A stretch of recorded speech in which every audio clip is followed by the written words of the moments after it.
Hello? Hello? I'm back. Sorry, I had to restart the stream. DoraCrow3 gifted 1 subscriptions.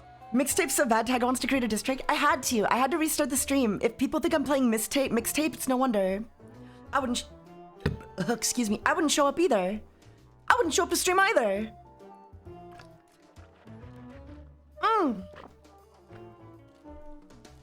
How are you guys doing? How's it going, cutie pies? Soul Mancy, Obia, Zach Dan, Slayer, Cute Gamer Boy, 37 Silent Vulture, Denchi with the 200 sub for 30 months. How's it going? What's up? Where did Taiga go? I'm here. You guys can hear me, right? Yeah, you can hear me. Of course you can hear me. Hello. Hello. Ugh. DoraCrow3 gifted 1 subscriptions. Thank you for the 2 gifts sub, Doro Carol. Thank you for the 2 DoraCrow3 started a new hype train. Chaotic is back. It is back, kind of. I don't know. We're gonna discuss because a lot of things, a lot of info came out today that I really want to talk about. So we're gonna talk about it. And yeah, I want to share some hot takes. I want to talk about stuff and things. If only the website will let us in. Soon, TM, soon. Actually, funny thing about the website, if you go on Firefox or access the website on mobile, it's actually already up. So I already made my chaotic account. I already made my chaotic account, even though it's not officially up for another 53 minutes. I already made my account. Interesting, very interesting, yeah. I don't know if that was intended or what, but people have been accessing the website already, and they don't seem. I don't know, if they're worried about it, they don't seem to be able to do anything. I don't know, either they can't do anything about it or they're just not worried. So, either or, we're here discussing chaotic. I'll just do it later when I wake up. No, wait, you gotta wait like an hour. Wait an hour, facts, or go on mobile. I signed up on mobile, and it was easy.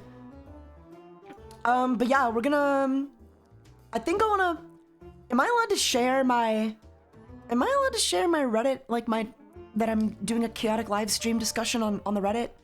I don't see any rules about it. I see be kind, remember the person, no buying, selling, trading, no not safe for work, and credit the artist.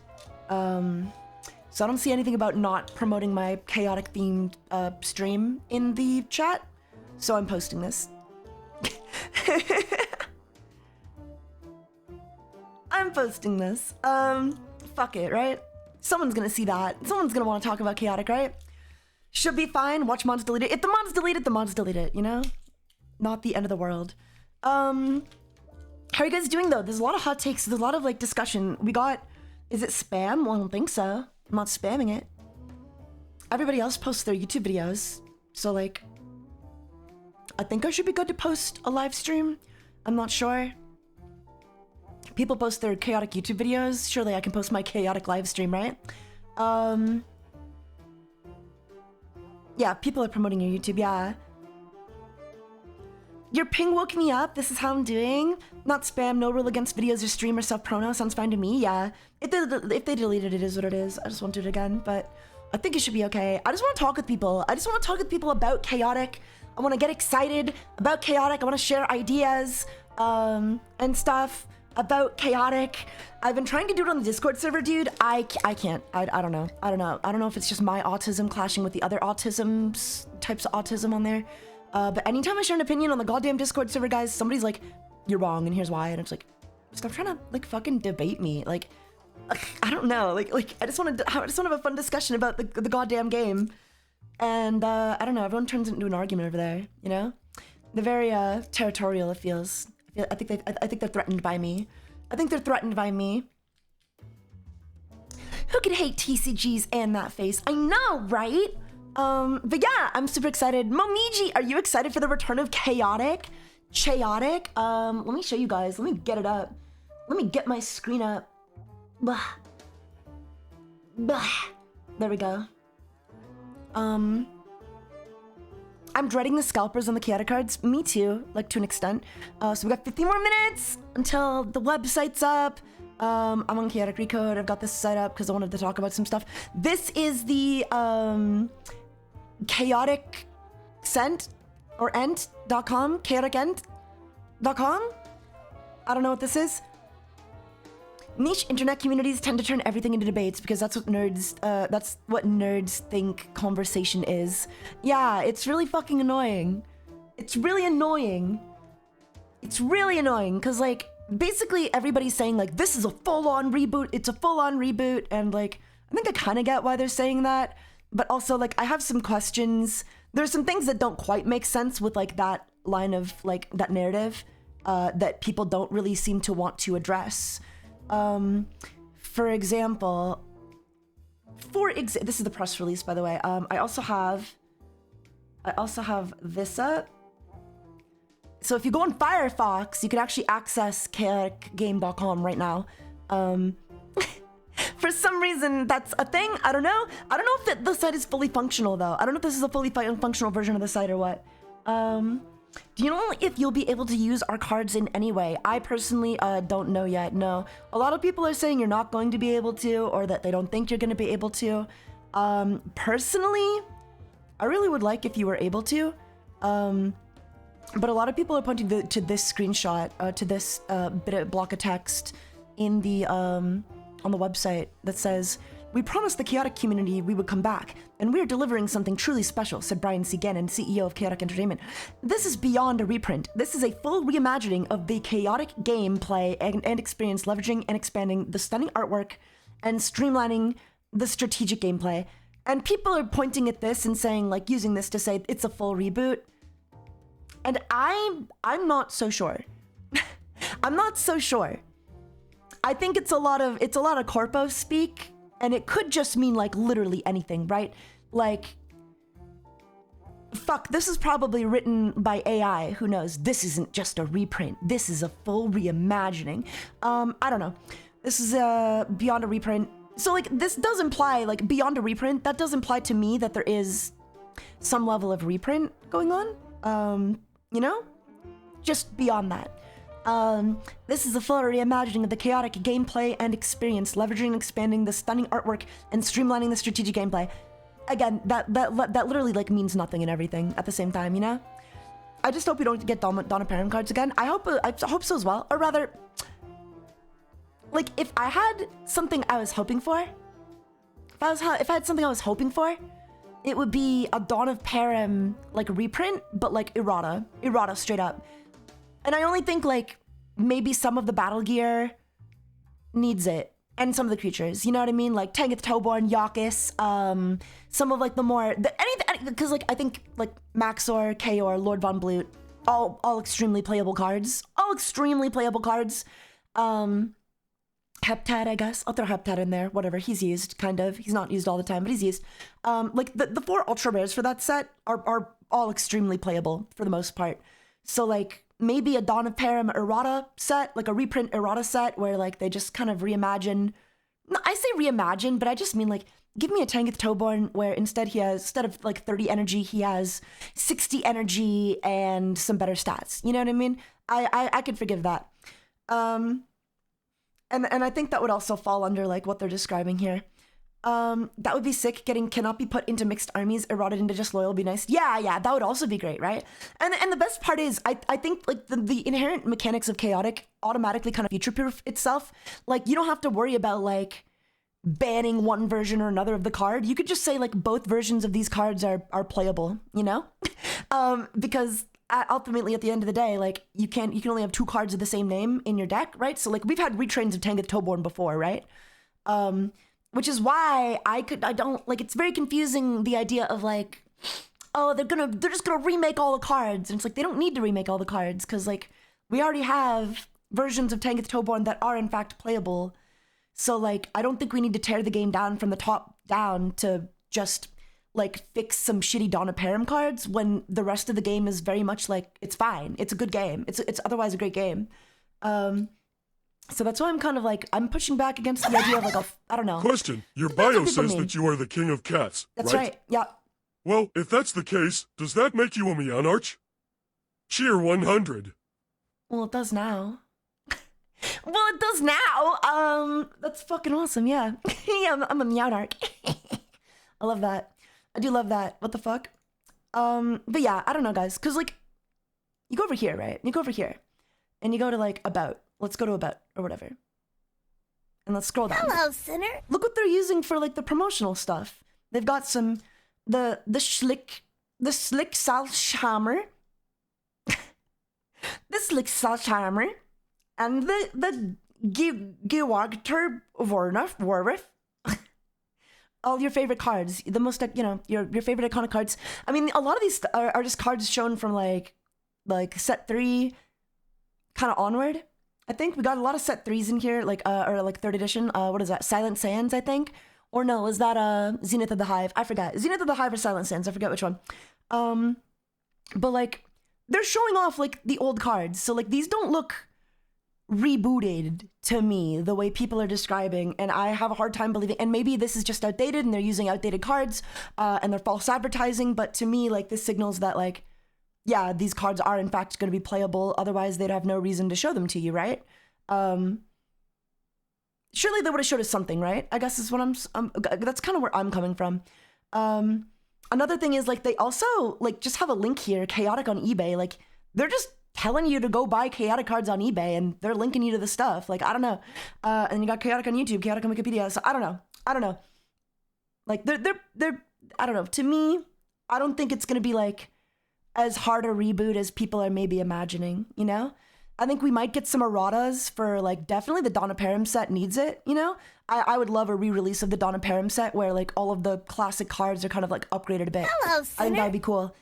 But like the thing is like, what are you upgrading them to, right? Like what kind of game are you creating? Because I think Chaotic has like a pretty diverse metagame here already, you know what I mean? Like how many old cards are you getting rid of? Are you deleting Air Assault and then remaking a new Air Assault, like a new Air 15 card? Is Air 15 too strong or too weak now for like the game they're trying to make? Like, are they really going to delete all these attacks? I don't think so. I don't think so personally, you know? I think they have like a really good foundation here, and it like I think if they did just reboot the game, they would end up just re-releasing all these cards as they existed originally to begin with. You know what I mean? Because like what can you really like what do you need to change about Burning Rain? You know? What do you think? What do you think they need to change about Burning Rain? 5 damage, 5 water damage, too much? I don't know. Like, you know what I mean? I think a lot of these cards, it wouldn't make sense to just delete them and then remake them, you know? Like, so I think they will be usable, in my opinion. I don't think it represents the game they want to make. Well, it is the game they made, though. It's the game people wanted back. So, I don't know. I guess if they want to change everything up, they're welcome to, but I think it's going to, like, burn a lot of old fans when they make a game that's nothing like the game people were invested in to begin with, you know? I guess you're welcome to do that. But I can tell you right now, I'll lose interest. Right, but 2026, what about it? What about 2026? What about Delirium doesn't work in the current metagame? Is Delirium too strong? Because, like, there's definitely some fucking broken cards that, like, I would argue should be errated or, like, need to be fixed. But I wouldn't say that's, like, the case for the entire card game. I think there's hundreds of fucking cards and attacks. And that's just attacks, right? Like, we got Battle Gear. Like, you know, it's just too much. They would probably make it more complex. What do you mean? Like how? Like what? Like what are we talking about?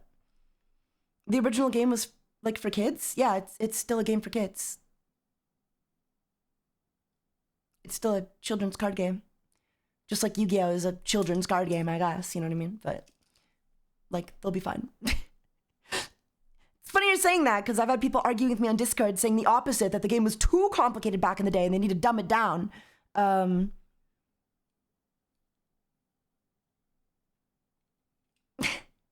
So I don't know. I don't think anybody agrees on like what a reboot actually looks like. Everybody they're just kind of saying reboot and that like the old cards need to be done away with. And I don't think they know what that means or looks like in this case, you know? When the children's card game is for kids, all card games are kind of just for kids, you know? You know? Gotta get them hooked young and then get them addicted as they grow older.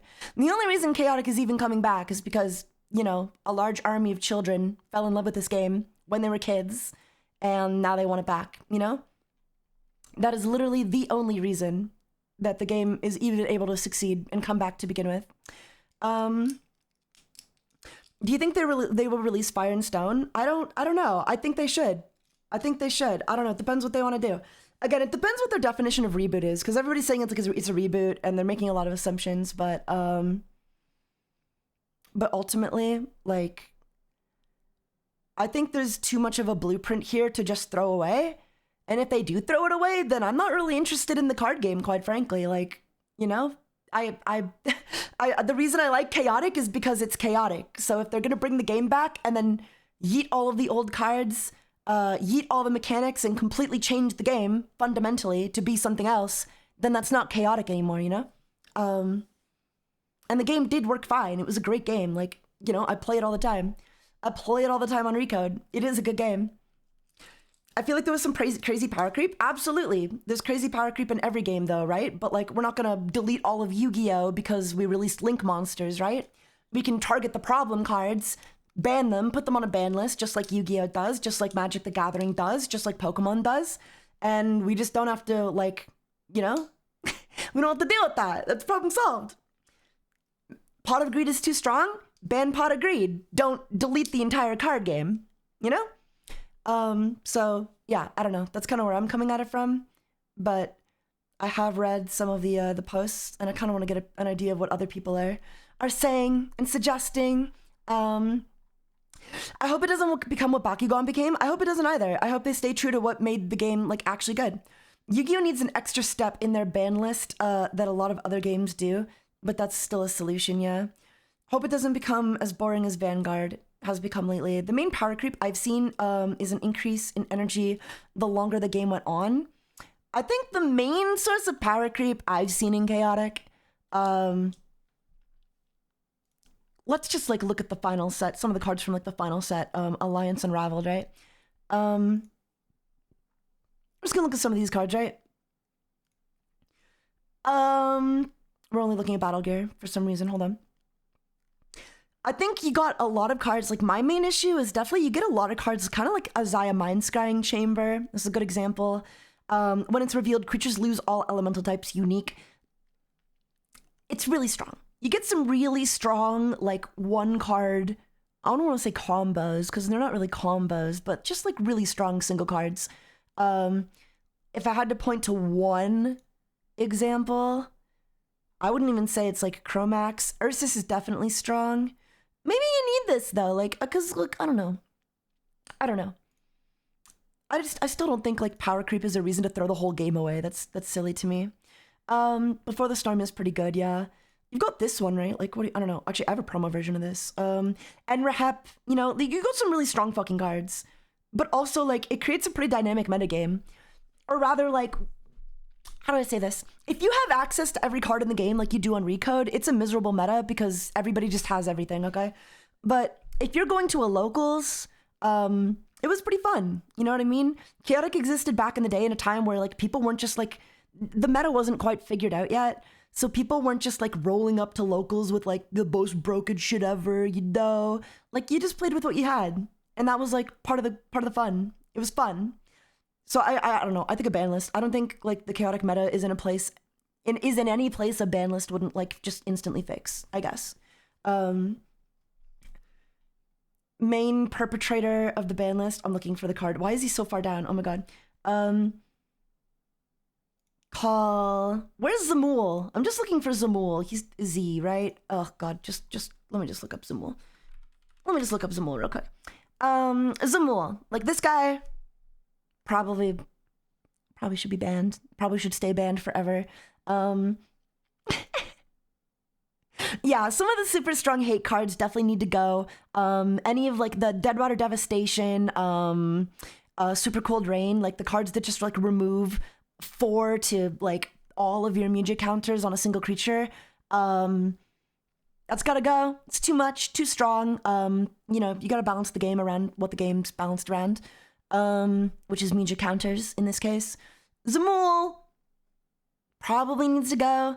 I do like some counter cards, like like Azaya Mind Scrying Chamber. I think it's a fun card, for example. Like I think this is a fun card.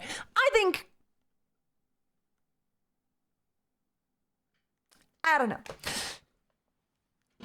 Like I don't think this would need to be banned if it's kept that unique. You know what I mean? I like cards like this that may or may not just win you a combat on virtue of flipping them over on your turn, you know? I think that's okay sometimes. It's when it lingers, it's when it affects like multiple turns, that's kind of when it's like, ooh, that's not good. You know, that's not good for the game. So like a mind scrying chamber is probably on like the lower end of like meta evil, and then like dead water devastation, like this kind of has to go, you know? Stuff like this can't really be allowed. Remove all music counters from a creature of your choice. Not really okay, you know? Less so. But yeah, can I be a little mean and say there's a fundamental disconnect? Nerds who've spent decades getting sweaty while IP owner looks like they want at least some mass appeal. I don't see why mass appeal can't be achieved. Like, okay, again, like how are you achieving that mass appeal, right? Because, like, yeah, there's definitely a disconnect, though. I'm a sweaty nerd, I guess. Like, I don't know. I don't know. I just need to know what, like, people mean when they're saying, like, oh, it's gonna be a full reboot. Like, what? So, like, all of my cards I've spent, like, 16 years hoarding and collecting are being deleted. They're no longer relevant. I'm not okay with that, okay? Unless Brian Gannon is gonna reimburse me for all the purchases I've made, I'm not okay with that. I'm really not. But, you know, if people just mean like, oh yeah, we're gonna errata the first set, re-release it so that they're a little stronger and so that they can integrate better with cards in the later sets, I'm down for that. You know, I'd be okay with that. I think that'd be a good way to do it. Just make like the re-releases of make the errata of Donna Param just, you know, equally playable, equally valuable, you know, make it a good starting point for new players. And then like let older players, you know, integrate those older cards if need be. I don't know. Or maybe ban those older cards for like a certain amount of time until like, you know, here's like a legacy set. We'll release the legacy collection set and these cards will now be playable, you know? Tangith Tovon in training needs a nerf. Does he? I'm not sure he does. He's not very good. I do be a sweaty tiger. Moran, thank you for the channel for 16 months, by the way. So this is like someone's chaotic revival do's and don'ts. Do not relaunch the game with Donna Param only. That set is so ass. Unless you're revamping it, right? Unless you're rotting it or like doing something with it, yeah. If you just release with like the Donna Param set, that would suck. That would fucking suck. The cards are like just fundamentally unplayable. The set was ass. Like it was fine for what it was when it came out, when that was all you were playing with. But like, yeah, like it wasn't. It was slow. It was slow and boring, and there was no synergy between like half of the cards. It sucked. Do not reintroduce randomized stats on creatures. While a cute gimmick tied to the theme of the game, it creates a pay-to-win structure where certain copies of the card are worthless compared to the ones with more energy or courage or whatever. Now this one I'm not sure how to feel about, guys. How do you feel about randomized stats, chat? How are we feeling? Because like, I understand where you're coming from, I do. But this was the #1 card game in Canada during the time it was alive. And the randomized stats were not an issue, you know? Another thing is like, I think if you get rid of the randomized stats, you automatically just invalidate all of the old cards, right? Like just inherently, there's never going to be any backwards compatibility with the old cards if you like get rid of the randomized stats moving forward. You can never do reprints, right? You can never do reprints because whatever reprinted version of the card might be better or worse than the previous version of the card. I think randomized stats are fine if there's one stat guaranteed. One stat guaranteed might be a good way to do it moving forward. I don't know. Yeah, I do agree the RNG stats should actually balance somehow. Like if you get, I don't know. And this is like more of a printing thing going forward. But yeah, I don't know. It's such a core part of the game's identity, and to like lose it would just basically guarantee that all of the old cards are unplayable forever, right? Like you'd never be able to use them again. Because if they reprint a Tartarek and your Tartarek has like, you know, an average stat count, or like maybe they give it max, maybe they give everything max. I think the real solution to this would be standardized averages for tournament play. That's what I think. Like if I was gonna do this myself, I'd be like, okay, we'll keep the randomized stats for fun, for collectors, but in tournament play, we use the max stats for everything, or we use the minimum stats for everything, or like one or the other, you know what I mean? Min-max, probably average is fine. I think average is fair, but something, right? And then that kind of works around the idea that like you get to keep your randomized stats, and then you have like some kind of standard for tournament play so that you're not like literally getting outpaid to win because you happen to pull a really good card. That's a really good idea. That's a good idea. Sorry, I'm hyping up how much you're... That sounds like a pretty solid idea, right? Right? It's like, it's not bad, right? I don't know. I think it's a good solution. That's kind of how they do it on Chaotic Recode, right? Chaotic Recode just uses the averages. I do, like, the sad thing about that, though, is... And maybe this wouldn't be a thing for casual play, right? Maybe it's like only like official tournaments, you get the averages. But like the sad thing is, like, for example, Garv, right? A high statted Garv is able to cast, like, this is the average, right? So his average is like 50 courage, 75 wisdom, 55 energy. So the max would be 60 energy, 85 wisdom, and 60 courage, which would allow him to cast an attack like directed bravery. So I do think like the randomized stats actually make up for like, they do add a unique way to play the game. You know what I mean? You can like run a really niche creature that usually you wouldn't like be very good, but you happen to get like a really high statted version on this particular stat, which allows him to cast attacks and synergize in a deck that otherwise he wouldn't be able to. So I do think like the randomized stats to some extent open up like the building tree possibilities more. You know what I mean? Because, like, yeah, in general, I might not have to worry about Garv fighting, but if I get a max-statted Garv, now I have to worry that if I go on to him, he's going to be throwing out directed braveries and, you know, dealing 25 damage. So, yeah, I don't know. I'm torn, because I do like it.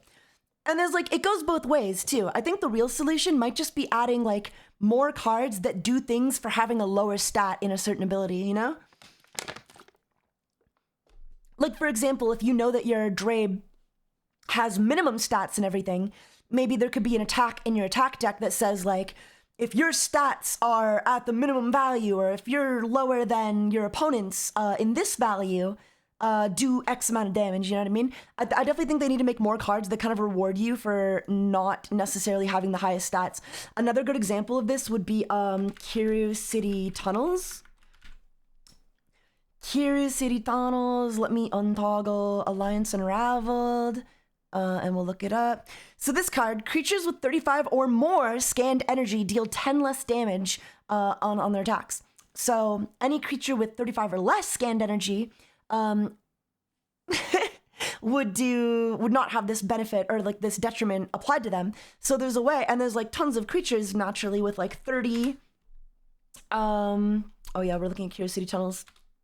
So, like, if we look at creatures with 30, right, and we're looking at the max stats, so Afjack, 35, right? But if I get a minimum statted Afjack at 25, suddenly he's benefiting from some of these locations, you know what I mean? So I think the real solution is keep these stats and then design more cards that kind of, like, benefit from having the minimum stats. Is it already? Is it over? Oh my god, no, we have 27 minutes. I do think the website is up on Firefox and mobile. Oh, no, it's up. No, it's up. I'm a fat liar. Hey, Chaotic fan. You're trying to get into the new Chaotic Online experience, but some of you are still seeing the screen. Don't worry, you didn't do anything wrong. Some internet providers are a little slow at updating their maps to find Chaotic. What to do? Just wait a bit longer. Try again today or tomorrow. I'm not going to do that. I'm going to get in today. Refresh. That's okay. I already have the site up. I'm already logged in on Firefox. All good. All good. At least I think I am. Let me check. Yeah.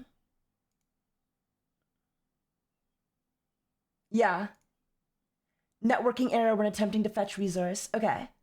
I'm not logged in. They logged me out. Whatever, man. Yeah, it'll load eventually, don't worry. But yeah, you guys get what I'm saying though? Like there are cards specifically designed around like having less energy. I'll admit that Kiru City Tunnels probably isn't the most practical example, but there is a Mujic card text 30 or less. Choose a target creature with 30 or less scanned energy until the end of turn. Any damage greater than 10 from a single source dealt to that creature is reduced to 10. And this is a pretty good card, right? Like this, There's also recurring rescue. Heal 10 damage to target creature. If the target creature had 30 or less scanned energy, return this card to your hand. So like stuff like this is really interesting, I think, because it does create situations where like if you get a low statted creature, you can make it viable just through more support for like, you know, maybe they could do something like if you have 50 or less energy, you know, stuff like that. Like, I think they need to make more cards that benefit like lower scan cards.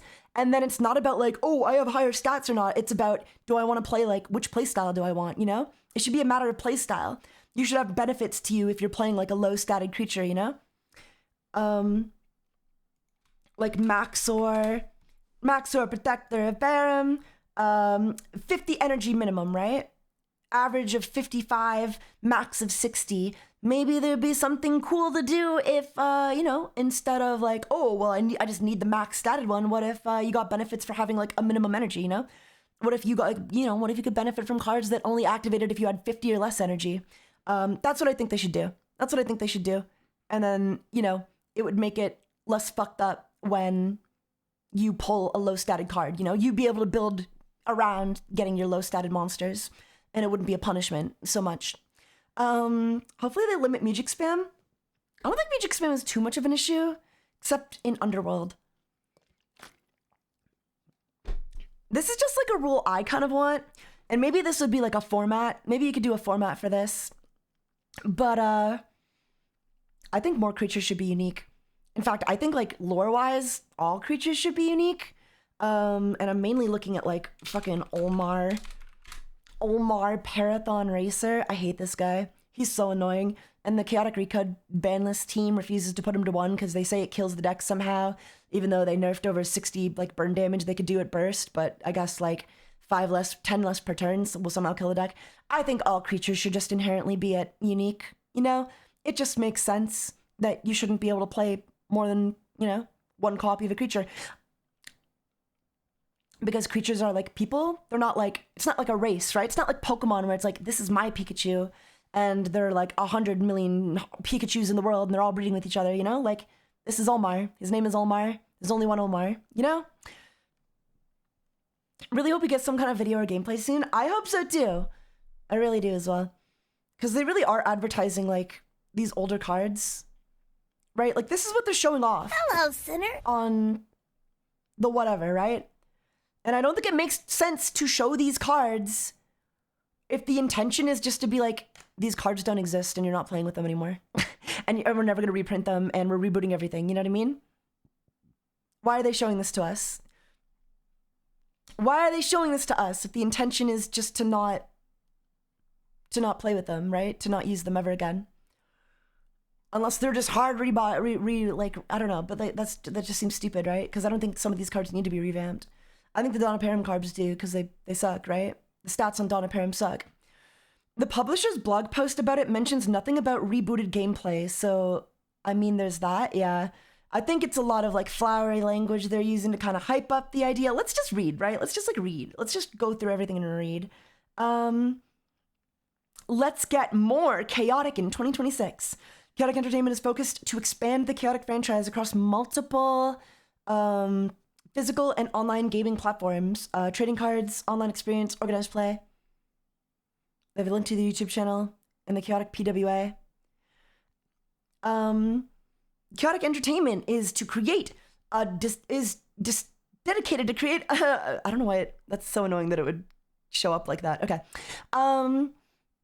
dedicated game experience in a child-safe environment. Oh, but I thought the game wasn't for children anymore. It's a big kid game now. They gotta make it more complicated. What about scalpers? I think randomized stats will scare scalpers away. I really think it would. A little bit, right? Because like, are you gonna scalp all the product and then just pull like the lowest stat version of a card? And maybe you still would. Scalpers find a way. Fuck scalpers, you know? A lot of people were freaking out because they were like, oh my god, if you go to the Portal of Param, chat, if you guys go to the Portal of Param and scroll down, look, there's no Morellians listed. Morellians are being removed from the game. That's like unironically what people are saying in the Chaotic Discord. I don't know what to say to that. The Morellian symbol's right here. And if you scroll down more, in the works. They have like locations, battle gear, attacks, using all the classic art, mind you, all the classic art. Danians, more Mepedians, more Underworlders, more Overworlders, and finally, if you scroll down one more time, more Morellians. So I don't think they're going anywhere. Hello, Sinner. I don't think they're going anywhere. I think we're gonna be okay. They're showing off Morellians. I think we're okay. Which tribe is your favorite? My tribe? Oh, I'm definitely like an overworld main, but I do really like tribeless creatures as well. We just need to start doing what the JP shops are and clip the pack corners. I agree. I think we should start clipping pack corners 100%. 100%. Gotta go. Thanks for the stream. Anytime, Savagewell. Have a good one, eh? But yeah, so like I don't think the cards are going anywhere. I really don't know what people think they mean when they say like, oh, it's getting rebooted. Like, what's getting rebooted? Like what they're gonna release? Like I really don't like. It would kind of just be like, imagine like Konami just went on hiatus for a couple of weeks and then completely re-released Yu-Gi-Oh. I guess they've done that. You know, they made Yu-Gi-Oh Rush. Does anybody play that? I don't think so. I don't know. There's just too many cards and ideas. I just don't see them abandoning it all and be like, oh, we're gonna fucking errata everything. It's like, why would you do that? Why would you do that? Why would you need to do that when you can just like balance around the game you have? Because like, yeah, there are definitely some broken cards. Every time I say that, they're like, there's some cards that really need erratas. And it's like, yeah, like individual cards, right? You don't throw the whole game away because individual cards are too strong, right? You don't delete Yu-Gi-Oh because Pot of Greed is too good. I could see a mechanic changing after all this time. What I think they're going to do is I think they're going to errata probably some older monsters and maybe some of like, I think they'll do like individual erratas for like, you know, yeah, like Fluid Morpher is a great example. Fluid Morpher's gotta go. Not gotta go, but like in the current metagame, he could probably never be unbanned, right? He's just gonna create an infinite loop of infinite magic counter gains. I think Fluid Morph needs to be errated, right? Like that's a mechanic errata I could get behind, right? Do I want Morellians to be like deleted from the game? Of course not, you know? Do I love them? No. Not really, you know? I'm not really a Morellian main. Not really a Morellian guy, but like I think, you know, you had a whole fucking TV show about it. You can't just delete them, you know? You can't just delete some of this stuff. I don't know. Like, they definitely need to errata how Fluid Morpher works. And maybe buff up like some individual cards. I don't know. I don't have all the answers. But like when people are saying reboot, that sounds scary because that sounds like what are you asking for there? Just say like errata some cards, you know? Just say like errata some of the cards that need to be errated, I guess. I don't know. I definitely think it's easier to errata like an entire Donna Param set than to be like, oh well, we're only fixing Tanguth, Toborn, and Yakus. But like for later sets though, I think the game is okay, you know? There's some issues like there is for every game. The chaotic Discord will tell you that, you know, the game is gonna fucking die if like everything isn't changed, but I don't think that's true. I really don't. How's it going, Captain Little VT? Welcome to stream.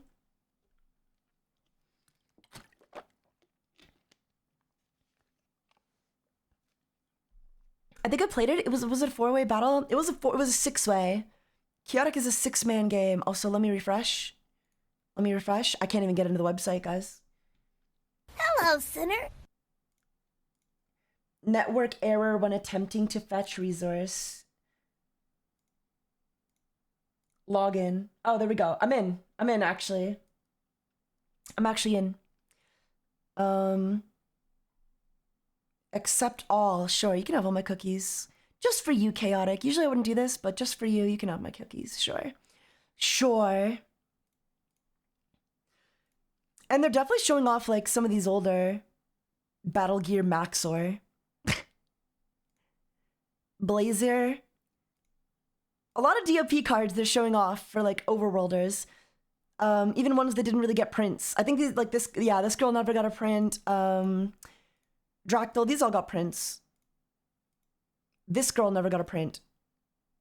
I think we're gonna see some revamps.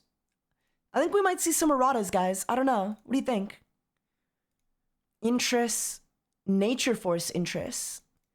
So they show both interests. Oh, Rummy. So I would love I don't know. I'd love I don't know if you want to errata Raimusa. Sure, fine, fair. Wouldn't mind. This guy, Thonder. Thonder. Is the reveal peak? No, honestly, there's not much here. If I go to animation, they have some episodes up, I guess. We can watch Chaotic on the website. In high quality, it looks like. HD? What do you guys think? Whoa.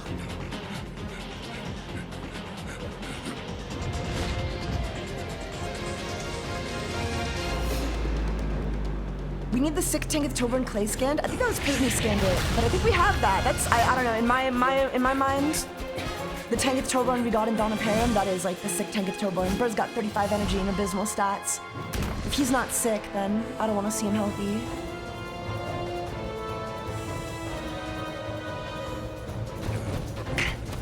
Hello, Brett. How's it going, Gregory? Welcome to stream. But yeah, I mean, this site's looking pretty cool. Mega Roar. They got, look at this. Okay, let's read this. The Battle Dromes are reopening today. Chaotic Entertainment, in partnership with Panini America, officially announced the relaunch of the iconic Chaotic trading card game franchise, marking one of the most anticipated returns in TCG history. I think it would be a lot more... They need to get like a Twitter account. Like, straight up, they need to get on Twitter. They need to get like an official Chaotic like account to announce this stuff from and do basic social media marketing. The first starter decks and booster packs will introduce players to the rich story of the world of Param with 4 distinct creature tribes, inventive battle gear, explosive attacks, and immersive locations. Okay. The relaunch is supported via... Okay, so to me, my interpretation of this, it's not that Morellians are being deleted from the game. It's not that we're even getting a full reboot and the old cards won't be playable. I fully believe we're getting some erratas. I don't know. Don't quote me. Don't quote me, but I would not be surprised if we got like an errata Dawn of Param set. Funny little guy, have a good day. Thank you, Fearless. Thank you. How's it going? Because yeah, people were reading this and they're like, there's no Morellians, and it's like, no. I think there's still Morellians. I just think we're getting a set. I think we're getting the Dawn of Param set again. I could be wrong. We'll see. We'll fucking see, won't we? Hopefully not the same Dawn of Param set, though. Hopefully like an updated Dawn of Param set. Okay. How we remastered Chaotic Season 1 for new generation. Oh, look. 16 by 9 now, eh? Okay. Tom's looking cool. Now Season 1 sits alongside Season 2 and 3, which were developed in South Korea by Dongwoo's Animation and Entertainment, the same animation studio behind Yu-Gi-Oh! In consistent high-definition widescreen. Okay, so it sits next to it in high-definition widescreen. Okay. Okay, if you say so. I don't really, you know? Like, if you say so. Cool.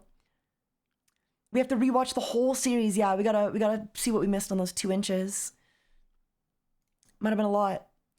So we got overworld creatures, locations.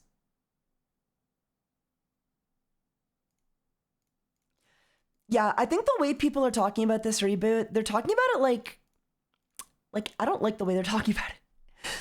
Cause to a longtime fan, they're kind of like, it's kind of like, oh yeah, it's a full reboot. All the old years. Like, no, I think they're just starting with like a simpler set. Yeah, I'm a nerd. Yeah. What's up, chat? It seems more like an HD remaster, and that's fine. I just like, I don't know. I guess I'll just have to like see what it looks like.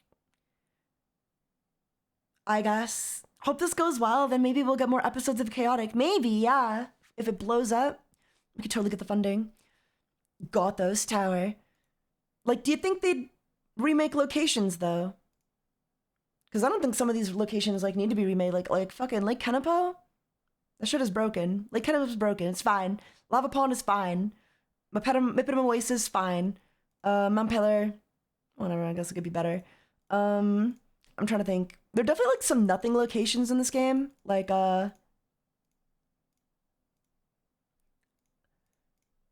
Like, I guess Kiryu City could be a little more exciting. Yeah, I don't know. I don't know, man. I don't know. Like, I just don't see what they, like, what do you, I don't know. I don't know, man. We'll see, guys. We'll see. We'll see. Let me go back to this real quick. Refresh. Hello, Nope, sinner. we're still not in. It's okay. I'm gonna go back to Chaotic Entertainment. We're gonna check out the About section. Chaotic's return was spread around and become the new Pokemon Trust. Well, Chaotic was like basically bigger than Pokemon in Canada for the years it released. It was fucking huge, guys. It was so big. It was bigger than Atala here. Bigger than Atala. Sadon with the 10,000 bits. How's it going? Ooh, Canada? Okay, well, Sure, it was number 3 in the $10,000. US. It was number 3 in the US, mind you. So, like, Magic the Gathering, Pokemon, and or Yu-Gi-Oh! It was beating out in the US in 2007. Probably Yu-Gi-Oh! I feel like Pokemon was probably always pretty big. Magic the Gathering. Oh, maybe, I don't know. How big was MTG? No idea. News. Let's check out the news, guys. Let's read the news. Okay, this is the important part. This is the important part. Las Vegas, May 20th, 2026. The Battledromes are reopening. Oh, that's today. Today, Chaotic Entertainment, in partnership with Panini America, officially announced the relaunch of the iconic Chaotic trading card game franchise, marking one of the most anticipated returns in TCG history. The revival will debut an all-new lineup of physical trading cards. A nationwide, organized play program and an innovative online experience backed by AWS Games. All new lineup. I just hope it's DOP retrains. I'll be so honest. I'll be so fucking honest. I just hope it's Donna Perrin retrains, man. You know, like, what better way to start it, right? The initial Chaotic card release is scheduled by Panini for late October 2026 in hobby stores, specialty retailer GameStop, and EB Games Canada. Okay, cool. This will be followed by a major retail release in January 27th. The first starter decks and booster packs will introduce players to the rich story of the world of Para, with 4 distinct creature tribes, inventive battle gear, explosive attacks, immersive locations. You know what I do hope they do? Because again, like, I just think erratas make sense, right? Like, am I wrong? Am I crazy? Is that not literally all they need to do, right? You know what they should do? Because I don't even think some of these cards need to be changed very much, right? Like what are you changing about Delirium? Nothing. I don't think. Ectospasm. I think some of these cards are fine to stay as they were. You know. But then, like, a Flame Orb is a good card, you know? There's still plenty of Donna Perrin attacks that are, like valuable today. I'm thinking more stuff like Hailstorm, you know? Hailstorm should be put down to, like, 2. We should make Hailstorm 2 build point cost. You know?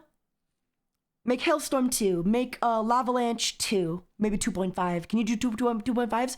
Let's add some 2.5s.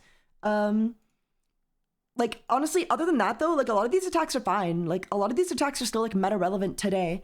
Inferno Gust with, like air, fire, air 5, and then, like, is challenge speed 15, deal 10 damage. Like, that's a good attack. Like, this is unironically ran. Like, there are a lot of good attacks in this, like, set. It's just, like, a few of them here and there that I think, like, need a little push. Hailstorm would be one of them. Lava Launch would be the other. There's more.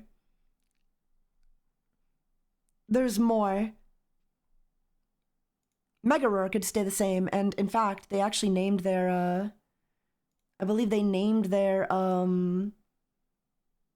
news bulletin megaroar.com. Yeah, Mega Roar News. So they have the Mega Roar News bulletin. So I think a lot of these cards are going to stay the same. Like, I think effectively they're going to be the same. I think we're just going to see some erratas, you know? I don't just think a reboot necessitates changing everything. Just that they're starting fresh with the re-release. Yeah, that's kind of where I'm coming from. I think they want to say, like, reboot. I think it's exciting if you call it a reboot. Does that make sense? but I'm not sure it'll literally be one. Because again, like yeah, a lot of the cards in Dawn of Param sucked, but a lot of them are just like fine. Yeah, they're not like I don't know how meta relevant Paralyze is. But like I also don't think it's like so bad that it needs to be remade completely. Like I think we'll see in this reboot, this re-release, I think we're gonna see a lot of cards that are the exact same as they kind of were in Dawn of Param, right? Like I think we're gonna, I don't know. And again, I don't know that they're re-releasing Dawn of Param. Who knows? It might be like a totally brand new set, but like it looks like they're probably gonna use the same art and then just kind of like buff them up. I could be wrong, but that's what I think they're gonna do. Hello, sinner. Sludge Gush, this needs to be errataed. I would errata these, like, okay, there's like 3 build point attack cards from Dawn of Param, right? These ones. Wait, minimum 3. These ones, not Coil Crush.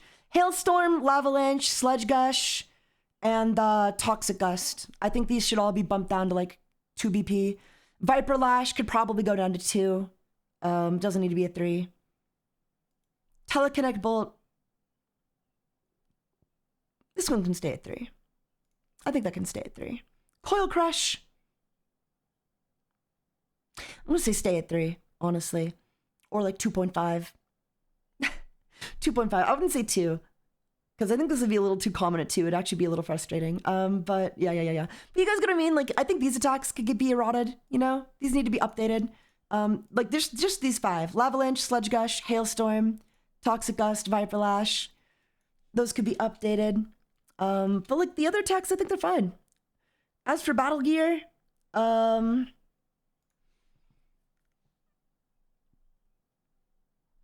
think Aqua Shield's fine. Cyclans, like, they're not good, but they have their place, right? These aren't good, but they have their place. If you wanted to, maybe you could make it so, like, just have it so, like, if you're equipped with this, you gain the element all the time and you don't need to sacrifice. But they already have cards that do that. So I don't know.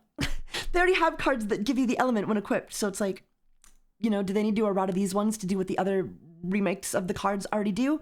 I don't think so. Dragon Pulse, you could buff this one up. I don't know what you do with this. Because, like, you got Dragon Pulse, right? And then you also have, like, Arm Bracers of Lore or something, which gives you, like, 40 courage and 5 energy. It's just, like, strictly better than the Dragon Pulse in every way. So I definitely think it would be cooler to make, like, these versions of the cards playable. Like, make the Gauntlets of Might good, make the Dragon Pulse good, make Mower Cycle a little better. Make me want to run these cards, because I don't know, these are iconic in some way. I think a few of the battle gear could, like, be updated a little bit just to, like, you know, be more in line with the metagame, because I don't think anybody's ever going to run Staff of Wisdom, you know? Why would you run Staff of Wisdom when you can run, like, Aceless Wisps, or Iceless Wisps instead? You wouldn't do that! So it'd be cool to run, like, these older cards, because they are so iconic, but again, is it really worth, like, a full reboot when you have the other cards? I don't know. I don't think so. Like, at the end of the day, these are just pack filler, really. It's been nice listening to your sweet voice, Taiga. Have a nice stream. Bye, Captain Donut. Thanks for listening to me yap about nothing. I know most of you probably don't give a fuck about Chaotic. Oh, you know what I do think they should fucking do, chat? You know what I do think they should do? I think they should swap the effect of Windstrider with Skeletal Steed. Like, I say fuck it. If you are gonna go ahead and, like, reboot all of Dawn of Param, Skeletal Steed should have Windstrider's effect, and Windstrider should have Skeletal Steed's effect. That's all I'm saying.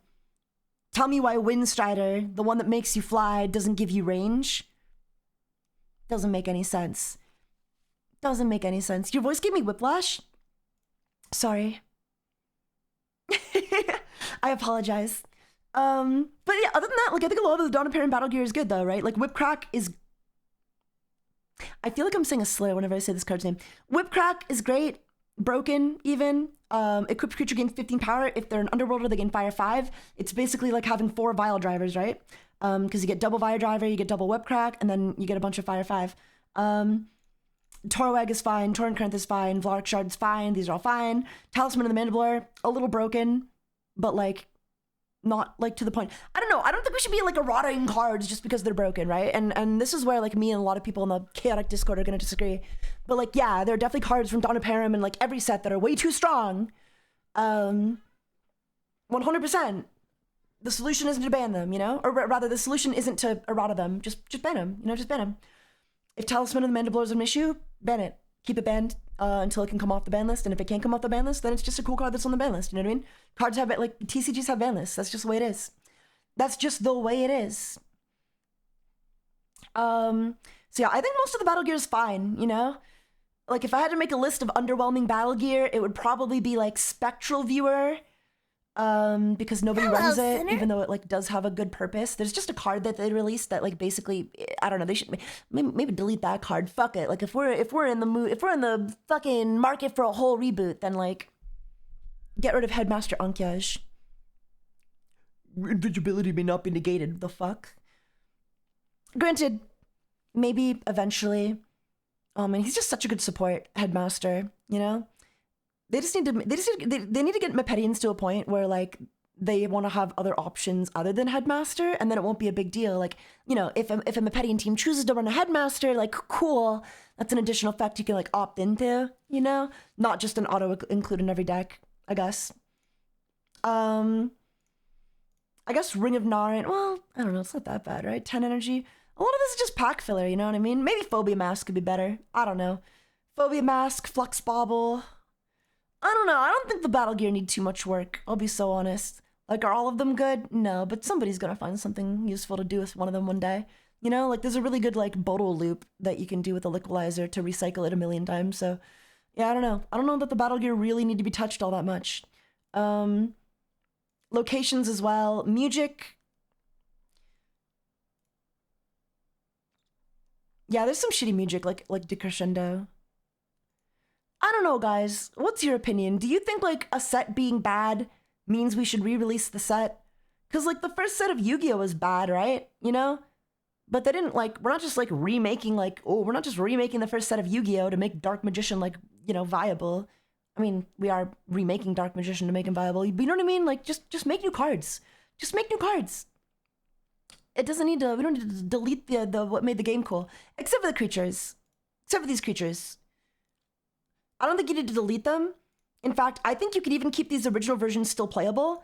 I just think it would be totally valid to like re-release Arius with like 60 energy and maybe a better ability, you know? And then some better stats as well. Like maybe some higher speed and some higher power. I don't know. Doesn't matter. Doesn't matter. But you get what I mean? Like, and then you can still have them both be playable, right? It would just be like, what, you know, what stats does your fucking Arius have? Well, here's mine. They're still the same card. It's not like you can run them together. It's not like you have to worry about running like people running like multiple versions of Arius, right? Like it would just be a different Arius with a different set of scans, like a different set of stats, which would just coincide with like the lore of the game where you're scanning creatures. So it'd be fine. It will be fine. It'll be fine. New cards would be good, like maybe the original and then the revamp. Well, they already do that all the time is the thing. So like I don't see the point in like hyping it up as a reboot in that case. You know what I mean? Because they do already do that, you know? For example, like, let me show you. Look at this. This is Tanith Toborn from Dawn of Param. We'll just keep it on set on creatures, but okay. Look how many versions of Tanith Toborn there are. They already do retrains, like all the time. So that's already a thing, you know what I mean? And we don't call these a reboot. Do we? So yeah, I don't really know what they're looking at. I don't really know what they're trying to get at with like, you know, the reboot, the whole reboot thing. I just don't see, I don't know. My ideal chaotic would be like re-release the Dawn of Param set with some beefed up versions of the original creatures. Because look at Tanith Toborn here. Look at this is pathetic. 30 energy, 30 speed, 40 wisdom, 45 power, 40 courage. Let's go max. Let's go max just to bully him a little harder. 50 courage. 50 courage. 55 power. 50 wisdom, 40 speed, 35 energy. Super rare. He's dog shit, chat. He's dog shit. He's dog shit. Like, as far as I'm concerned, the only thing that Hello, needs rebooting sinner. is, like, the Dawn of Param set. Like, these cards are bad. These cards are just bad, and they're really iconic, so I definitely think it would be cooler to have, like, playable versions of these cards released. As for everything else, though, like, to say, like, they shouldn't Hello, be playable, I don't know. I really don't think Brian Gannon wants to waste his time releasing cards over 3 more years just to get right back to where he was before the game died. Doesn't make sense to me. Pie, has Jack called you cute today yet? No! How's it going, Lily Moon VT? Thank you for the raid! Welcome, raidies. Raiders. I think energy on creatures should be set, but attribute could be variable. Yeah, I could get behind that. Hello, sinner. Yeah, I mean, like, it just sucks to get, like, a low ball energy, for sure. It really does just suck to get, like, a bad energy roll on a creature. There's no, it's bad. It sucks and it's bad. The stats, I think, matter, like, a little bit less. Like, I think casuals and normies are gonna be like, oh, I'm gonna lose just because I have worse stats. That's not why you're gonna lose. There are plenty of cards, like, if you're in a dedicated stat deck, first of all, it really only matters in the mirror match, but second of all, like, if you're in a dedicated stat deck and you don't give yourself a way to, like, gain more in that stat, you're already playing the game wrong. There are plenty of cards that you can gain 100 on. Granted, your opponent can gain 100 on it too. I don't know. There's strategy. There's strategy that you can easily overcome the stat issue with. You're definitely at advantage in, like, a direct mirror match, but chances are, like, you would be at that disadvantage no matter what deck you're playing, you know what I mean? Like, if I'm playing Maxor Protector Param and you're playing, like, a Danian Courage deck, my Maxor is just gonna have more courage than you no matter what, you know what I mean? And you're automatically gonna have to, like, implement ways to get your courage up by default if you want to be able to play the game against any deck, because, like, there's always going to be the situation where, like, you might have less courage. Even if, like, you did have identical stats, you might have less courage, you know? So if you're not building around that, then you're not playing the game right, in my opinion. But that's more of, like, a deep metagame thing. I don't think kids will have to worry about that. I think kids like the variable stats. I think that was the coolest part of the game to me as a kid, when, you know, I'd look at these cards and be like, wow, you know? Holy shit, yours is, like, slightly better. And I wasn't mad about it, you know? I'd definitely be a little jealous, but, like, you know, I wasn't upset. I didn't blame anybody for it. Hey, Taiga, were you able to get on the Chaotic website? I'm still in the countdown screen. I am on the countdown screen.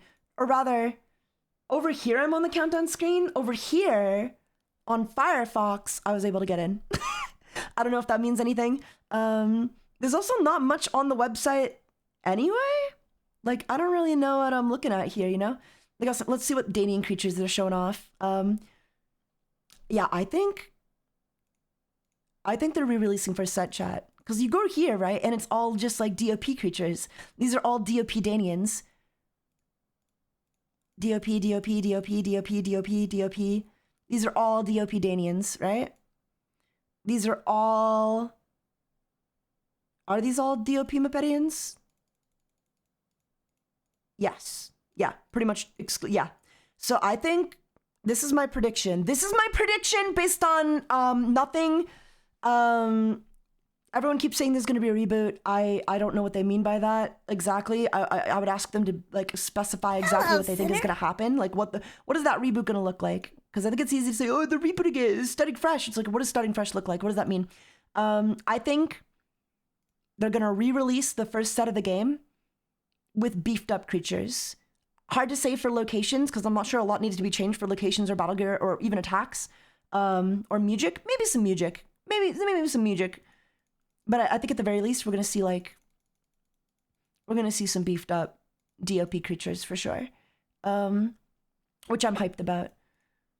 So I think, let me go to Underworld real quick. For Mepedian and Danian, they just showed DOP. Hello, sinner. Okay, so this is interesting. What do you guys think of this? Okay, what do you guys make of this? So they have, like, Kaor, right? Kaor here, right? And then they show Fierce Kaor.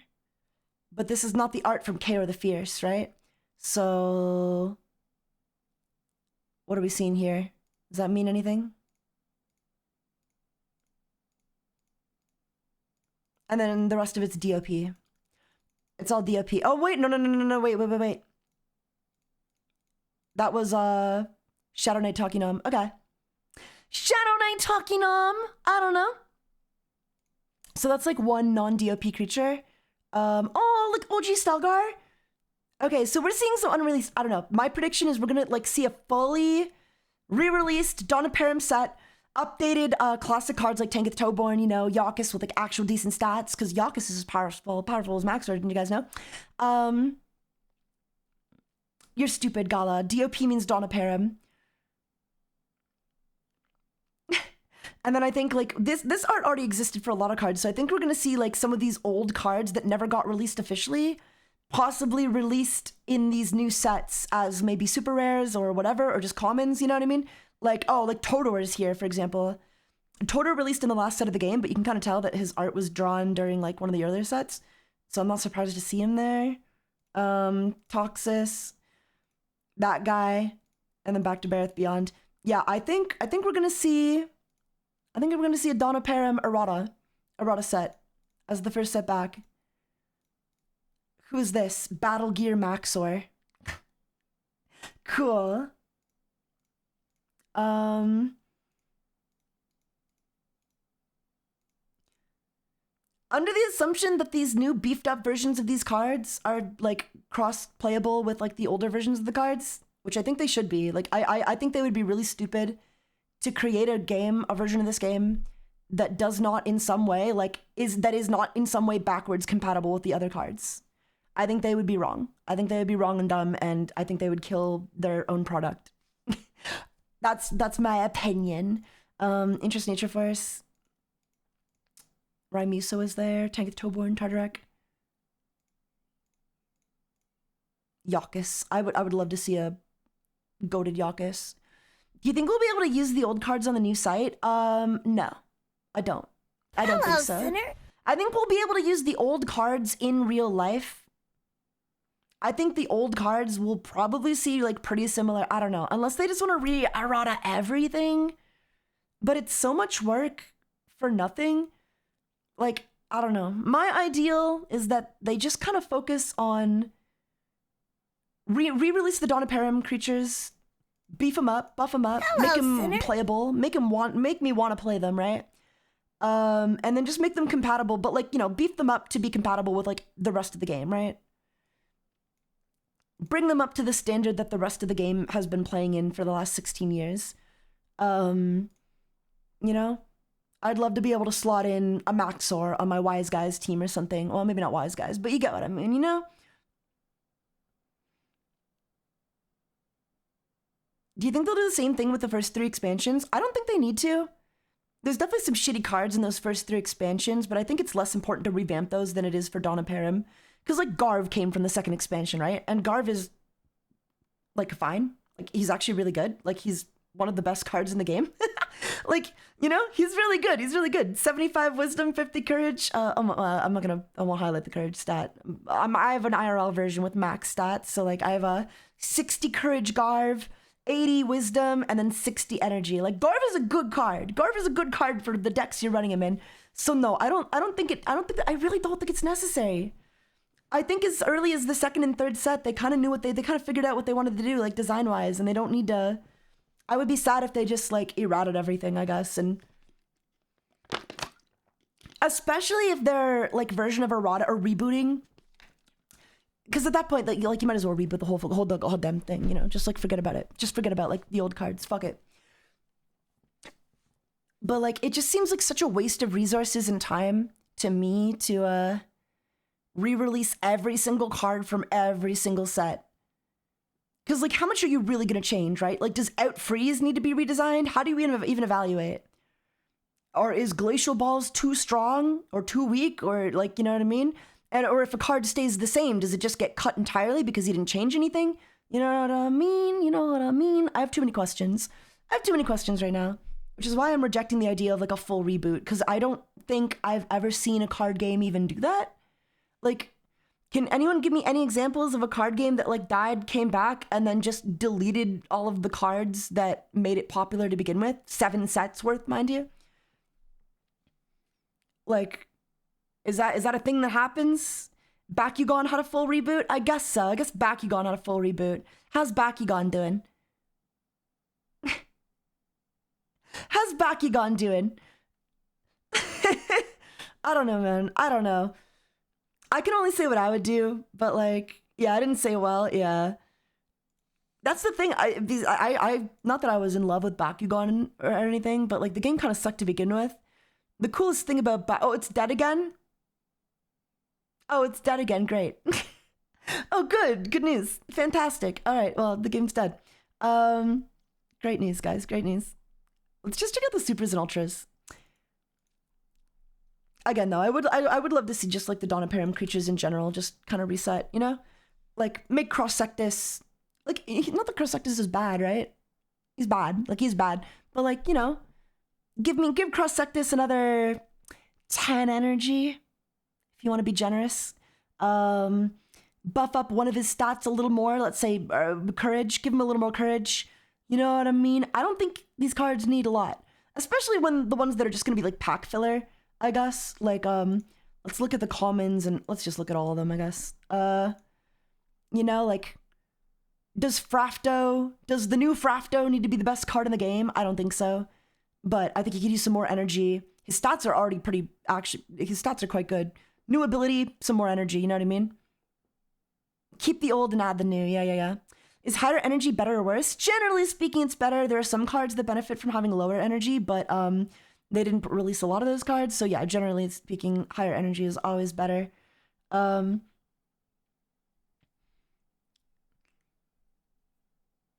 Maybe they do an old cards are legal format. I definitely think I don't know. Old cards should be banned from like competitive play. Like, let's say we're doing a tournament in the first release of the reboot. Like, yeah, old cards should be banned for sure. You know what I mean? I just think old cards should be like reverse playable. They should be designing the game with the intention of adding the old cards back to the player pool, right? Like, even if they're not legal right now, they should be legal eventually, in my opinion. In my opinion.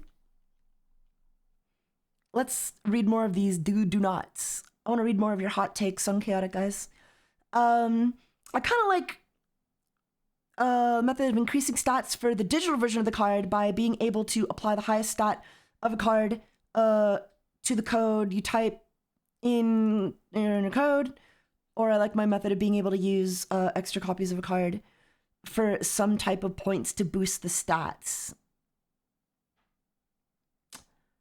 I don't hate these ideas, but I just think it goes against the idea. I think it goes against the concept of like uploading your card online and then having a playable copy of your IRL card online.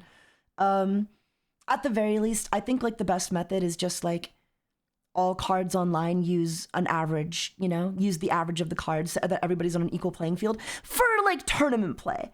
I think people should be able to use their high statted cards in like a casual setting, for example, you know? Yeah, it's gonna be a little unfair. It's gonna suck. Get over it. If you want fair, don't play TCGs. Quite frankly, that's my only response. I don't know, man. Look, it seems a lot of people want Chaotic back, but they don't want Chaotic back. Does that make sense? They don't want the things that made Chaotic to stay in Chaotic. They just want to like kind of dumb it down to be everything else. Casual play should be like playing in real life. Yeah, casual play should be like playing in real life with all the unfairness that comes with it.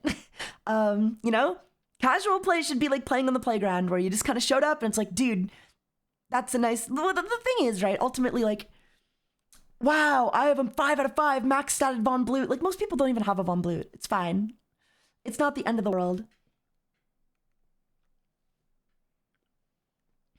I think the card market is different these days. Definitely a little bit, but no matter what, unfairness will always exist because some dipshit will create a meta. 100%, you know? Something's gonna be unfair. Nice deck. Thank you. Edit 2, I really love action frequency method of keeping energy standardized, but keeping other stats. I don't hate this. I think my solution is ultimately like embrace the stat randomness on the printed card.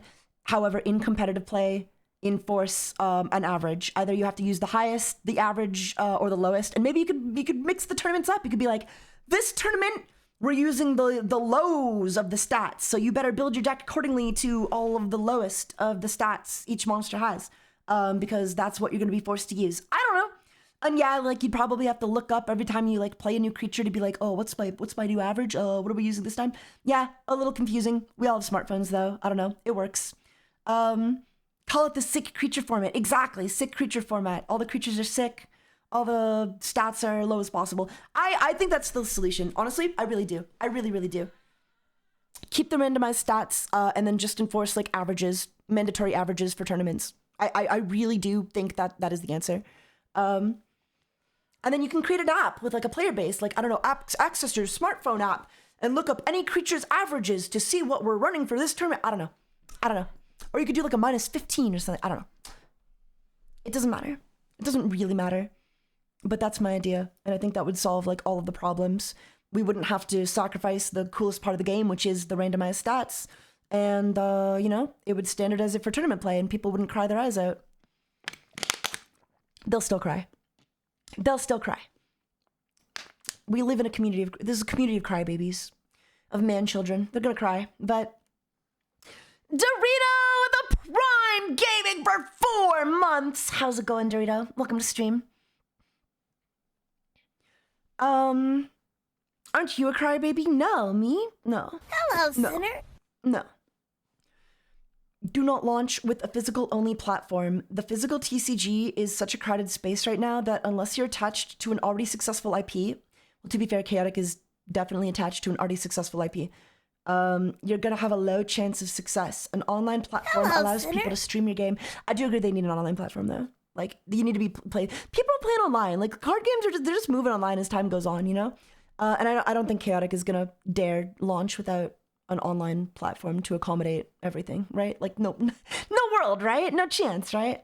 But yeah. Oh, there's more. Holy shit. Do not continue / copy the old rarity system. If they do decide to launch physical product, the old rarity system will make product almost worthless. Good. Good? I think that's good then, right? Did we just solve scalping?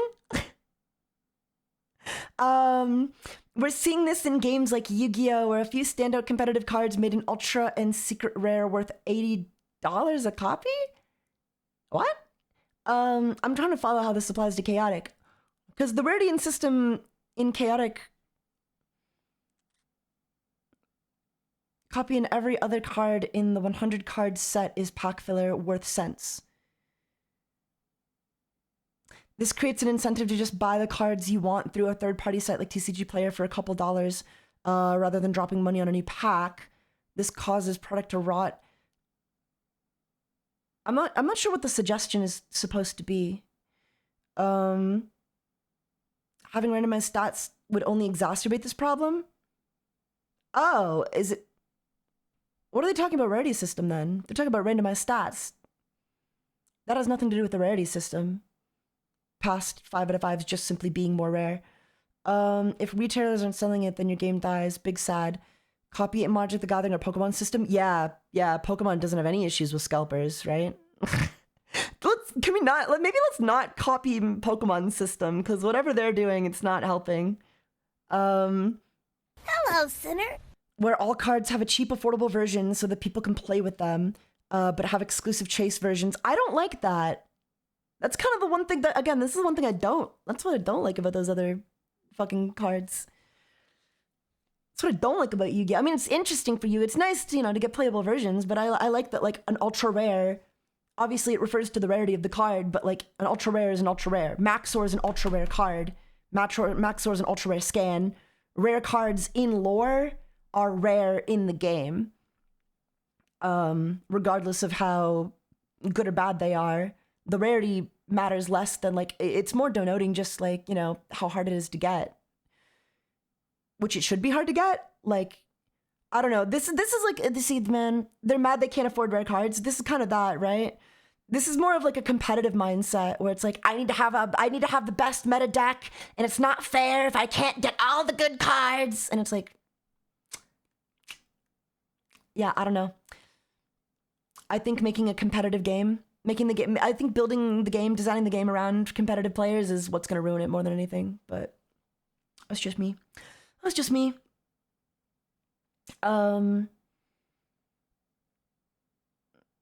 Yeah, I don't know. I don't agree with this. I don't think I agree with this. I quite like the way Chaotic does its rarities. I like that Cross-Sectus is a super rare, you know? And like they're not gonna make a non-super rare version of Cross-Sectus because Cross-Sectus is a super rare creature and he's super rare. He's super rare. That's just the way the card is, you know? The creature is super rare. I think you ruin a lot of the lore. You ruin a lot of the mystique around certain cards if I can get like a common heptad, you know? That's not fun. That's why I like Magic. They have ultra rare copy of a card and a common rare of the same card anyone can get. That's what I don't want. That's what I just said I don't want though. I want the rarity system to stay the same, you know? Cards should be cards, I guess. Hello, Sinner. The reason Chaotic was cool to begin with is because it wasn't balanced around you having every single card, you know? The game might as well not come back and we could just keep playing on Recode. If you want every single card, go play on Recode. Yeah, I like the narrative component of the rarity. Me too. I love the narrative component of the rarity, you know? Because it means like, yeah, not everyone is going to have every single card. It was cool. Yes, it was cool. It was cool. And obviously I'm just holding on to like my days in the playground, but like, you know, having a rare card in Chaotic actually meant something, you know? Because if you just make like commons of everything, it's like, okay, so I just have everything. There's no reason to collect, you know, for me. That just like ruins the fun in collecting. As opposed to, you know, setting out to get all the super rares in a set, for example, like, bleh, bleh, bleh. I want all the super rare overworlders in a set. I need to get my Blazer. I gotta get my Cross-Sectus. I gotta get a Heptad, ultra rare, but yeah. Interest, you know? If I may be so bold, the best comp scenes grew out of the player base developing it as it went, not the publisher dictating terms. Yeah, the point was random stats and working with what you have scanned, including rarity. Yeah, it was awesome. That's why it was awesome, Josie. That's why Chaotic was like the fucking best. But now you've got all these people who are like, you know, they're like in their 20s, 30s, 40s, probably, I don't know, 50s, or any 50-year-olds playing Chaotic. Represent, you know, yes, queen. But yeah, you got all these like fucking 30, 40-year-olds who are like, oh, I need the game to be accessible to be competitive personally. I need all the cards for free. I need to get all the cards and I don't have to work for it. And it's like, then go play Yu-Gi-Oh! You know, go play Pokemon. Oh wait, go play Yu-Gi-Oh! Oh wait. Wow, Taiga, I feel attacked. Good. I hope you feel attacked. If they don't make the cards accessible, then standardized play will suck for anyone that doesn't have want to pay scalper prices. I think it'll be fine. It was fine in 2010. Granted, the scalping problem wasn't as bad then, but I don't know. I think the real solution to that is releasing. They did this back in the day. They released a premium gold set. They had a solution to this back in the day. They released premium gold Chaotic set. All the cards, same rarities. They just reprinted them in a special pack where you got all the cards, and they were all foil, you know. And they're worthless. They're fucking worthless, mind you. Like, you know, like if you can buy like if you compare like an actual print to a Chaotic gold print, the Chaotic gold will be like $5. The premium gold will be like $5, and the original version will like actually, you know, still retain its rarity because it's original. But they're still the same rarity. They're still both super rares. You know, they're still both ultra rares. So no, I don't think that system can go. I don't think that system can go. Maxor is an ultra rare creature, so no matter what, maybe you can give him a common print or something, but like he's an ultra rare. You know what I mean? Hello, Sinner. The ultra needs to refer to more than just the foil, I guess. You know.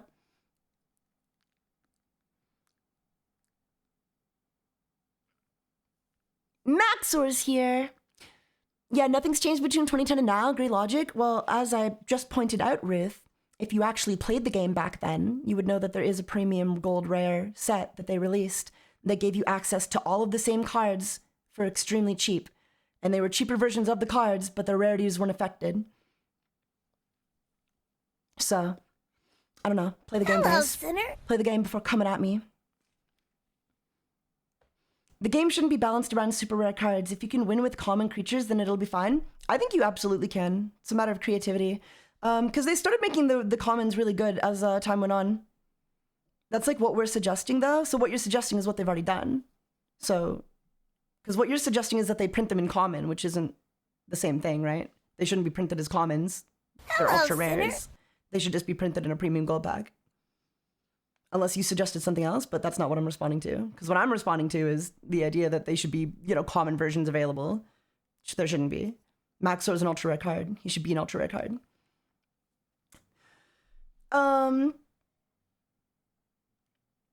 But yeah. But yeah, like Drape, for example, he's a common. He's fucking amazing. Garv is like a uncommon, is like a rare, you know? These cards are amazing. These are well, amazing. These are good cards for their decks, you know? And yeah, there's some great like ultra rare cards too. Like this is, well, this is a promotional. Nadrin, Hymuged, Ultra. Ivena's only a super, Hello, you know what I mean? Like, yeah, there's gonna be good super rare cards. Like, I don't know. There's gonna be good cards. And there should be good cards. And you shouldn't just get access to all the good cards. It's a trading card game. Trade for it. If I recall correctly, there's a variety of strong cards that weren't particularly high rarity, but honestly, I don't remember a lot. Yeah, for sure. And there's also some like high rarity cards that are fucking useless, like I don't know, like Iparu, Metallic Ally. Couldn't tell you the last time I've seen this card used. Either Iparu, actually. Yeah, this guy sucks. This version sucks. They both suck. They're bad. They're bad cards. They're both ultra rare, but you know, like.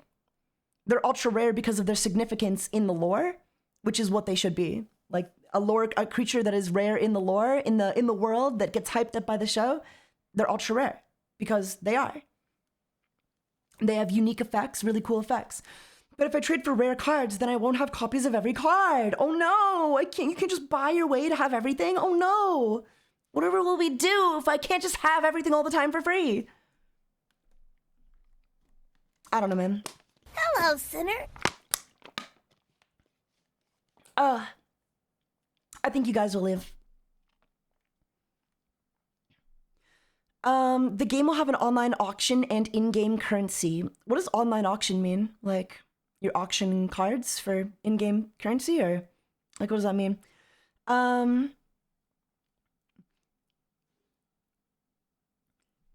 don't have to make the cards commonly accessible to make the game fun. You don't need to buy singles. In fact, that's not even part of the original design of the game. That just gets packs. Work with what you get. Yeah. Like, I don't know. I don't know. It really is unfortunate because we do just have like a generation of players who are competitively just super entitled. They want to min-max the fun out of the game. And obviously, like, you know, the game will never be like it was on the playground again. But like, part of the fun of Chaotic was, you know, creatures did have rarity to them, you know? Not everybody got to have a Lord Von Blood on the playground. And I guess we're not on the playground anymore, sure. But like, I don't know, man. I don't know. I guess you can totally eliminate that and make it like every other card game in existence. But then like, why are you playing Chaotic? I did hee hee hee. I didn't have a Lord Von Blood. I was an Overworld player. I had a Maxor. And there weren't a lot of people with Maxor on the playground. And if there was, it wouldn't have been that cool to have a Maxor. But I guess I'm not on the playground anymore. I don't know. It would just be cool if people traded what they got and weren't so obsessed with like, yeah. But like I said, as long as you make the commons playable, it shouldn't be too much of an issue. And then that way, like the ultras and supers, they can just be like kind of little bits of flavor here and there, you know? Because I agree, like, yeah, if you need to make your deck exclusively around ultra rares and super rares, like, yeah, there's gonna be a problem, especially given like how rare they are. People just lack creativity without being meta. I think people played Recode for like maybe 5 or 6 years now, and they're really used to just having everything. They're very competitive brained, and they think that that's the way card games should be. Honestly, I don't know. Like modern card games suck. Modern card games suck because like you could just buy all the cards. You know, you could just buy whatever you want whenever you need it. Card games genuinely are more fun when you're just playing with what you got, and that's why Chaotic was so cool back in the day. But obviously, if you're gonna go to a locals, like it's not really gonna work. But what I don't think people realize is that like Chaotic in itself, there's like 6 different fucking decks to Chaotic, right? like you need 6 creatures, and then you need 6 battle gear for your 6 creatures, and then you need 6 music for your 6 battle gear for your 6 creatures, and then you need 10 locations, and then you need like 20 attacks. Ultimately, like the game was meant to be played in the sense that like you are adding to your team. Like every time you get a new card, that one new card might enhance your team, you know? But people want to play it like Yu-Gi-Oh! Or like Pokemon, where they're just able to buy these like full pre-made decks with no issues, and like, oh, I'm just gonna net deck everything, and oh, here's what I need. You know what I mean? They want to take the creativity out of the game. They want to take the progression out of the game, which I guess is understandable from like a competitive point of view to some extent. But I don't know. I don't know.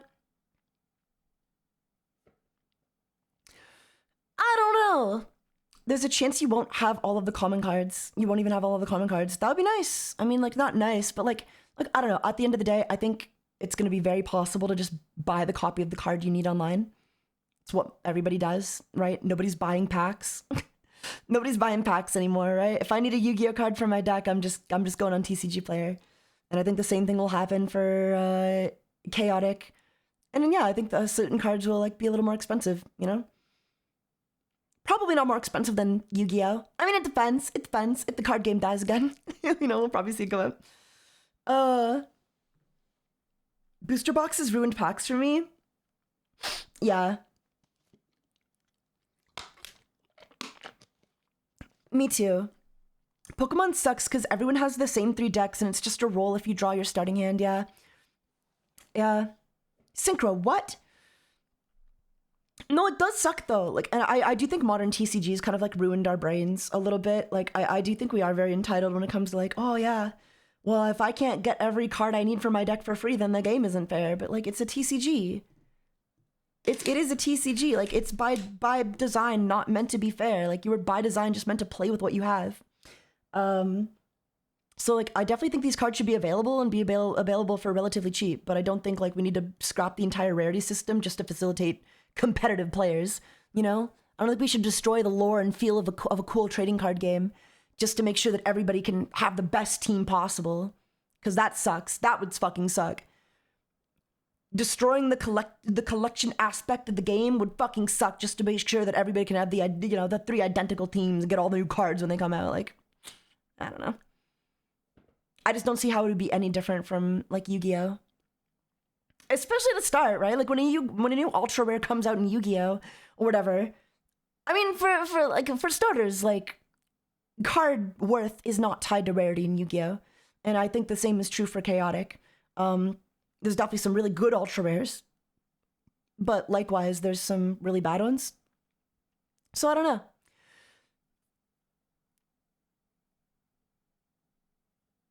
The collection aspect should just be like special rarities. No, I don't want that. I don't want them to release like 16 versions of Glacier Plains, one that's ripple foil and one that's super rare and one that's ultra. No. That would be bad. I don't think Ganon wants to do that either. So like, I don't know, if you're holding your breath for that, I really wouldn't. Because again, like Ganon's whole idea with these cards were always that like a creature's rarity is tied to in lore how hard it is to find. Like that's, you know, obviously he decides the lore, but like you're never gonna get a not ultra rare Nadrin Hymuge of the Lake because he's an ultra rare. Nadrin is an ultra rare creature. He isn't found much. So I don't know. You can destroy that, but like, you know. You can destroy that, but you'd be destroying what makes the game cool. And if you want to do that, then like, I don't know. Are you guys even fans of Chaotic at a certain point? I gotta wonder, like, are people even fans of Chaotic after a certain point? Because like, I don't know that they are. Because it doesn't seem they like anything about the game, the way the game was.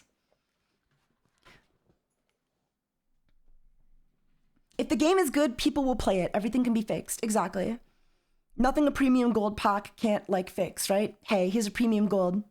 It comes with a higher chance to get your ultra rare Nadrin. That's what they need to do. That's what they need to do. But if they start throwing like common Nadrins and like remove the rarity, I don't know. It's just lame. I guess it's like the same thing. But yeah. Give people like budget versions of their cards to play, whatever.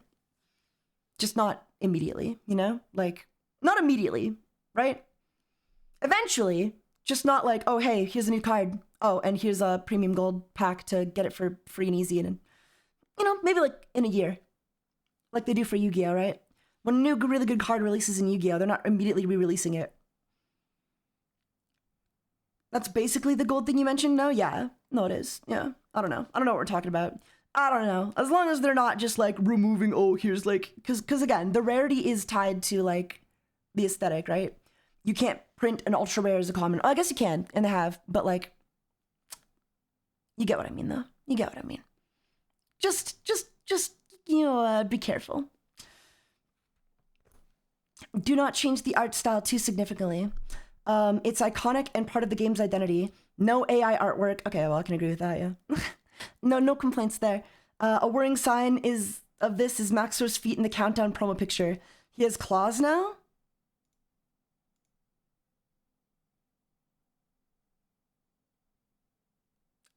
That might have always been that way. This is old promo art. This guy just doesn't know. This is really old art. I don't think they AI'd him and gave him a claw by accident. I think this is some old promo art. He's feet maxing, yeah. I think they're just like that. I think like the show dumbed it down in the art style to make it more human because it was probably easier to animate, but I'm pretty sure his feet have kind of always looked like that to some extent. I don't know. I don't really look at Maxor's feet much. I think it's fine. I feel like the best way for Chaotic to do lower rarities would be to have other cards that fulfill the same function but worse. Yeah, like honestly, yeah, that too. No, that's a great idea. Like there's already a couple of good examples of that. Like for example, I showed you guys Drabe, right? Drabe has the ability target creature gains 15 energy, right? But there's also Vidov. Target creature heal 15 energy to target creature.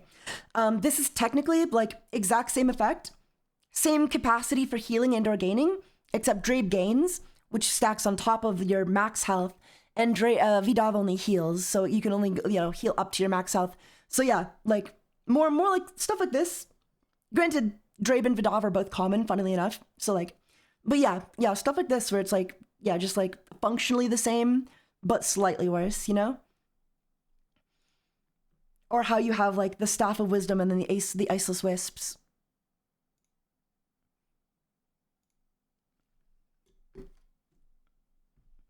Don't you patronize me. I can't talk in the Chaotic Discord server anymore. All they do is patronize over there. It's so annoying. Like you'll say something, you'll make a point, and then somebody will like respond to your wording you used in the point.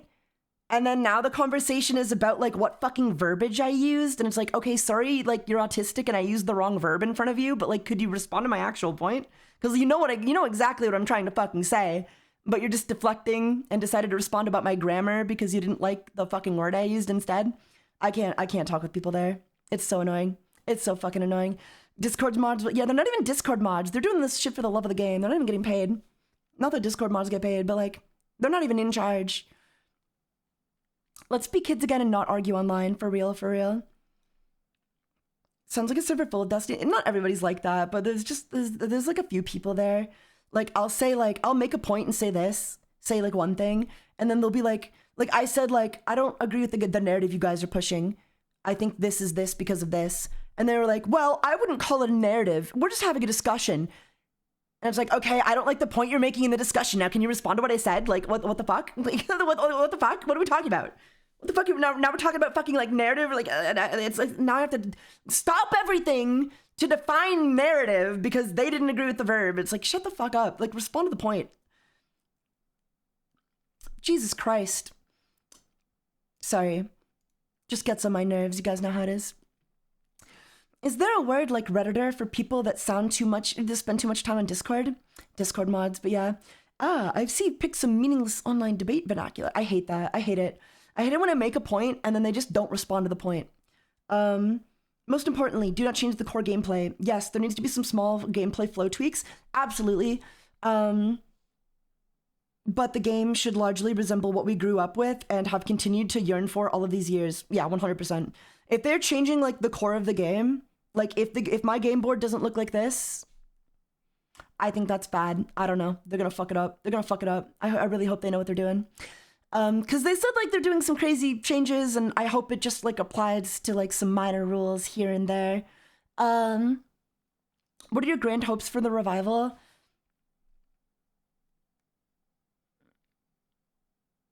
I'd love to see Fire and Stone. I'm gonna cry if we don't see Fire and Stone. They're showing Fire and Stone on Chaotic Entertainment, like here. Let me scroll down. It's gone. It's not here. I don't know. I was watching Captain Hard Rock, or Codemaster Hard Rock's video, and they're showing Fire and Stone. I want to see Fire and Stone. I want them to just continue with what they've been doing. I do think the game is good. Like, I think there's some broken cards, but I don't think it's anything hiccup that a ban list can't fix. So I think, like, if I was gonna make my ideal is like errata the Dawn of Param set creatures, especially the creatures, some of the battle gear, some of the attack point values, you know, like adjust those. Adjust what you need to. Errata the first set, Dawn of Param set, re-release it as in like, you know, the same set, but like these are new. And these are gonna replace the old cards, you know? Your old cards are still playable, but if you played those old cards, you would have to play with the new stats, or you're welcome to play with the original creature stats. They're just gonna be bad, you know? Like, you can play with your old 35 energy Tank Toborn, or you can play with your new 60 energy 10. I like to use 60 as a benchmark for good energy creatures. You can play with your old 35 energy Tank Toborn, you can play with your new 60 energy Tank Toborn with like a buffed up power stat. It doesn't matter. You can play with either. They're both legal. You only get 2 copies still as normal. Here's some other ways the card was buffed, and the card just does what the card says. I think that would be really difficult if they do like the averages idea. You might just have to make it so like all old versions of the card are like errated. I don't know, just errata them, you know? And then after that, if that's successful, go for Fire and Stone. And just make sure it's all backwards compatible with the rest of the current cards in the game, which you will eventually release in premium gold packs so that other players can catch up on them and build their decks as necessary. And then use standardized averages for all tournament play, just so that nobody has an unfair advantage in like tournaments. But for casual play or at your locals when you're qualifying, play with your cards, you know, do whatever. I don't care. I don't know. And then yeah, after that, you're good. It's good. That's my ideal. I think that'd be good, right? That would be good, right?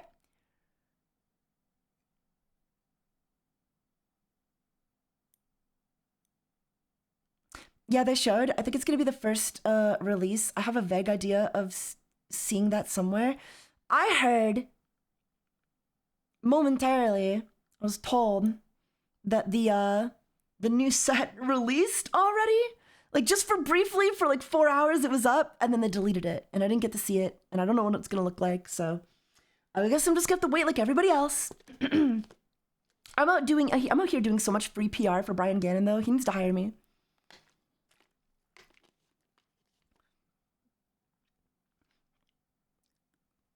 Do you think they'll continue the show in some way? Maybe some comics. Maybe some fucking comics would be cool.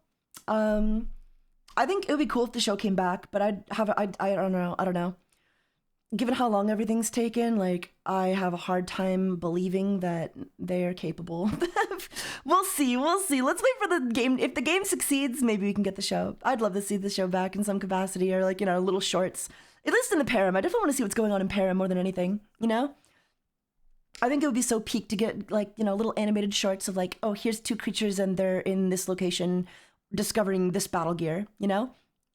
That would be kind of cool.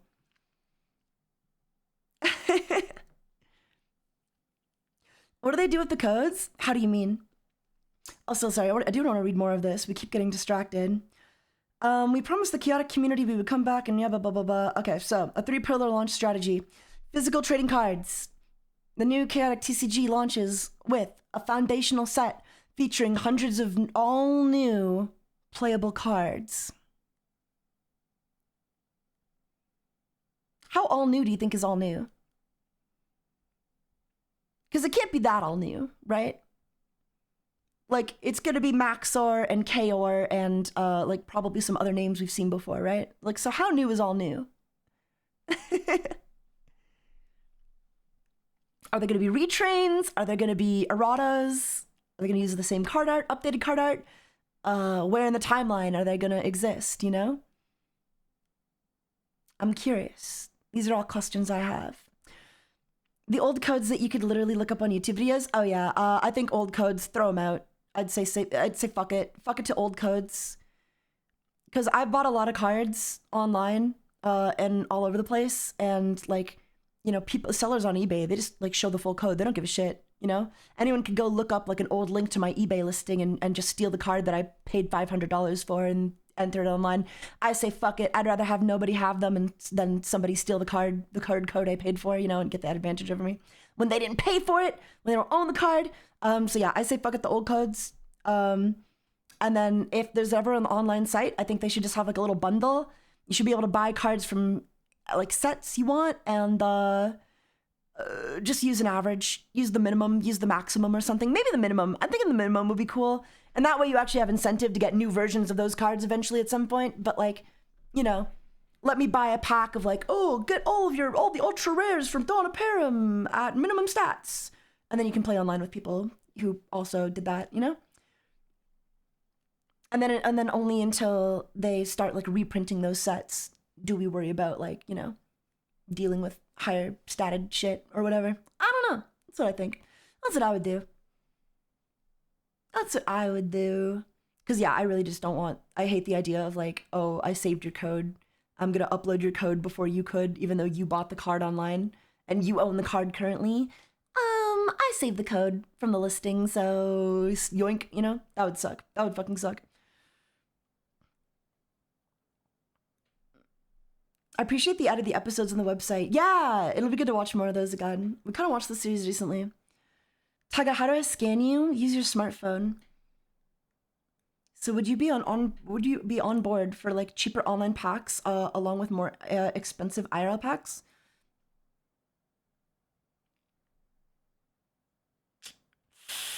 I don't know. I don't know. I don't know that it would be. Like, I think if I like the enter the code aspect because I get the online card, I get the card in real life and online. The idea of only owning the card online, unless like, are the tournaments all gonna be online? I don't know. I'm not sure I love that. Especially if like a lot of the interaction is gonna be in real life. I'd like to make sure I have a copy of a card that for whatever I'm playing with. Unless it's the bare minimum. Flooding the game with random generated codes online, I don't know. Yeah, that's another thing. It's like, you know, I don't know if I want to like a chaotic library of a million cards that I never fucking use. There needs to be a way to get rid of scans that I don't want. Like they need to keep the trading aspect of the trading card game. Because that was the coolest part of the original set, was that you could trade online. You'd have your IRL card, sure, then you'd upload the code and you could trade it with other people online for their uploaded codes. That was the cool part. Because you know what I haven't done? You know what I haven't done in 100 million years? I haven't traded a card in a card game. I haven't traded with anyone in a card game. People don't trade card games anymore. They just don't do it. How much you want to bet though that somebody's gonna like hack chaotic game online and like generate a bunch of like fake codes for like Lord Von Blutz or something? Because like they do this for Pokemon, right? Like you can generate like shiny maxed IV like Pokemon Mewtwo's or whatever, you know? I think it's only a matter of time before somebody figures out a way to do the same thing for chaotic and then just offers a trading service. 5 out of 5 max stat Lord Von Blut, you know? So they're gonna need to crack down on that. They're gonna need to crack down on that because it's gonna happen. Organized play program. Beginning Q1 2027, Chaotic Organized Play will roll out to hobby stores across the United States and Canada. The program will feature in-store events led by trained Chaotic ambassadors and our partner, Brian David. Brian David's going to be at every single in-store event. Awesome. Marshal of Mothership Games, a full calendar of tournaments and learn to play events at the retail and convention levels. Exclusive promotional cards and themed giveaways, a pathway for dedicated players to compete at higher levels. We believe Chaotic is best experienced face-to-face, with friends, trading cards, playing the game, and sharing strategies. I could not agree more. And Chaotic is a great game for like actually sharing strategies, you know what I mean? Because I feel like in Yu-Gi-Oh, when you're talking about like, you know, strats, it's just like, well, use these 3 cards and then you can run like a 3-card combo. It's pretty cool. I feel like the cards are doing all the work, but I feel like there's so much more legwork in Yu-Gi-Oh to like actually figure out what cards do and how they work. I'm gonna become a trained Chaotic ambassador, guys. Our organized play program is Hello, designed to Sinner. build real communities around the game we love. Nice. I'd love that. I hope I can annoy my local. Yeah, I'm gonna annoy my locals. Hello, I'm Sinner. probably gonna go down like next week or something and be like, so, are you guys doing chaotic? Because I'm just saying, like, I would be into chaotic.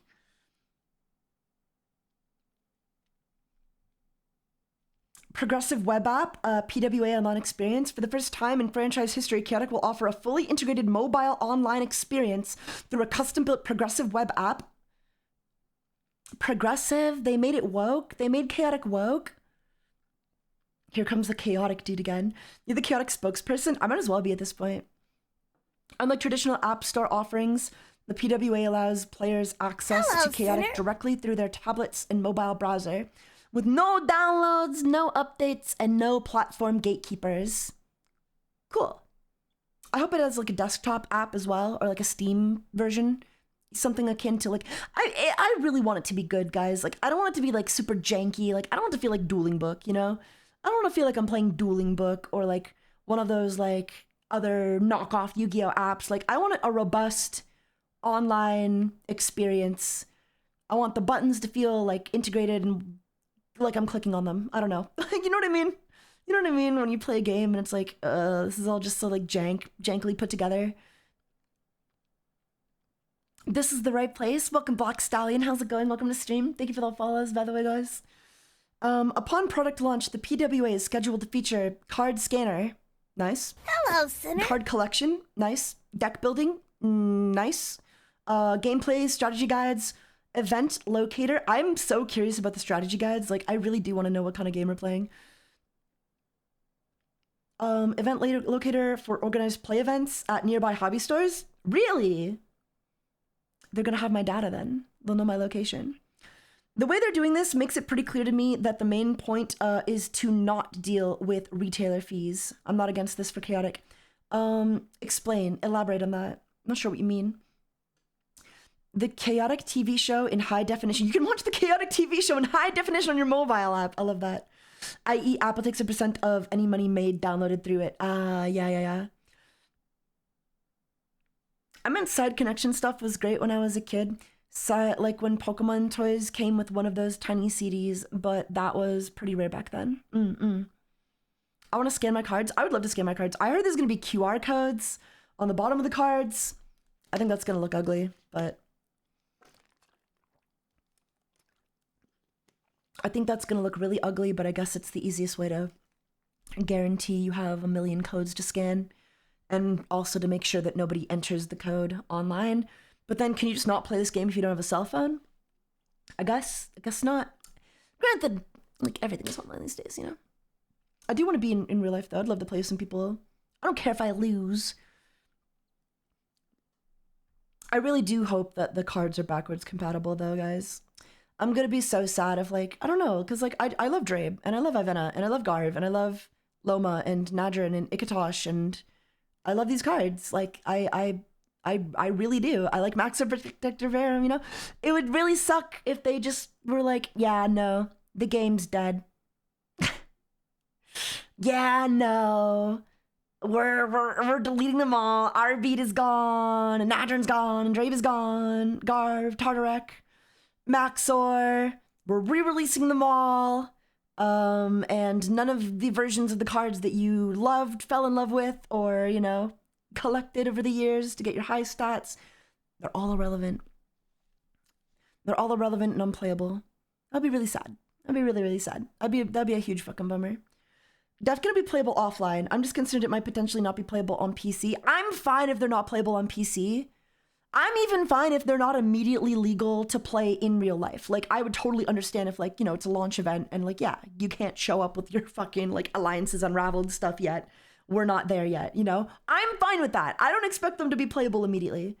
But if the intention is to just replace them entirely and not integrate them in any capacity, I think they're dumb. I think they're wrong. I think that's a mistake. I think that's a mistake. Oh, I meant the game itself, not the old cards. I see. That could be playable offline. Well, yeah, the game itself will be playable offline. Gonna hold out hope. Not be playable on PC. You know, they're gonna be playable on PC. I mean, as long as they can, like, if they can match half of what, like, Chaotic Recode has done, I think it'll be playable. They did it once, they can do it again. I think it'll be a legacy, but not official. I just think it'll be hard to balance with new gameplay rules. I don't know, it depends on the new gameplay rules, for sure. It depends on the erratas they want to implement, for sure. Like, I think the most difficult mechanic to bring into, like, the modern metagame will be fluid morphers, because they fucking suck, guys. Fluid morphers are broken. Fluid morph. Like, these guys are busted. These guys are fucking busted. How do you balance around this? You don't. I think they need an errata. I don't know what that errata looks like. I guess you could make it so, like, at the end of the turn, fluid morphers lose all Muji counters they have on them. Maybe. What are those? These are fluid morphers. These are Morellians. They're broken. They're really strong. Learn to wield water as a weapon, and every time you play a water attack, you gain 1 Muji counter. That's what a fluid morpher does. When a creature you control deals water damage, this creature gains a Muji counter. I don't know what the solution is. Maybe make it so only the creature in combat gains a Muji counter? That might fuck some things up, though. Like, honestly, fluid morphers are so fucking broken, guys. They're so fucking broken. And the problem is twofold, because there's, like, an entire location called, Glacier Plains. There's an entire location called Glacier Plains, Morellian Melting Camp. Oh no, this one. Glacier Plains Morellian Heat Cannon. Sacrifice 50 Muji counters and win the game. Any player may play this ability. So the idea is you sacrifice 50 Muji counters, you win the game. However, the problem is, the only way to, like this card, like, I don't know, if you errata Fluid Morpher too hard, this card is kind of invalidated. And maybe that's fine. Maybe you just say, like, fuck it, this card will never resolve ever again, and that's okay. You know? I don't know. Merlians need to be dealt with. Something needs to be, like, errated about them. I'm definitely down for, like, some general mechanic updates. That's who the fuck okayed that card. It's really hard to do, but what's not really hard to do is just kind of, like, stack Fluid Morphers, counters on Fluid Morphers in general. Like, there's some really broken Fluid Morphers, like Jornik. What, for 1 Muji counter, the next time Jornik is dealt attack damage, you can deal 10 damage to target creature which played that attack. So the second, like, if you start, and he can gain Muji counters even when he's not in combat.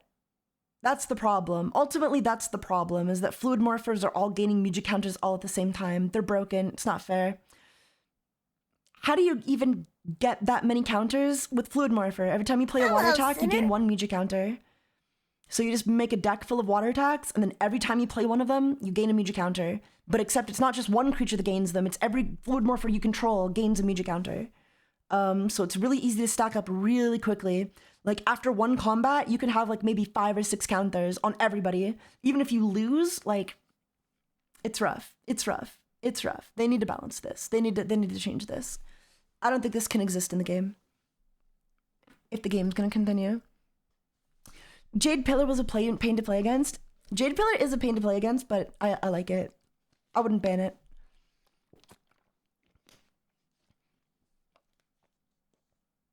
Hello, Sinner. Just make it so that they only work if they don't have counters or only if they're in combat. Yeah.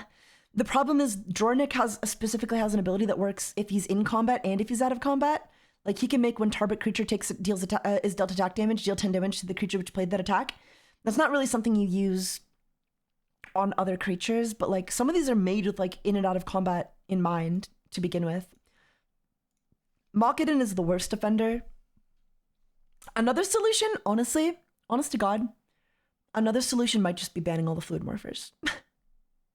It might just be saying, like, fuck Fluid Morphers, we're gonna ban them all, and then we're only gonna print Fluid Morphers that have fair abilities from now on. Because this guy, you can spend 2 Muji counters to heal 5 damage to target creature, not very good. But if you wait till you get 4, you can heal 25 damage to target creature, which is a 100% increase.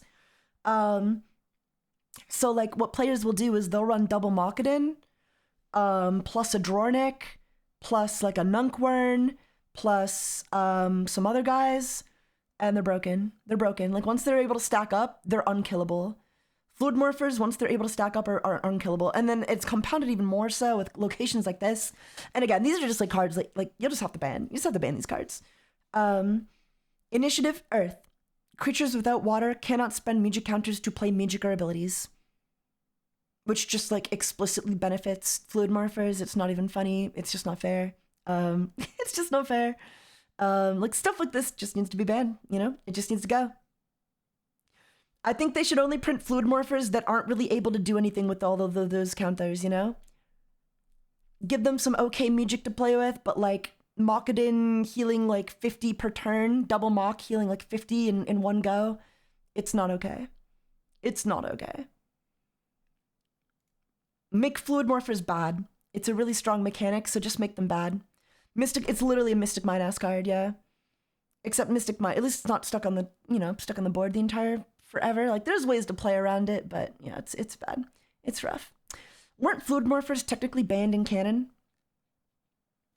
I don't know. We could just not print them. No big loss. Yeah. I think some of these shouldn't be reprinted. Quite frankly, like I think some of these Fluid Morphers should maybe just go on the ban list and be forgotten about, you know, like part. I'm not sure how I feel about part Soa. Definitely Mockadin though. Mockadin and Drornik. I don't know. Yeah, Mockadin and Dror can they could just go. You know? Lawman Call, like otherwise I think Fluid Morpher's fine. It's just the abilities you give the Fluid Morphers that you need to watch out for. You can't give them good abilities. Like this guy has the ability target creature loses range, and then for 3 magic counters, deal 20 damage to target creature with Swift. And then for 10 magic counters, destroy all opposing creatures with range. Honestly, not that bad. I don't think this needs to be banned. Can you pronounce Ehun Kalin? Yes. Ehun Kalin. I don't know why this one's banned. This one was banned for a while, and I'm not sure why. I guess it's like a hard counter to range and Swift, but like, not on turn 1? Because here's the thing, right? You don't have any magic counters until you play a water attack. And you need 10 magic counters to destroy all creatures with range. So I guess like if I guess what I'm saying is like if I just had range and Swift, I would just like dive your air deck.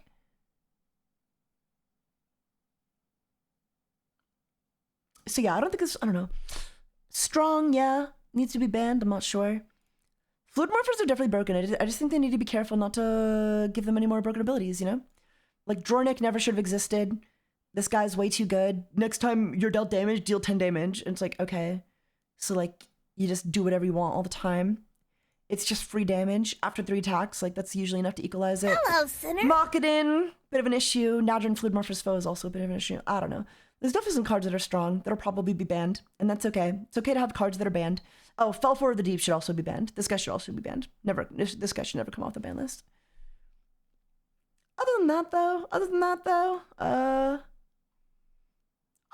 that, I don't think these Fluid Morphers are too much to worry about. Let's see here. The initial Chaotic release will arrive at select hobby and specialty stores in late October 2026, with a full retail release planned for late January 2027. So I think Canada and the US are getting them first, luckily. I'll buy your cards, Mr. Gannon. I'll buy your cards.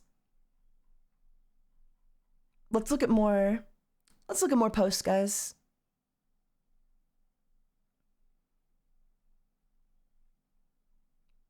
I want to see some hot takes. Give me your chaotic hot takes. Should I make a Reddit post asking for your chaotic hot takes? That'd be kind of cool, right? Site down for me, high traffic, or did my code get sent to chaotic? And I only think the site is, oh shit, chat. What if I'm in chaotic right now?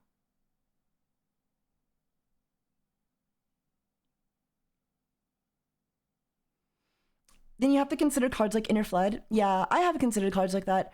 I think Inner Flood is like, it's definitely a strong card. They could errata it or ban it. I don't know, man. Like, I think, yeah, like, there's some individual cards from each set that are fucking strong, but I still don't think that justifies, like, rebooting the whole thing. Okay, here's some hot takes. What do you guys want to see in new designs? With the official announcement of the reboot, I'm curious to know what everyone wants to see for new card designs, design-wise. Not stats / balancing, etc., purely aesthetic. I would love different types of foils for sets or even specific card types. I love ripples. I love ripple foils. I'd love some ripple foils. I think they should do like, I don't know. I still think like ultra, super, common, uncommon. Like the common, ultra, super, uncommon, and ultra rare, that needs to refer to like the creature, right? Like that needs to be the creature. Does that make sense? Right? Like, Maxor is an ultra rare. Vixpin is an ultra rare. No matter what foil printing you give it, or the super, Vixpin is a super rare. No matter what foiling you give it, they're a super rare, right? That needs to stay the same. That little super icon in the corner needs to stay the same for every card. You shouldn't be able to be like, oh, here's my common, you know, I'm just gonna print it as a common. Like, no. It's a super. Like, it might be common. It might, like, you know, it might be common, but it's a super. It is a super rare card. You need to maintain the lore integrity. Is it a hot take to say I'm still annoyed by Tom's second Maxor was the post-errata version? No. Oh man, I hope they remake, what if they remake Maxor with 3 Mija counters? What if we finally get an OG Maxor with like 3 Mija counters, max energy, etc. That would be epic. That is me. XD.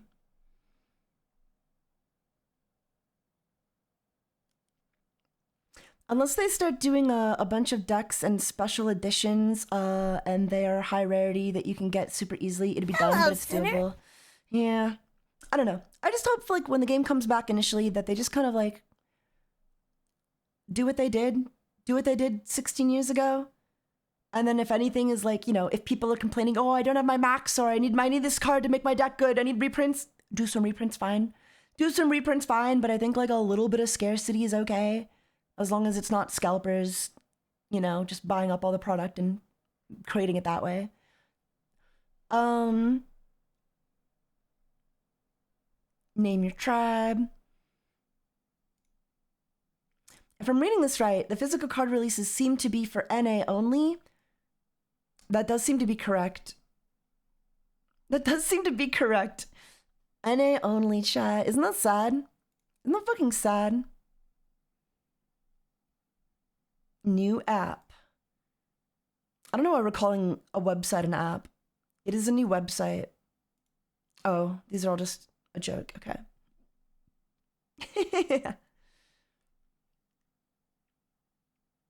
Tom and Sarah deserve each other. They're both haters. True. They are fucking haters. We should watch Chaotic. I'm gonna be so real, guys. I think this art looks bad. I hope this is just like concept art, right? Like the cards can't, like, I don't know, this is just concept art, right? That's not gonna be on a card, right? Right? Oh man. That's me again.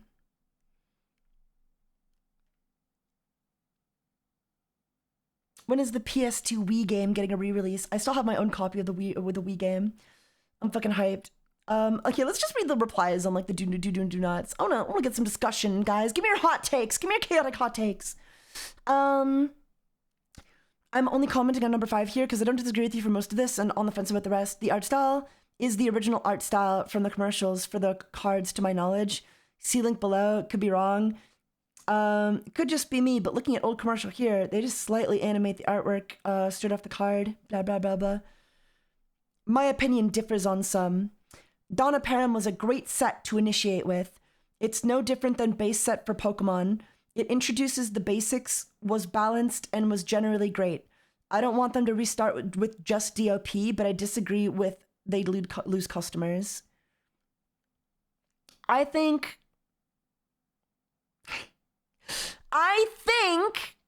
and I've said this a million times, here's what they should do.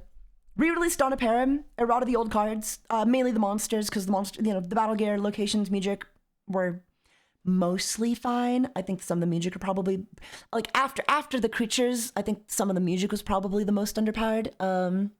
Decrescendo and Fortissimo. Re-release some of those, right? Errata those, make some of those iconic DOP cards, like, really fucking cool again. But then keep kind of everything else the same. Like, make them completely compatible with the rest of the sets from the card game. Obviously, if you need to ban them for tournament play, understandable, valid, do so. But like everything else, it should be cross-compatible. It should be cross-compatible. Errata the DOP set, release it, see who's into it. And then if that does well, the next time you go to release Fire and Stone, print like a premium gold set so that people can catch up on like the stuff in between in the meantime, you know? Or maybe like, oh, here's a Silent Sands re-release with all your favorite creatures with higher chances to get them. I don't know. Something like that. I don't think everything needs to be errated. I think genuinely only the Dawn of Param set needs to be errated. Just that's the only one. It sucks. It sucks. Oh, yeah. Don't really release the exact same set, but the theme should be like, this is the world of chaotic. Yeah, something like that. Or like, here's like a fucking overworld booster box. Here's all of like, here's a Drabe and your Garv and like, here, oh, you get a super rare Ivana. I don't know, just like, give people a chance to get the cards they need to get, you know? I would be happy to do that to a Dawn of Param and Zenith of the Hives to start off. Does Zenith of the Hive like really need it? Like, yeah, they were still pretty rough for Danians, but I think they got good pretty quick. I don't know. I can get behind like a Dawn of Param re-release, man. The creatures really were fucking garbage, you know? The creatures really were fucking garbage. But like, the idea of re-releasing every single set with erratas is exhausting to me. And then telling me that actually all of the other cards from this set are also bad and unusable, I would be just upset. I would just be like, I don't know. It would just be like a waste of time and money for me. I don't want them to restart with just DOP yet. Number 2, randomized stats wasn't just a cute gimmick. It was the main gimmick. That's really what set Chaotic apart from competitors, and it should stay that way. I agree. I agree. Again, I think the real solution is just like standardized averages for tournament play. And then if you're like playing casual or at your locals, I say go ham, right? Like, yeah, it's going to be unfun. It's going to be unfair sometimes, you know, they might have a better version of that card, but like at worst you can complain to your locals and be like, hey, locals, run an average tournament, please. Run a modernized average tournament, just for, you know, for fairness, you know? Problem solved. You get to keep the best part of the game. And everybody's happy. Everybody wins. There's literally no reason not to do it that way, as far as I'm concerned. That was everything for this game, and tied into and also humanized these creatures with the show tie-in, or even stories in general. It would not cause a play-to-win structure either. It certainly didn't before. If anything, it would scare off. It would cause a more diverse meta. I do agree it would cause a more diverse meta. Depending on what cards they print next. What they need to do is they need to print cards that, like, if your max energy is lower than your opponent's, like, let's say, you know, we're in an underworld meta and everybody's playing KO the Fierce, and your KO the Fierce has 65 energy and your opponent has 70, or maybe you have 60 and your opponent has 70, and you know that you're like a min-statted KO the Fierce. They should make a music that says, like, if your scanned energy is lower than your opponent's opposing creature's scanned energy, do blank. Here's like a really good effect you can have for being lower, you know, for being a little lower, you know, for having a worse version of the same card. Because your opponent's going to get the benefits from having, like, you know, the higher stated version innately, just, you know, like their attacks are going to go through, they're going to have to work less hard for it. Just make cards that benefit from having lower stats. You know? embrace the randomness, and then it's not like, oh man, I pulled a bad version of this card. It's, oh man, because I got a low status version of this card, I can run this really janky strategy, you know? I can use this really annoying strat now. That would be cool. That'd be cool, right? That would literally solve everything, right? Am I crazy? I mean, isn't that exactly how Pokemon works? How do people, like, contend with competitive Pokemon, right? With EVs and IVs. How's it going, Lennox? Welcome to stream. How do people contend with, like, Pokemon having EV and IV training? Like, isn't that the exact same thing as chaotic? It doesn't cause issues there, right? 3 agreed. What was number 3 again? Do not launch with it. Yeah, agreed. Yeah, agreed. I agree. Yes and no. Randomized stats helps product get sold. Further, somebody still has to open a shit ton of packs and be able to sell those singles on TCG Player or other sites. 5 agreed. 6 agreed. I agree. I think I agree. Yo, how's it going, Mission Data? Welcome to stream. EVs and IVs are manipulated to get exactly what you want. I see. They do Ace and other jank that is technically legal to get perfect Pokemon. Oh, okay. Whether through breeding or specific training or just generating Pokemon third party. Yeah, probably for the best. Yeah, ultimately then my solution is either mandatory averages for tournaments. That's the number 1. I think that's the easiest one to implement. Or number 2, print more cards that benefit like creatures with lower stats, you know? Because obviously there's a lot of stat checks in the game where like, oh, if you have 75 wisdom, you can do this. But how about like, oh, if you only have this much wisdom, if you have over 75 wisdom, you can't do this, you know? There should be more cards that have benefits from having their stats lowered, you know? In like a roundabout way, I guess, you know? In Yawkus fashion. And I think that would be really cool. And if anything, that would just create more like gameplay opportunities, you know? Because it wouldn't be about like, oh man, this version of the card I got sucks. It's like, oh, this version of the card I got opens me up to like these new avenues of play. You know, and these avenues of play should be just as valid and effective and useful as, you know, having max stats. And then that way it doesn't feel bad when you get a lower stat version, you know? It's just another way to play the game. Just another way to build your deck. So that would be awesome. That would be fucking awesome. And again, they do already kind of do this, right? Like if we go 30 or lower. Oh no. Scroll. What am I doing? Scanned. 30 scanned. Scanned. We'll just go scanned. Like Melody the Meek, again, this is a great example, right? Min stat meta. There could be a min stat meta, right? Like, okay, we have Melody the Meek here, right? But what if another music choose a target creature with like 50 or less scanned energy? And then they only take, you know? Like, Melody the Meek is a perfect example, though. The cards like this, more cards like this, except with maybe like a better range of like, you know, 55. Because I think 55 is like that sweet spot where it's like, damn, 55 fucking sucks, you know?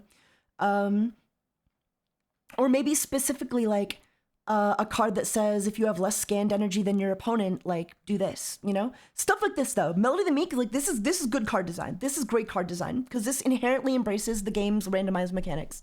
You know, you need 30 or less. So like, oh, my 35, you know, it does suck, but like, oh, my 35 energy scanned Tangoth Toborn can't benefit from this card, but my 30 energy scanned Tangoth Toborn could. Guaranteed to survive at least 3 attacks on a 30. I really wish they keep it. I hope they keep it too. I hope they know what they have and they embrace it, you know? Because like otherwise cards like this do become a lot less useful, right? Because instead of like, I do think like the deck building is limited if you get rid of the randomized stats. They do just need more cards like this though. Or like recurring rescue. Heal 10 damage to target creature. If the target creature had 30 or less scanned energy, return this card to your hand. Genius. Like cards like these are good, you know? Cards like these embrace like lower statted cards. They give them a chance to like be good in the meta. In fact, I'm pretty sure they actually have Melody of the Meek completely banned in Recode because of how good it is. Here for the chaotic comeback. Can't wait to use my Lobani deck again. I hope I hope it's legal, Saris. I hope all the old cards are legal eventually in some capacity. Yeah, if they just put out support for weak creatures, that'd fix it, right? That'd fix it, right? Okay, that's all I wanted to hear you say. That's all I wanted to hear somebody say. Iparu underrated. I really love the metallic one. I do too. I love, yeah. I actually like this one more because he's kind of a little better, technically. This one just copied. This one's really good in a mirror match. Like, I was actually against an opponent who queued me. I think I was playing Protector Param, and then my opponent also was playing Protector Param, but he was playing Protector Param with Metallic Ally, and he copied into my R-bead, which he already had one of, so now he had 2 R-beads. I do love Metallic Ally, though, conceptually. It's really cool. I better see you in the top 10 leaderboard online. I'm gonna try. I'll see what the game is like, but I'm gonna try my goddamn best. I gotta live up to the name of a chaotic VTuber.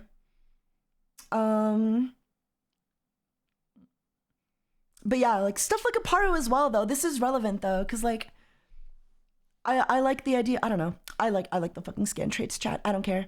I think it worked for the game in 2010. And if audiences are such like complete like insufferable pussies in the modern day, granted, Americans are insufferable pussies. They might just ruin it for everybody. But like, I don't know. None of us mind it on the playground. I think we'll be okay. I think we can live with like scanned disciplines. I think we can make it work. Is it a little unfair? Is it going to feel a little bad? Yeah, but if we just print some cards to make, to work around it, if we make like low statted strategies viable, life will go on. Oh, here's another one. Lord's Chamber of Recall. At the beginning of combat, engage creatures in this space with 30 or less scanned energy. Gain 30 energy. Pretty cool. These are cool cards. These are cool cards that, like, the use cases will be inherently limited if we just eliminate randomized stats entirely. You know? Because instead of, like, you figuring out which card you want to use, like, oh, man, I got a Tangeth I can use with this card to do this. Now it's, like, just the devs telling you what cards you're supposed to use with everything. That would suck. Sacrifice an engaged creature. If you do, target engaged creature loses X from each discipline, where X is the sacrificed creature's scan disciplines. If the sacrificed creature is a minion, engaged creature also loses 10 energy. Why is the R34 femboy mascot on my screen? What the fuck? Also, how's it going, Foxy Plays? Welcome to the stream. Make 100 versus 100 games possible. I would love that. That'd be cool if they could program that. Game modes I want available on launch. 1v1, 3v3, which nobody will probably play, but I still think it should be there. 6v6, 10v10, and a beta. I want a beta function where I can basically like make my custom game rules. I want a beta drone where I can make a custom game rule. Like just do anything I want, like double up, triple up, quadruple up on creatures, for example. Use like 200 of the same attack, no attack point limit, no unique. I would love that. But I definitely think it needs a beta function. And again, I don't think 10v10 and 1v1 and, well, 1v1 might be popular, but I don't think 10v10 and 3v3 will be very popular, but I still think they should be there. I still think they should be there because that's what the game was advertised with.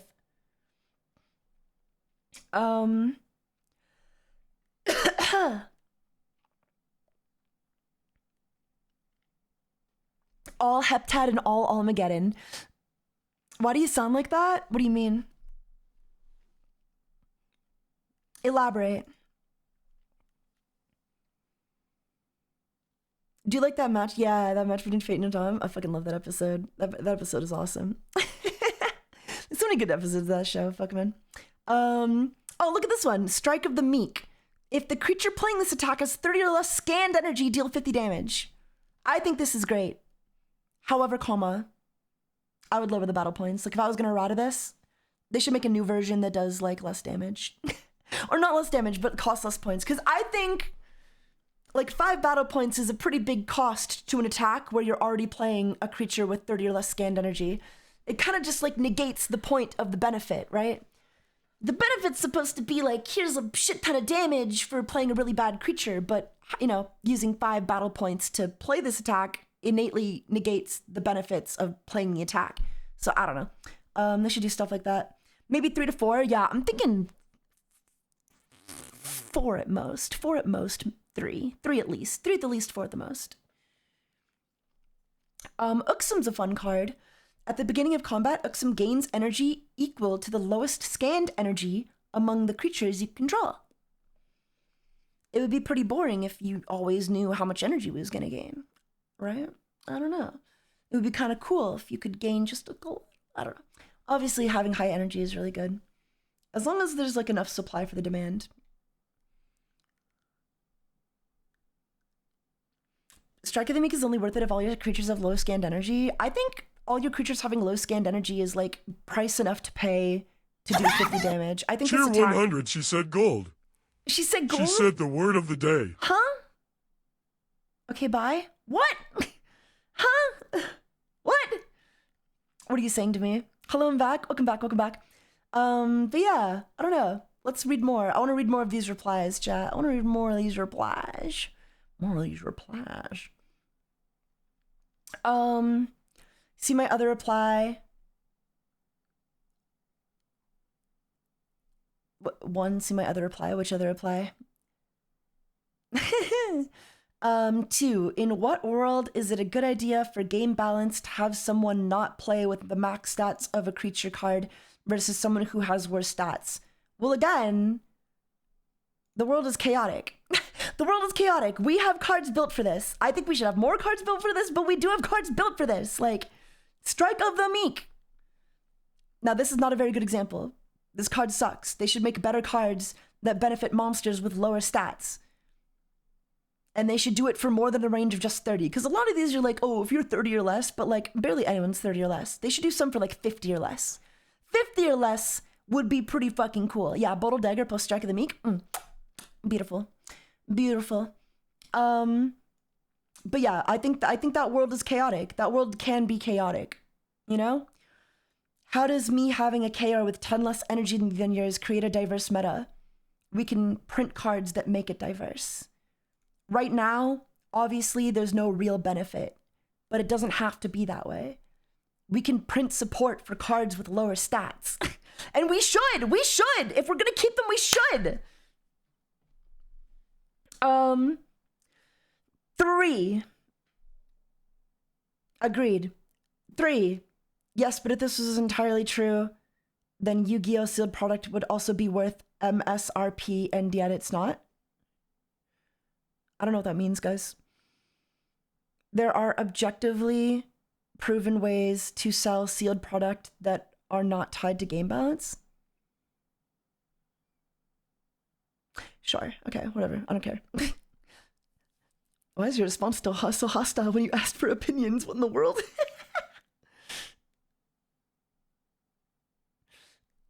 This is what, dude, no, this is what it's like, though. This is what it's like talking in the chaotic Discord, man. Like, you'll give an opinion and people are like, no, you're wrong and you should kill yourself. You're wrong, and also you used a word I didn't like, and now I'm confused. Make the risk of being weaker benefit from potentially stronger attacks. Exactly, yeah. The risk of playing these weaker creatures should be, like, lower cost attacks that do damage based on having those weaker creatures, you know? Maybe make them unique, you know, still make them hard to come by and rare and stuff, just so that you're not like, you know, don't make them too good.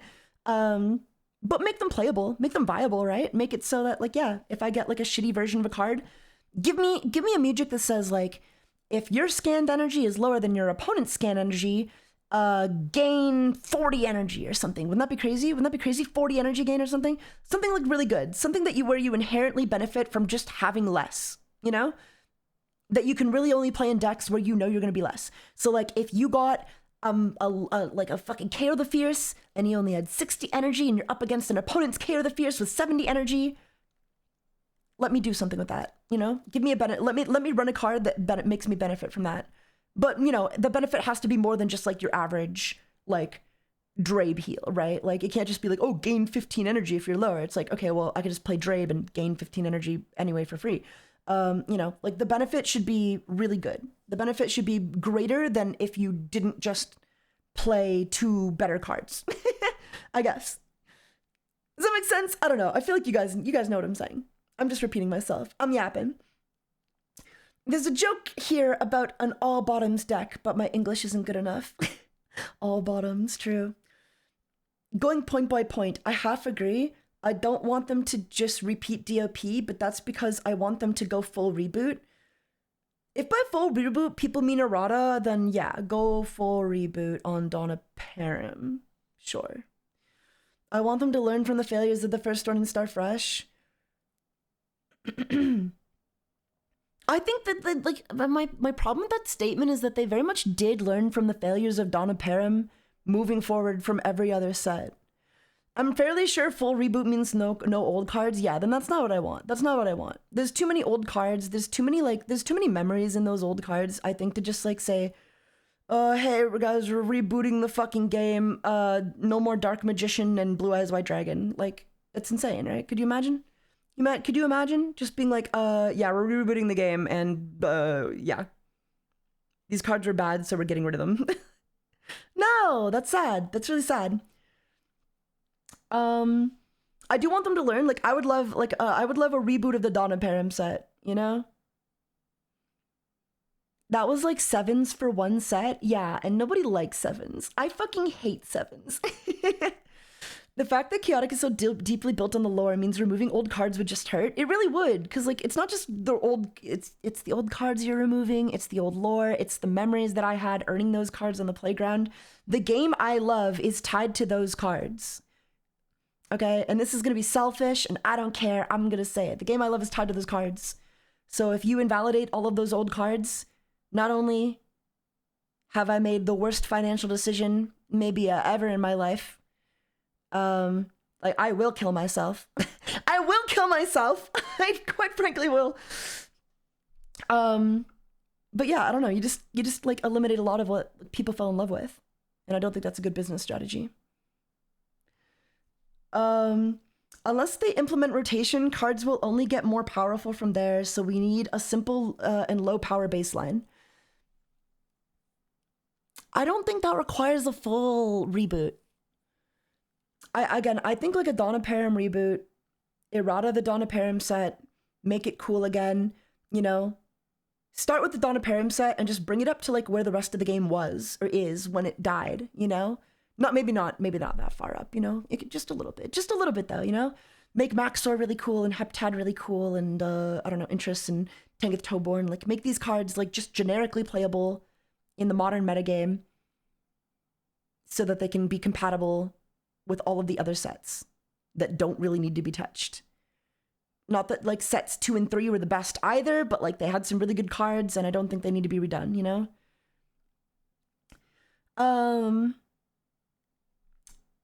Taiga needs a wife to take control of their debit card, true. Facts. I agree, random stats just make the version of the card you actually want to play harder to get, creating a barrier to entry. This is just such a competitive mindset. Which I guess like it is a trading card game. It is a competitive card game, but man, it is such a competitive mindset. I wish people would consider other solutions other than just like get rid of the one thing that made Chaotic interesting, you know?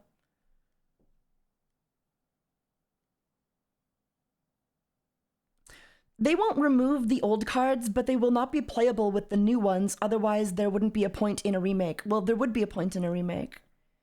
The point in the remake is that the card game is extremely dead. So, so the point in the remake would be getting the game. The point of the remake, I don't understand that logic at all. I don't know what you mean by they won't remove the old cards. Like, of course they're not going to come to my fucking house and burn them, right? Like, what do you mean they won't remove them? But if the new cards aren't playable and they're not backwards compatible, then yeah, that's gonna suck. That's absolutely gonna suck.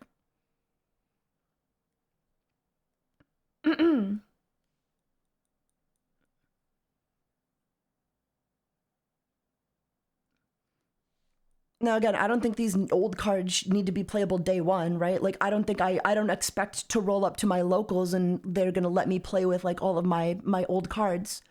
You know, especially when the game just came out. That's understandable. I don't expect that. But they should be backwards compatible. Absolutely. Absolutely, the card should be backwards compatible. I think the plan should absolutely be to like reintegrate these older cards back into the meta, you know? I see no reason that, like, I don't know, maybe, I don't know what kind of game, I don't know what these, like, Dawn of Param set's gonna look like, but I see zero reason why, like, well, you know, they need to design a game where my Tartar XI overloader is unplayable or something, you know? And I think if that was their intention from the start, then they needed to say so 5 fucking years ago and not encourage people to buy up cards and, you know, do all this shit. I think they, if that was really their plan, if I don't know, if day one these cards weren't going to be relevant, they needed to say so 5 years ago, you know? Because they waited an awful long fucking time to make that clear, and it's still not even very clear. Yeah, it's still not clear. I have no idea what the plan is. A lot of the old cards have good lore and eps from the show. Yeah, Rip Tien, yeah.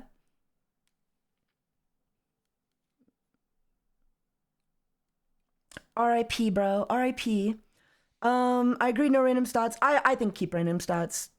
Again, I'll just repeat this a million times. Mandatory averages for tournaments, and or release more support for lower statted versions of cards. Make having a lower stat version of a card not necessarily a, you know, like, oh shit, I got unlucky, and more so of like, this is a mattered play style. I just love the random stats. Me too. I love the random stats. I don't care. I don't care. I'll own that. I'll say it with my fucking chest out. I love the random stats. It wasn't just a gimmick. It was the defining thing of the game. It was what made the game cool.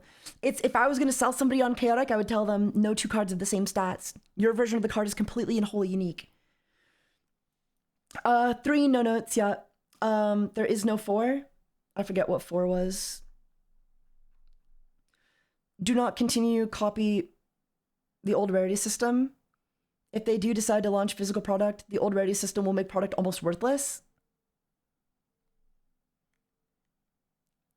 I don't understand what this person's saying.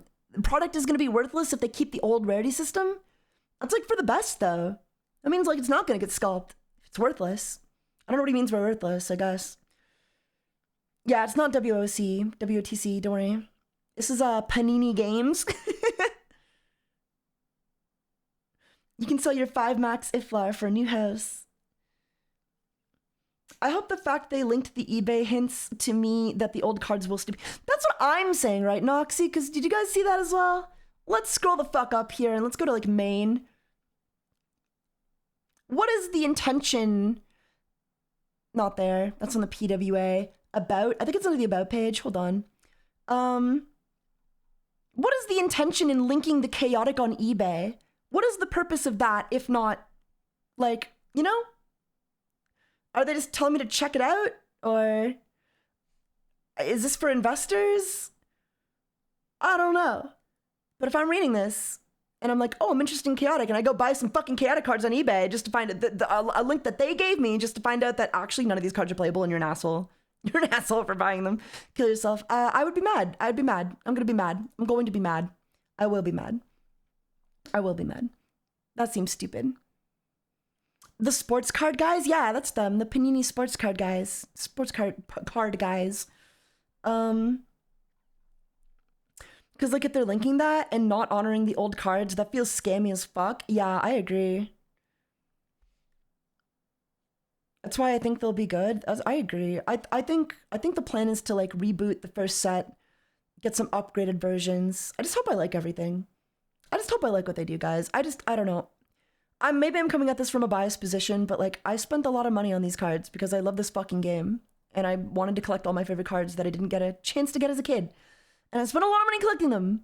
And it would just be really fucking sad to have them completely invalidated, you know? Like, financially, I don't know what I would do. Not that I'm, like, buying these as an investment. Like, I'm buying these as a collection, but, like, if I was told, like, actually that collection's fucking, like, useless, it doesn't exist anymore, like, that version of the game no longer exists, and you have to collect all these new cards. Not cool. Not cool. There is no 4? I don't know what he means by there is no 4. Chat, what does he mean by there is no 4? I'm scrolling up. Do not continue the copy system. Launch exclusively digitally and avoid this problem. There is no 4? He disagrees, so ignored it, I think. Yeah. Okay. Agreed, no notes on 5. Yeah, no notes on 5. No comment. What is 6? We gotta... Most importantly, do not change the core gameplay. Yeah, no, yeah, do not change the core gameplay. Oh, that's 5 though. No comment. Wait, what? No comment? This is what I mean, dude. Like, you got people who... these people do not like chaotic. I swear to God, you got so many people asking me this fucking game to come back, and then they're like, yeah, I hate the rarity system, and I hate the way the game plays, and I don't like the randomized stats, and I don't like the rarity, and I don't like how hard, it's like, well, you never like the game. Like, what are you here for? Why are we listening to you? Don't listen to these people, Gannon. Listen to people who like your game. The game we want back is not, don't, yeah, But he doesn't like the card game. I don't think I'm not gonna apply all of those things to this guy, but like, there's so many people who are like, yeah, I don't want to have to earn the cards. There was somebody in the Discord server who I fundamentally do not believe like even likes TCGs, because they were like, yeah, it should be like super easy to build a meta deck online, and I shouldn't really have to like work to get the cards. Like, they should just make it so like I can just have everything, because I don't have a lot of money. And it's like, I don't think you want to play a card game. Like, I don't think you're here to play a TCG. I don't think you're here to get invested in a TCG. You know?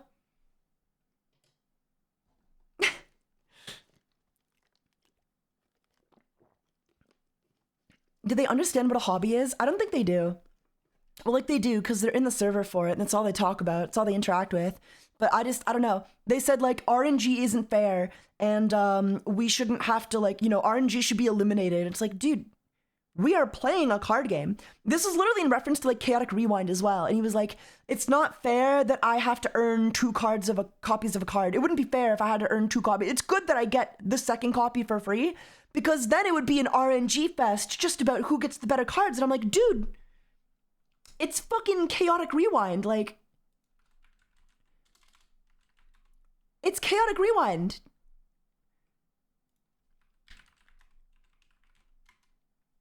That's like the entire point. RNG card game is a gotcha based, like, that's what I'm saying, right? Like, yeah, but he was like, oh yeah, it's not fair that we have the broken cards unbanned and rewind, because it's unfair when someone else gets them, and everything should be fair. And it's like, we are playing a card game. Like, we are playing... Did I not go scan question? I need to go... Oh yeah, I went scanning in the underworld, and I got a Stelgar Vicious... How did I get this? A Stelgar Vicious mutation. Why is this even available? I should not have been able to scan this. This card is not out yet. Not in Rewind anyway. Okay, let me scan at the Bodil's arsenal. Anyway, but yeah, they were like, it's not fair that I have to earn the cards. And it's like, but that's like what Rewind is. Like, you're not supposed to have every card. You're supposed to make a deck with what you get. It's like it's a type of draft. Like, it's I don't know. It's like it's like playing a draft format and then complaining that you're playing a draft format. It's like, what the fuck? What the fuck are we doing? Like, I'm losing my fucking mind. I don't know, man. Like, do these people even like card games? And if not, why are we letting them determine how our card game meta formats are ran? I'm losing my mind. Recode is competitive. Rewind and Portal or MMORPG chaotic. Yeah, like, yeah. And they do have like on Rewind, on Recode, they have like a version where you can like play Rewind, right? Like, yeah, they have like a Rewind function, which is cool. It's very cool. It's a very cool Rewind function, right? And I like this. This card's not in Rewind. Okay, what about Stelgar? Okay, hold on.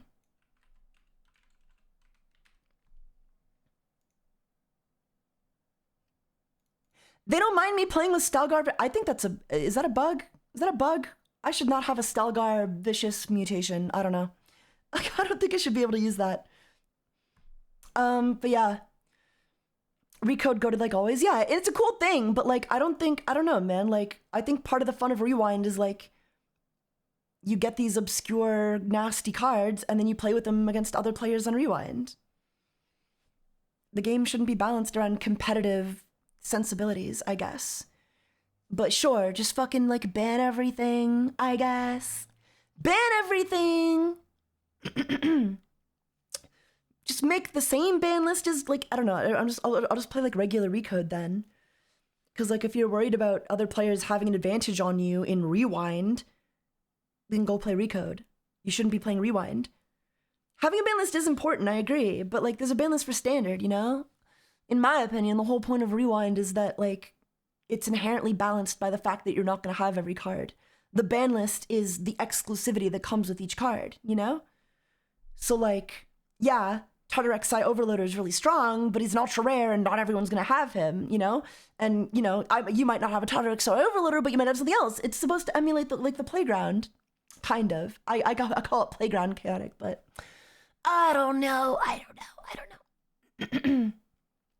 I'm realizing my opinions aren't very popular in the chaotic Discord, so I'm going to stop voicing them there. I'm going to just voice them on my stream and be mad about it. 7, agreed. I'm open to changes if it makes the game more fun, but the system we have is already really good. Oh, okay. I think an extra point got added here at some point. I'm kind of confused.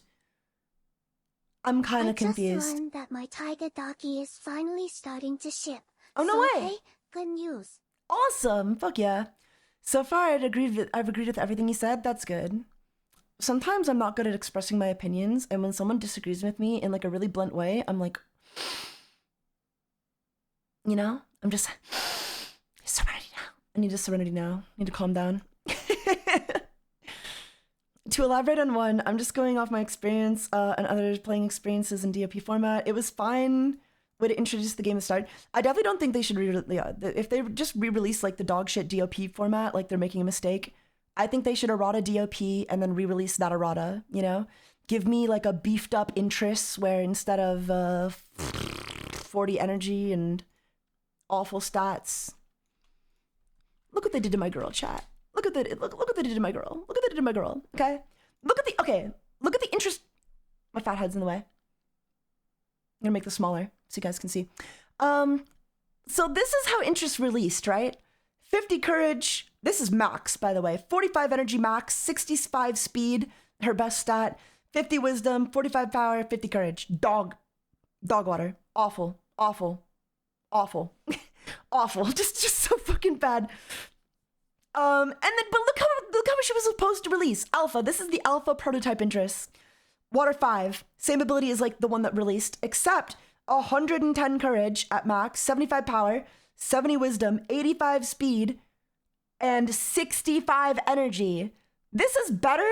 This is literally better than the interest nature force. Oh my god, I can't speak. This is literally better than interest nature force.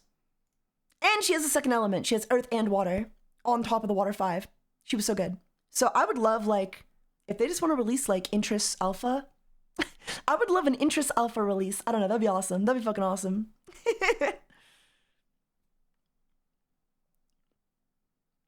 One of my buddies I was chatting with said Chaotic felt too much like a board game, and they should change it to more of a conventional TCG. I was a little confused.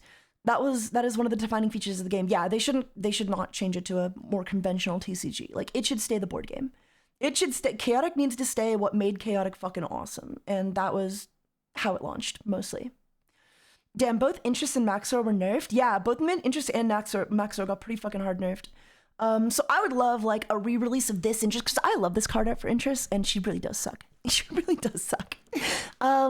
I love this card art for Interest, and I would love a fucking universe where this bitch gets just, you know, give her some stats. Give her some stats. It's fine. Give her some stats. You can just keep everything else the same. Like, you just keep the water 5 and just make her a stat machine. I'd actually like that. Maybe like an extra ability, but like I would love a version of this Interest releasing with just like some boosted up stats, and that way I could equip her with like the Aquatic Familiar, activate it to expend water, gain 50 wisdom, she'll have no elements, and then I can use her in my Wise Guys deck. Maybe give her an extra Muja counter, just to make it like worth it, you know? Give her Defender, make her a better Loma, or just another Loma, doesn't need to be better, just give her Defender. So yeah, I'd love to see some buffed up like DOP re-releases as the first set. That gets me excited. What doesn't get me excited is the prospect of like just every other card in the game being invalidated and re-released and errata and just like mixed around and forgotten about. That would make me sad. Oh, make me a little sad. And then maybe in the future, for future sets, just like release some extra, like, I don't know. Like, because do we need like every pack filler from, like, do we need every common, uncommon, and rare from like fucking Zenith of the Hive and Silent Sands? Let's have a look. Who are we missing out on? Do we need a new Aggro? I don't know. Do we need an Arby though? Yeah, he's like a meta-defining creature, you know? He's pretty good. Let's just look at creatures real quick. I don't think, like, I think Aggro's really cool. I'd love to see a buffed up version of him, but I also wouldn't miss him if they didn't want to release him right away. Like, I can wait until the re-release, you know? But, like, Clodor would be cool. Clodor would be cool. Is anybody gonna, like, yeah, we need Garf. We need Garf. Like, I don't know. There's, the Arcanine is too good. Yeah, Arcanine is also too good. There's, like, a lot of cards here that I think could be, like, just forgotten about, I guess. And, like, I don't know, Garv I hate. Well, yeah, he's awful, but, like, he's too strong. But yeah, but that's exactly why you need him, though, right? Like, whereas, like, I don't think anyone's gonna miss Fash, right? Deactivate Hive, gain Fire 5. No one's missing Fash, right? Cool design. This is the kind of card you can save for a retrain, though. Retrain him in a later set. I don't really care. Garv, though, like, you should definitely pick a handful of these creatures from, like, these earlier sets and re-release them, you know? Labane, is he very good? Yes, depending. Like, Labane has use, you know? I just pick, like, a handful of these guys. Naina, that's one of them as well. Garv, Lanker, relevant. Sometimes Cult, sure. Some of these guys need to be re-released, you know? And I don't think they need to be buffed either. Like, I think they're fine. Like, they serve their purpose, you know? Maybe Rasnus could be changed. I don't know. I don't know how much they want to do. I guess we'll just have to see what happens. We'll just have to sit and wait. But I think, like, I don't know. I think, like, a lot of these guys are pretty forgettable. And I think you can keep their original versions as is and just retrain them later on. I think for the Dawn of Param set, I don't feel the same way, though, because those creatures are iconic. They are from the show. You saw them all the time. Atacat, Frafto, Arius. I'm an Overworlder, so I'm just going to name Overworlders, but, you know.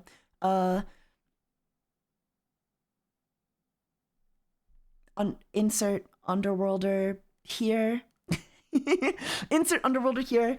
But yeah, my point is, though, like, a lot of these creatures do have value. Some of them are just pack filler. Like, I think Victar is a good example of just, like, this card is pack filler until you find something better, right? Or until you pull something better. Fair. But, like, Wytod, he has his place. Wytod has a place in the meta. Zelf has a huge place in the meta. Really good card. You know, so there's a lot of these creatures that I don't think, like, I wouldn't want them eroded, and I wouldn't want them, like, if you want to retrain them, go for it. But, like, I think you should only bother retraining them, you know? We don't need to errata this whole set. Blah. Let's see. Agreed. The first 3 sets are a good base point to draw from. I'm interested. What? What? That's crazy. I'm interested in how they'll debut Mepetians. Each tribe has its own thing, and while invisibility is the Mepetians thing, war beasts are the more mechanically interesting theme. Yeah. Multi-tribesman here. Welcome, Sharks of Doom. I remember the other Tom's Victar looked different. Yeah, I do too. I guess my main point is, like, Dawn of Param creatures genuinely suck. They have, like, no... Generally speaking, they're, you know, there's no decks that they work into, with the exception of, like, Kaor, Maxor, Lord Von Bluten, Heptad. And Heptad is only used, like, because we have to. I don't know, if you want to print a version of Heptad with some more energy, I'd be down. I guess.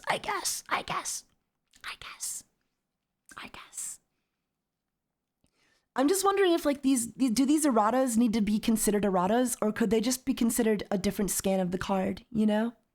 Could both versions be playable at the same time? Could I show up to my locals with my, like, 35 energy Tangoth Toeborn, as well as, like, you know, here's a 60 energy version, this is the new version, you gotta pull from this pack to get this one, and then it's just different scans, you know? It might make things a little confusing to track. But Yeah.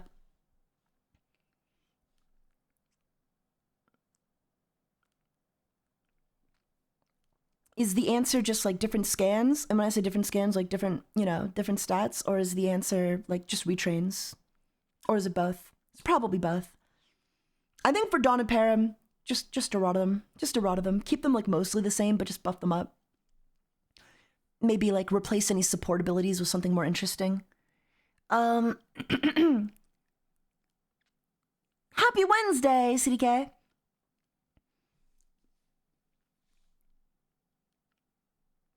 But like once you finish DOP, once you like errata DOP, I say just go back to release Fire and Stone, do your thing. And then like, you know, release some legacy support. Give people a way to get like, you know, their ultras and supers from sets prior. And I don't think you need to do anything else. Let the game thrive. I really hope they know that if they try to do this, go this way, will not go this way. Not only will the art won't have any real style nor character, but everybody will see it as low effort product and it'll die off long before taking off. True. If they use AI art, the game's gonna die. So I hope they know better. The random stat is one of the things that killed a very popular TCG Altered. How so, though? How popular was it if it got killed off? You know? Because like Chaotic actually was #1 in Canada for the 3 years it was around, and #3 in the US. And like the randomized stats weren't an issue, you know? Now granted, we are a lot more cynical these days, a lot more critical, but I don't know.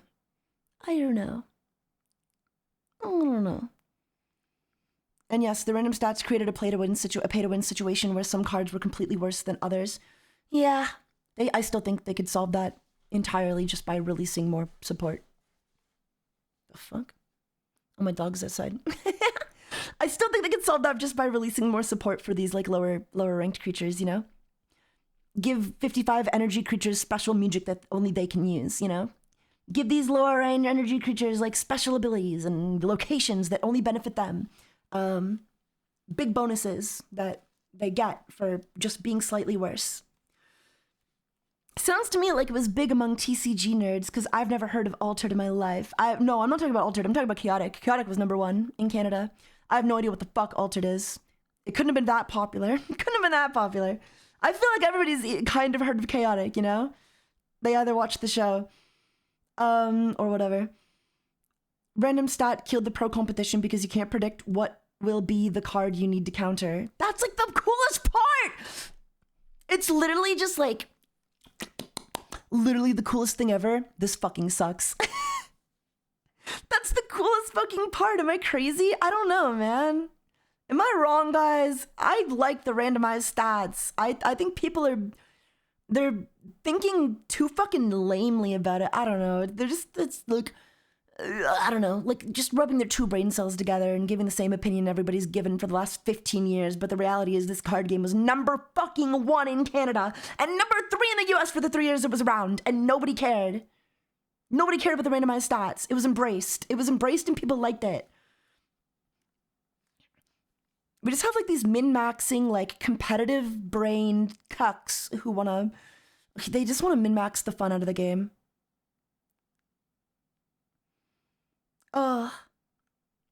It made commons and duplicates something to look forward to since you could get better stats. Exactly. True. And most of the time, like, yeah. Most of the time, you're gonna be lucky to even get an ultra rare. And yeah, it fucking sucks when ultra rares are like, oh man, my Maxor is worse than my buddy's Maxor. But the reality is your buddy probably didn't also have a Maxor. You were probably the only one on the playground with a Maxor. You know, your buddy had a Lorne Von Blute and they were just better at different things. You know? It genuinely only matters in the mirror match. Realistically speaking. Like, yeah, you know, my Garv might, like, be able to pull out a directed bravery, but, like, you know, Battle Gear also adds randomization, you know? There's plenty of randomization to be had. A little bit of RNG's okay. But again, mandatory averages, I'd say keep the random stats, just mandatory averages. If you're really that much of a bitch about it, mandatory averages for tournaments. Solved. You can keep the best part of the game on the playground with your friends or at locals. You can play with your randomized stats. And then in tournament play, at professional competitive level, you just enforce your competitive stuff. If the range isn't random, yeah, the range isn't random, you know? Like, your Ivana is always going to be anywhere between...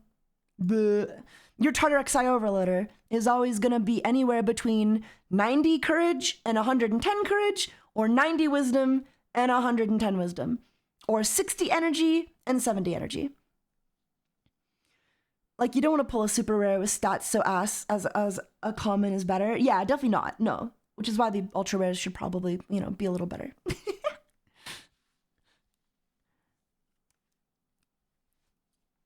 But it really did make commons and duplicates like cool to get though, Like shit, I need to upgrade my Drabe because I've been doing it's a progression. It's a progression thing. I don't know. I think it's really easy to look at this game from a competitive point of view and be like, well, blah, blah, blah, blah, blah, blah, blah. But like you need to like appreciate the game from a hobby point of view, from a progression point of view. It is fun. Like, I don't know. It is fun searching for that like perfect little Drabe, Or like, oh, I got my Drabe, but now I need my perfect little guy. I don't know. I guess if you want to min-max the fun out of it, you're more than welcome to, and people are going to, but man. If I remember correctly, the biggest variance in stats was 20. Yeah. The energy is on an array of 10 or 15, I guess, because it goes like 5, 10, 15. Because like, this Drabe's average is 50. He can go up to 55 or as low as 45. And his stats can go as high as 65 or as low as 45. So yeah, the attributes are on an array of 20, and the energy is on an array of 10? 10, I guess. I guess we'll say 10. Technically 15. There are 3 different options. I guess it's 10. I don't know. Whatever. I'm a dirty net decker. Sounds like a slur. Maybe just the way I say it. For your second point, all they have to do is add a feature to the online game where if you enter a max E card, then another one with max speed, your in-game card has both. I think people are forgetting that you had the ability to trade these cards. So no, this is not a good idea. I don't know why no one's thought of just like use averages. It's what Recode already does. Just have like a ranked competitive play format where like averages are enforced on the card. And then in like casual play, you get to play with like your stat array or whatever. And it's fine. I don't understand how this isn't like just the default thing. It's like, I think people want to get rid of it more than they want to find a way to work around it, Even though it's the coolest part about the game, or it was the coolest part about the game. And it reflects the card game's lore perfectly. I don't know, man. They just want to get rid of it. You're assuming people are logical? I guess so. I guess fucking so. Only gonna comment on random stat aspects since that's what I've thought of over time. I don't think energy has a place being variable since that is pretty much the most important stat by far. However, I do like the randomized stats for courage, power, wisdom, and speed. I think the best way to balance those random stats for each creature is to have a set base stat total that add the 4 up. Then each stat has a range of +/-10 or something. That way your Bodo might be extra speedy at having even lower power, but the total of the stats will be the same. That's also something I've thought about. I think it's good in concept, but I think the real solution is just averages, just mandatory averages for tournament play. I don't know. It's just so simple, isn't it? Just like, yeah, if you're playing this card in a tournament or if you're at your locals, our locals are running like mandatory averages, or, oh, this is a wacky weekend where we're gonna use random stats. You can play the stats that are on your card. Whoa! Life goes on. It's fine.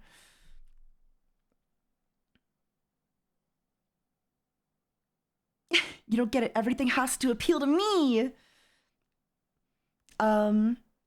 We had those already. Yeah, exactly. I just came up with the best analogy for all these Redditors for this. All these Redditors want to be like Clay. Want to be like Clay, the highest stats and the best gear. They do, right? Like I think they have a hard time kind of just like, I think it's the card game brain. If there's a best version available, you gotta have it. It's the MMO brain. I need to have the best version available. If I don't have the best version available, it's not fair.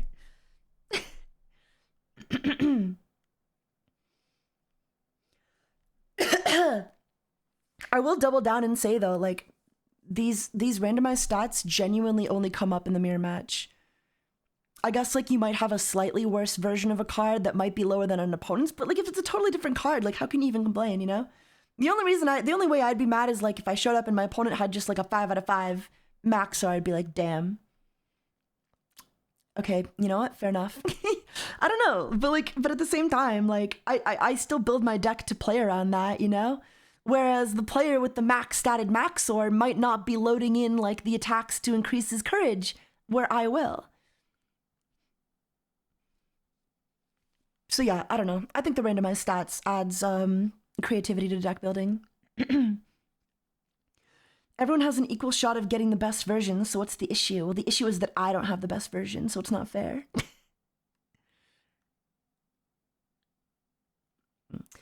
I would say limit the range in stats, but the randomized stats are a staple to the game and adds a chaotic element to deck builds that you can optimize based on that specific card. It's so true. It's so true.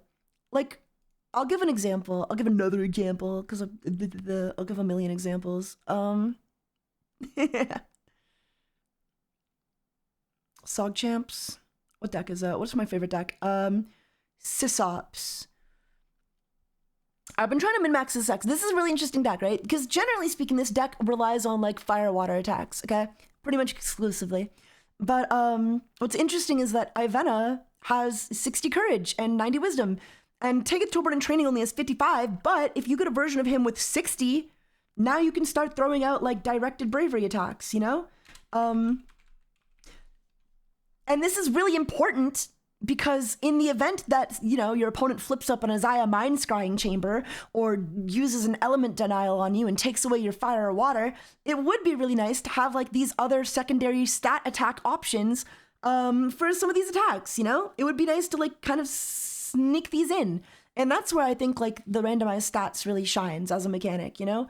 It really shows off your deck building and expression and just how smart you are as a player, you know? The things you're accounting for. You don't have to do that, but you can. Wait, what's Scooby-Doo on Zombie Island? Oh, this is my Tetra deck. I run 2 Interest Nature Force and 1 Tangoth Toeborn. Because, you know, at the end of Scooby-Doo on Zombie Island, it's revealed that the 3 villains are 2 cat girls and 1 cat man.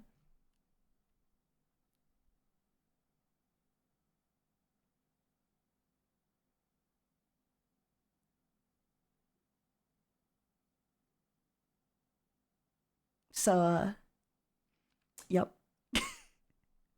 So I called it Scooby-Doo on Zombie Island. You know, it makes sense, right? And then the 4 elements. Okay, hear me out. The 4 elements represent air is for Fred because he has a white shirt, and the fire is for Daphne's red hair, and the green, of course, is for Shaggy's green shirt, right? And water is the attribute, the element primarily associated with wisdom. And Velma's very smart. And then Garv is Scooby-Doo. Because he's like the mascot, you know?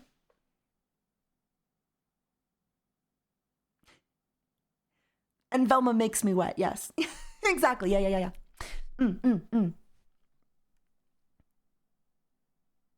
Got it all figured out.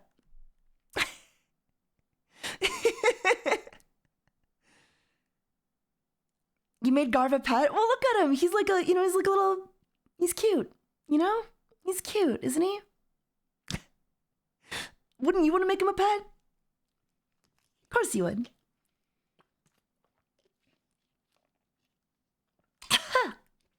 He's very Scooby coded, exactly. Yeah. Yes.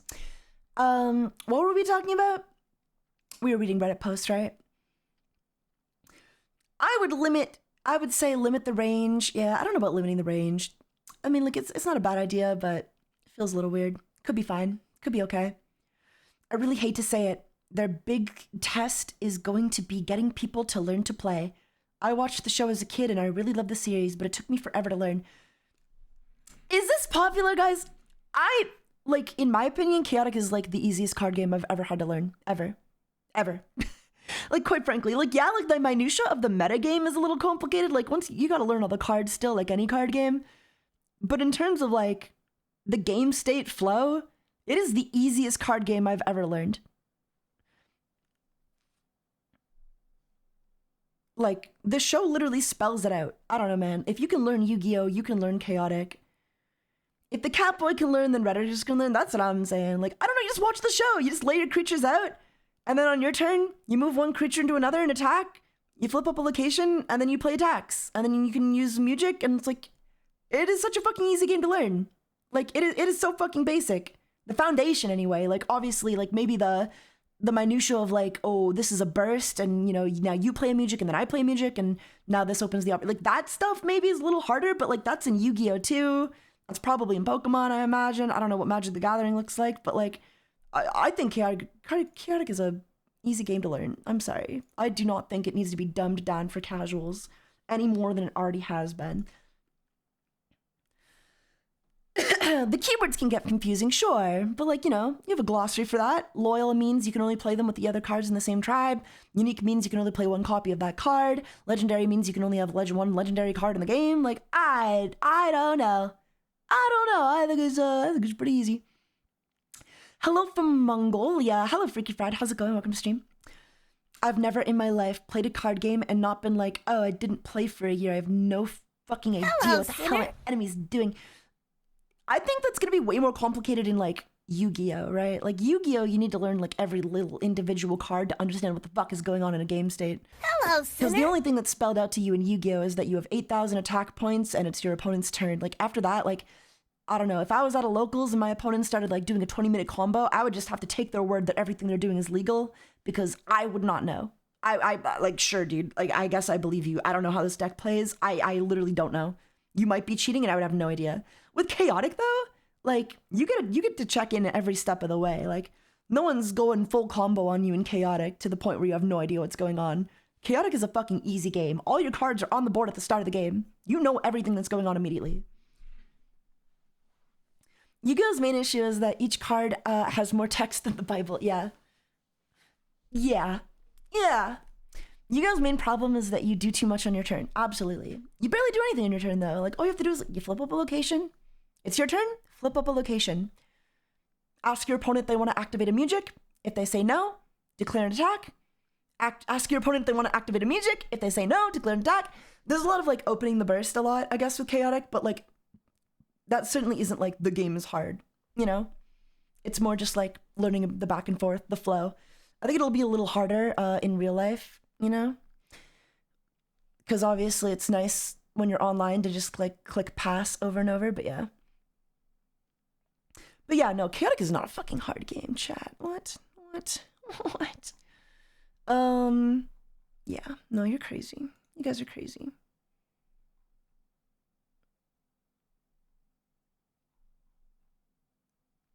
Chaotic needs to sell merch. If there's one type of merch Chaotic needs to sell, I want little music counters for my tribe. Assuming they're keeping that.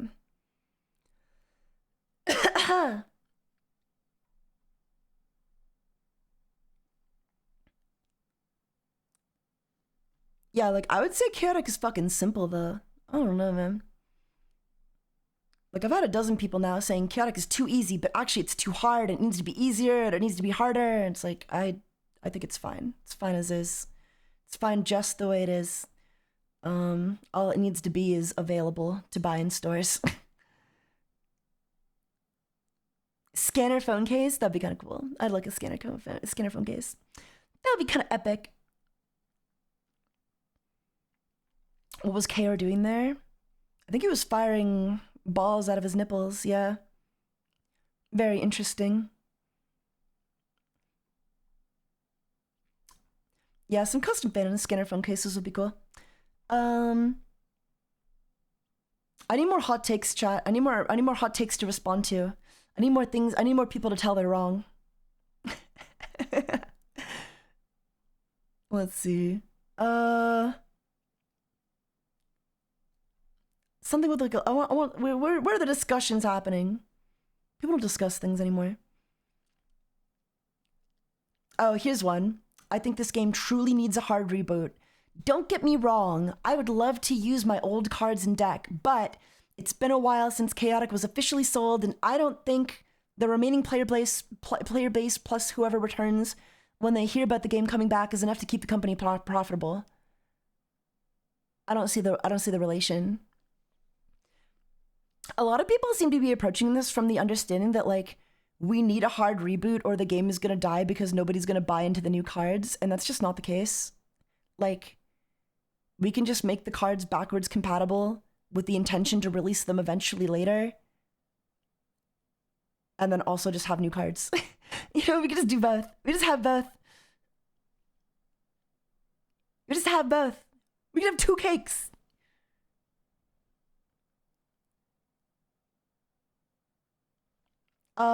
If you're a new player and your first game with your starter deck is against a double OG, well, obviously that's not what's gonna happen though, right? Like, obviously that's, like, I don't know what universe these people live in, right? Like, if you're going to a locals and your locals is holding a tournament for like the new Chaotic revival, there's obviously gonna be rules in place saying you can only use these cards. And that's not a matter of like, you know, I don't think that means Ganon needs to fundamentally bake into the new rules that these old cards are unplayable. I just think that's like a locals thing. That's going to be like a tournament level thing where like, you know, these are the cards that are legal to play. Play with these cards. And that's fine. That's fine. Like, I don't know. Like the idea that like Ganon himself needs to like just erase all of these cards from existence and just, you know, say fuck you to everybody who's collected for all these years is absurd to me. I do not understand this mindset. I do not understand it. I do not understand why they wouldn't make the game backwards compatible with these older cards. I know one of the older retro card games I tried to get into just listed all the codes on Wiki. Yeah. Well, I'm not saying that, again, the card should not be available. The code should not be available. But yeah, you know, am I crazy? Am I crazy to think like we should just be allowed to, like, if my friend is getting into Chaotic and I'm getting into Chaotic, I should be able to buy this new starter deck and add it to my collection of my old cards. And if if we agree to play them together, yeah, like I'll fuck with them and I'll pull out like a really broken card. Or maybe if it's too strong, I could be like, oh, sorry, yeah, I'll just use this guy. But like, I don't know, like, why take that choice away? Why take that choice away at all? You know what I mean? Like, why just be like, actually, no one should ever be allowed to play them ever, and we're gonna design the new cards so that they fundamentally do not mesh with the old ones. Like, that's so stupid. That's such a stupid bonkers decision. You know? Such a stupid thing to do. Just the dumbest thing they could possibly do. I was hoping today to play starter decks with the new cards. I was hoping as well, yeah. They did say they have a list of all the unused codes. Yeah, they told me, yeah, I've heard, they didn't tell me, but I heard they have a list of unused codes, but the redeemed codes are on the accounts, which are all deleted. So they only know the codes of the cards that weren't redeemed. And I think, like, at that point, just say fuck it to the old codes. Like, old codes, fuck you. Like, no old codes, right? No old codes. Until there's reprints of those cards, rip the old codes, fuck them, nobody gets them. It's for the best, right? Absolutely for the best. But in real life, if the intention is to reprint these cards, yeah, keep it backwards compatible. keep the IRL versions of the cards backwards compatible. They could have done a good old reset of the codes. They could, but I think like I've bought in cards on eBay. There are cards on eBay right now that other people have probably purchased that I could just like yoink the code from, and I just say I think it's just for the best. Just axe the old codes, you know? As much as I want them, get them out of here, you know? We don't need that online. IRL, it's one thing if it's in like in a controlled environment. Like if you're running a locals where they say, hey, chaotic fans, come bring your old codes, your old cards, and come play in this tournament. This is for old cards. You can use your old cards here, backwards compatible. You can use the new and old. Cool, pog, right? Yeah, I don't know. I don't think the game needs to be designed with the idea of like excluding these cards though. And I think if it is, they're fucking up. They're fucking up if they're not making it backwards compatible and, you know, including these cards to be playable. Do you guys agree? Please tell me you agree. Because I really don't want to live in a universe where we're all just like, yeah, no, fuck the old cards and like I don't want to throw my old collection out, you know? Not that I would have to throw them out, but like I want to look at these cards and I want to feel the same way I do about the new cards with the old cards, right? Like I want to continue my collection. I don't want to start over from scratch.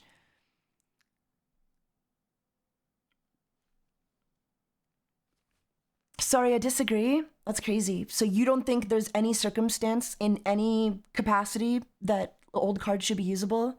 You think they should fundamentally design the game from the ground up so that it excludes the old cards from being playable?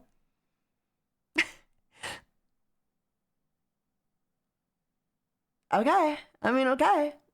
If that's your opinion, I guess I you know, it is what it is.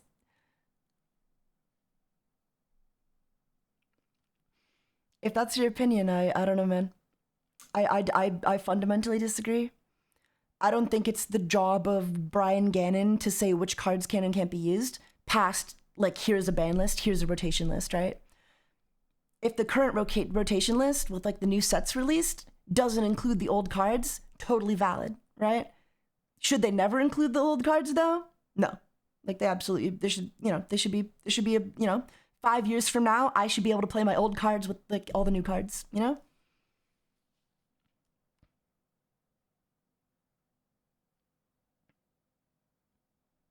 I don't see them ignoring vets. I think it would be a mistake to. I think vets are the only reason this game is even coming back to begin with. And I think the only people who don't want the old cards to be backwards compatible are, people without old cards. I could see a world, maybe there's some retro format with old cards, but I would assume they're going to focus on new cards so they can sell them. They can sell new, but they would need to reprint the old cards regardless, though. They would need to reprint, like, your Tangus Toeborn in training. They have to. Do they? Yeah, why wouldn't they?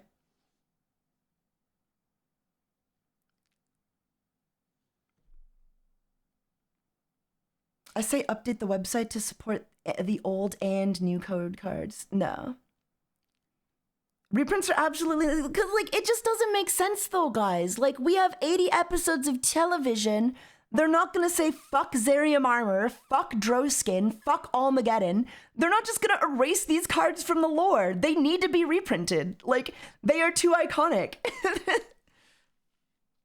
They are too functional and iconic to just, like, because what are you gonna do? Just make a new, like, oh, we're just gonna reprint the Droskin, except it has a different name but the exact same effect? Why not just reprint then? Like, if the alternative is just making a brand new card with a different name but the exact same effect, why not just reprint it, you know? Droskin was a limited print, though. Well, yeah, Droskin's a bad example, but I assume we're getting more Droskins at some point. They need to put out more Droskins. I don't know. So is the show coming back too? I don't know. They'll reprint at least some of the rarer, more popular cards. I just don't believe for a second they're gonna axe how many fucking cards in the old set? Out of 7 sets? Thousands of cards? Sorry, Maxor, no one wants to play with you anymore. Yeah, no more Maxor. Like, it's easy to be like, okay, well, this is a new Maxor. Here's your new Maxor, whatever, sure. But, like, how are you gonna do that for, like, they're not just erasing Droskin from the lore, right? They're gonna give you a new Droskin or, like, a new Zerium Armor. These cards are, like, core, not just, like, to the current metagame, but also just in general to the show, to, like, the zeitgeist that is the show, you know? Like, is Chromax just gone too then? Or are they making a new Chromax? Like, they're not changing the lore, so these cards are still going to exist. And I doubt they're changing the cards all that much. Like for Donna Param, it makes sense, because, like, these cards are dog shit, you know? Frafto's terrible, buff that boy up, right? Give me a better Tangus Toeborn, sure.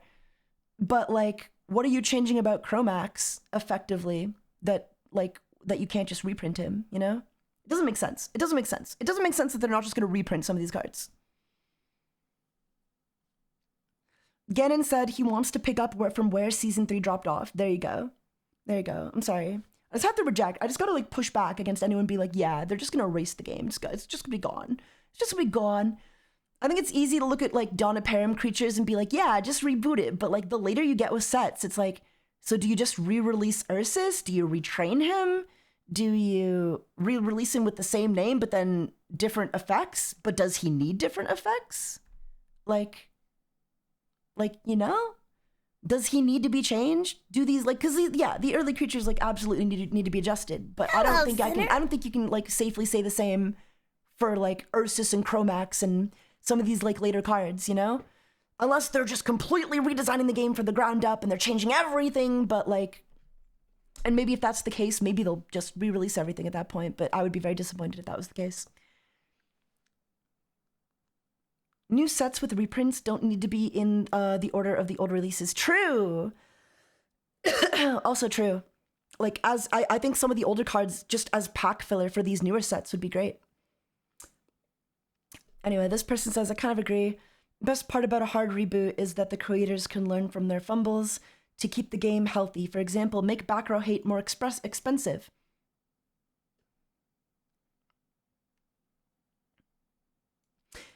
Never give a creature both swift and range naturally without a downside. Which creatures do have swift and range naturally without a downside?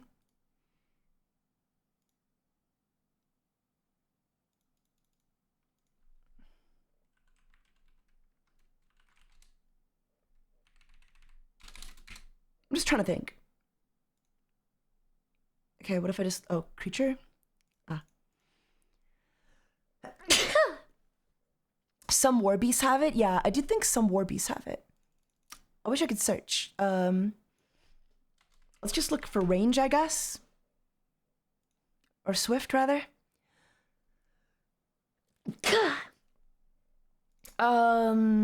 Okay. As a Morellian, Atacat gets it. Dractyl has it. Boy, watch out for Dractyl, guys. Oh, fuck. Watch out for Dractyl, chat. Okay, this guy has it. Swift 4? That's crazy. Why does he have Swift 4? That's so insane. There's definitely some creatures with it. I just think this is like a lame excuse to reboot the entire game, though. Man, we printed some broken cards. Let's just scrap everything. Could you imagine if Yu-Gi-Oh! Did that? Or Pokemon? Or Magic the Gathering? Like, just ban it. Just fucking ban it, dude. If it's causing an issue, just ban the fucking card.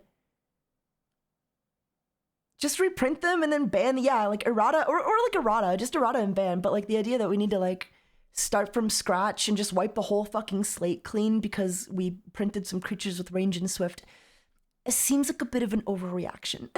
It seems like a bit of an over countermeasure. I don't know. Ban it or release counter cards, yeah.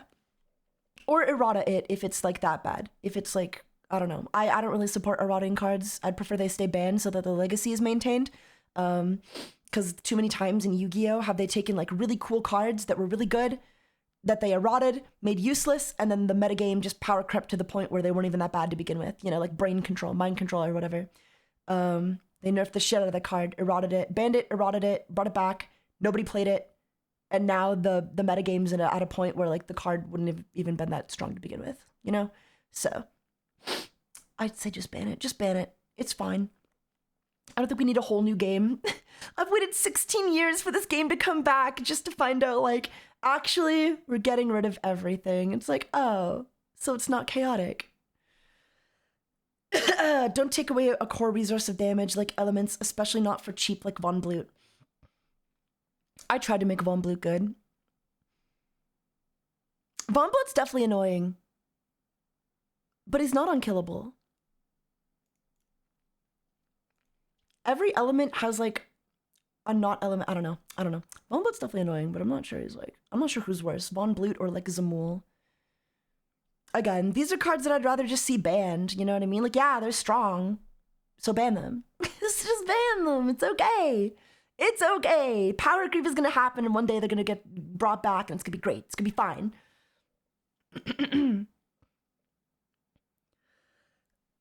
I've wasted most of my life to play this game. I want to play the game, not a new game with the same name. Yeah, same. So I really hope they're not doing what everybody wants them to. I don't even know if everybody wants this. I can't I'm trying to get an idea for like what everybody wants, because you guys in my stream chat, for the most part, seem to be on board with like not destroying everything. But everybody on Reddit and Discord, they seem to be like fucking on board, man. They want this game dead. Maybe a vocal minority. It might be I agree there should be a reboard of some sort, but degree depends. Only exception in using old cards could be in legacy formats where people can additionally use them. I think to start, this is a fine exception. Like, the game needs to be backwards compatible though. These cards need to be playable, and the intention should be at some point to just reprint the cards, you know? Ban the cards until like you start releasing reprints or like sticking them as pack filler. And then, you know, make them legal again. Be like, hey guys, we put out fucking TaigaxHolic Overloader. You can start running these, you can start running the cards from this set again. This is agree with entirely. But what constitutes a hard reboot? No Morellians at all at the start? Abilities added later on, not present when the game launches? Will the first wave be of similar ideas and power levels to the OG Dawn of Param? Or will some ideas be incorporated earlier? I think it'll be interesting to see the ideas they decide to do. Sure. WoW Classic situation. Are you referring to World of Warcraft? Not too familiar with the classic versus regular differences. I think he's referring to how similar to what you said. There's a lot of people who want different things out of WoW Classic. Some want no changes to the game. Some want some quality of life. I definitely want some quality of life. Like, I think Fluid Morpher needs to be errated. I would be fine with, like, some changes on keywords. Maybe like reverting disarm to how it worked in Dawn of Param, if that's what they want to do. I don't really care. I don't really care about the disarm, you know. I would love a mandatory like all creatures unique rule, but I think that could be reserved for like a format or two. They could do what most games do and just have standard, yeah, do a rotation. Fuck, man, do a fucking rotation. Just do some reprints and then do a rotation. Be like, cards from Alliance Unraveled are fucking banned. Definitely needs a rotation.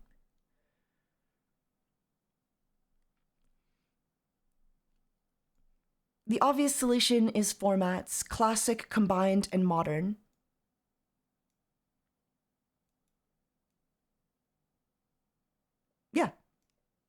Yeah. Yeah. Absolutely. Yeah, that's fine. Yeah. I think the game is gonna start off with formats, like, regardless. Like, obviously, there's zero universe where, like, the game launches and everyone's like, hey, come play your old cards. Like, no, like, obviously not, right?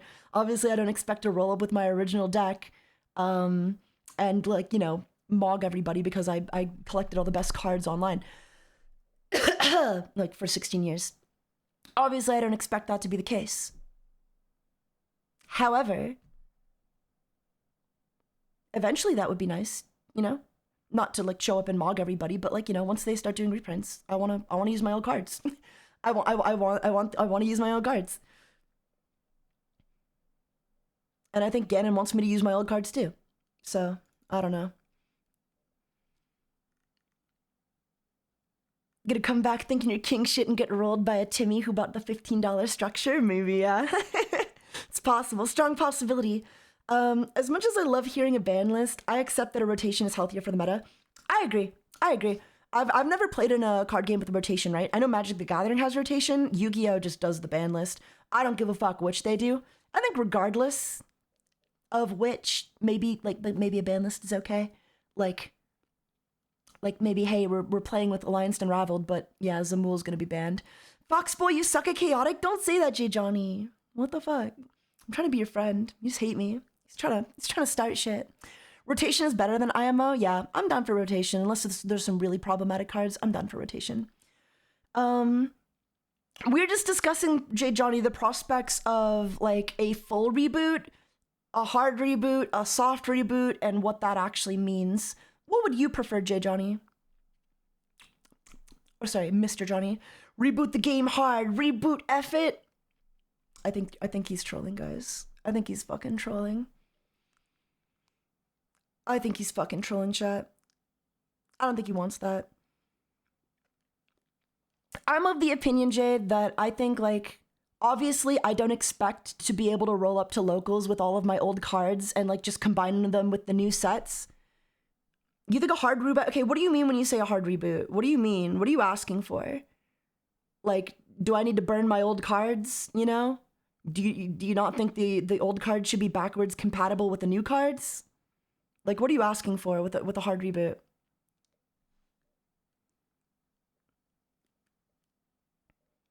Because I think if they're making this game and there's no way to play my old cards with my new cards, then that's bad.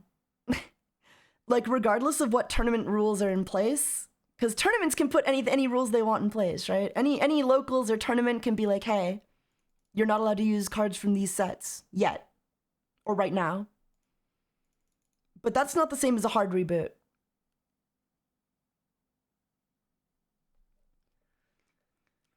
Kick back to Donipera and make them backwards compatible, but have a rotation of all old cards. Okay, but that's not a hard reboot, J. Johnny. That is not a hard reboot.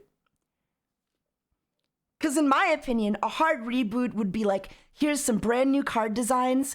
All of the old cards are inadmissible to play with. They're legacy only. They don't do anything. They're not backwards compatible. We have new UI for all of our cards. We're reprinting old cards with brand new effects, and you can't play them with the old ones. That's a hard reboot. And I don't think anybody actually wants a hard reboot.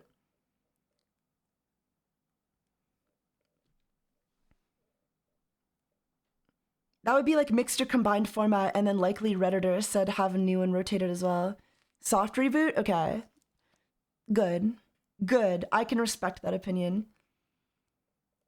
Because, like, yeah, I don't know. Anyone saying they want a hard reboot, like, I need them to elaborate specifically on what they're asking for, or, because, like, to me, a hard reboot means a lot more than just, like, yeah, there's some backwards compatibility, but, like, because hard reboot means, like, no compatibility. Like, my old cards are worthless. My old cards do not function in the current metagame.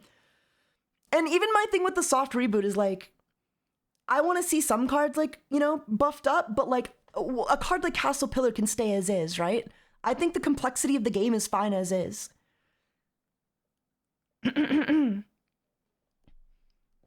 So, like, for me, a soft reboot would look like, a soft reboot to me would look like Atacat gets, okay, Atacat's actually okay. Actually, I'll be so honest, Atacat is in an okay spot, even as far as Donipera goes. Maybe like 10 more energy, you know what I mean? And a new ability, you know, like give this guy a new ability, buff his stats and energy up like a little bit. He's fine. He's honestly pretty good. Like 115 speed, 70 wisdom, 75 power. Atacat's not looking too bad. Maybe a bad example, but you know what I mean? Like Arius or something. Some more energy, some more abilities, some more better attributes, maybe some more elements, whatever, right? Whatever you want to do, like buff these guys up. But like, what about a card like Armageddon though? Do you really need to do anything to Armageddon? I guess you could like errata it, bump it down a battle point, like if you really wanted to like min-max the balancing, but do you need to? Not really. Like, there are tons of cards in the Doniperum set that I think are fine to just like go through as is, you know? Most of the creatures are not among them, but like Castle Pillar, I don't think anything, I don't want anything to change about Castle Pillar. It's a fine location. They got a good, you know, it's fine. It's good. It functions. It's a good location. Maybe people who want a hard reboot think they wouldn't make new cards, and maybe they think they would try remaking the old cards. Check stats on the thing I sent you. Okay.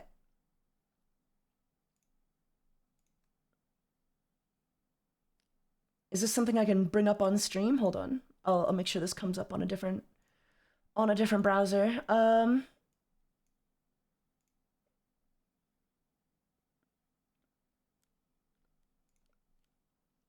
Oh, you can pull it up on screen? Oh, I see. Oh, these ones. On these ones? Okay, so like Earsinog, right? Okay. Earsinog. Let's check out Earsinog. He doesn't exist in Doniperum. There we go. Okay, I'm looking at max. Let me put it to the average though. Yeah, these are the same. Irsanaga's the same. 30, 60, 75, 40, and then 50 energy. That's average. Those are the average. They're all average. Yeah, they're all average.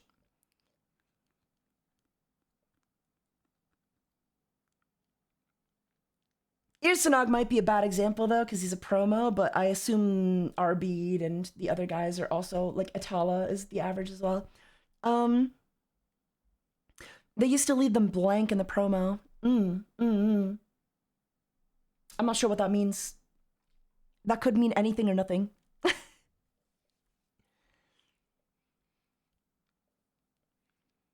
Maybe people who want a hard reboot think they wouldn't make new cards, and or maybe they think they would try remaking the old cards. I don't know. I don't know what the people who want a hard reboot are really looking for, because, like, are they looking for, like, an entirely new game designed from start to finish? Because, like, there is a simplicity to the chaotic text that I don't want to go anywhere, you know what I mean? Like, I like the way these cards are written, and I think they're fine.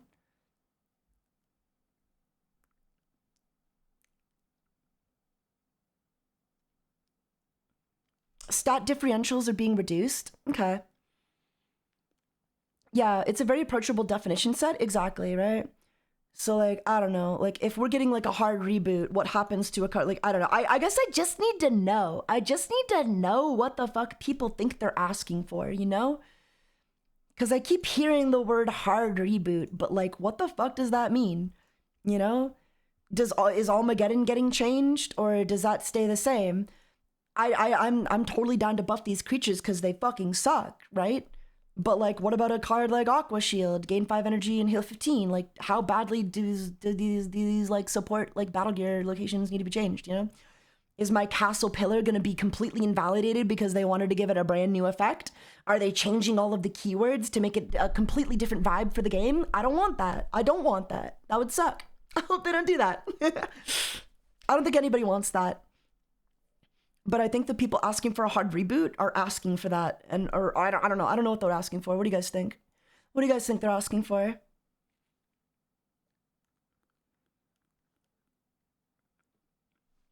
You know, like, what changes are they looking for when they're asking for a hard reboot? Like, you know, is Castle Pillar getting deleted?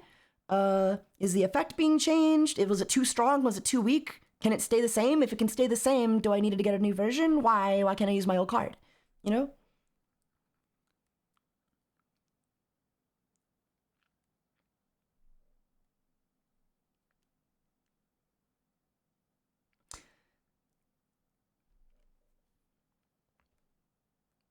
Just dropping the hard R, huh?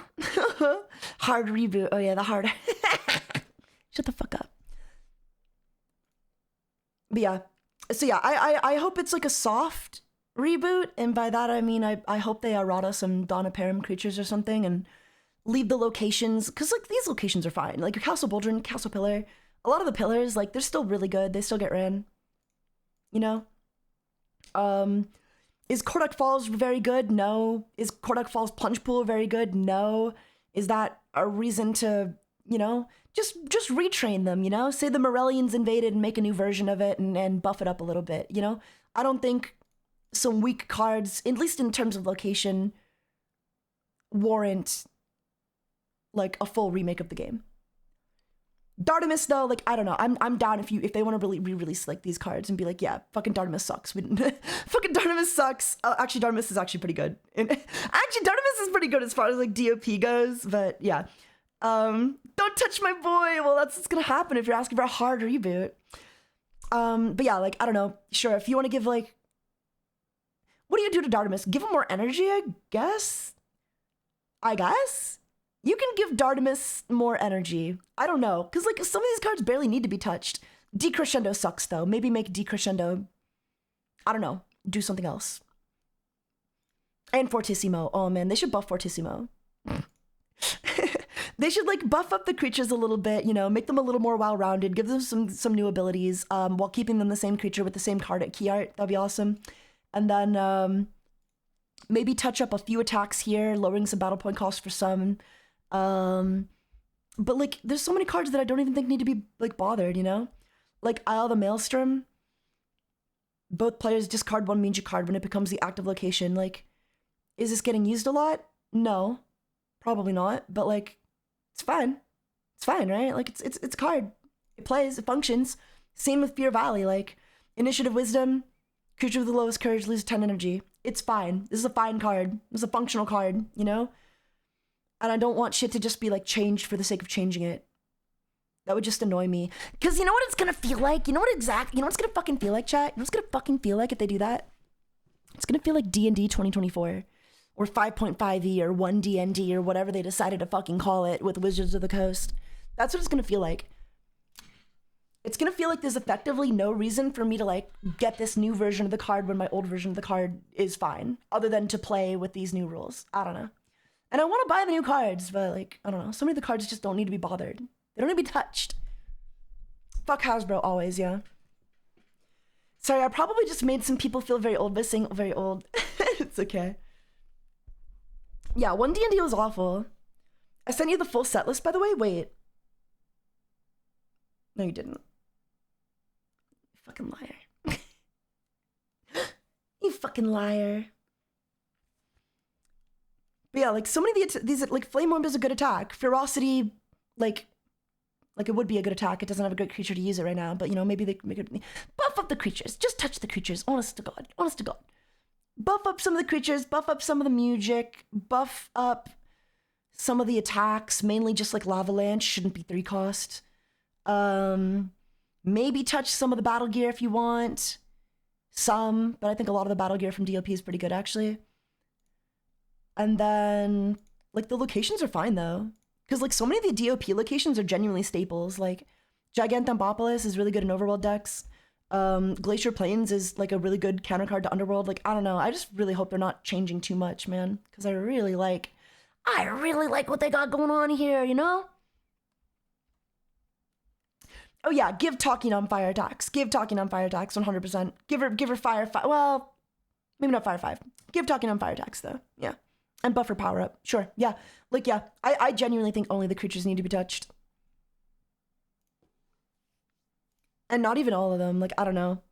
What do you do to Heptad? Do you need to do anything to Heptad? His stats are pretty average across the board, obviously, but like, he's good. He's used. I don't know. I wouldn't say he's good, but like, he's used. He's used. He's used. I use him.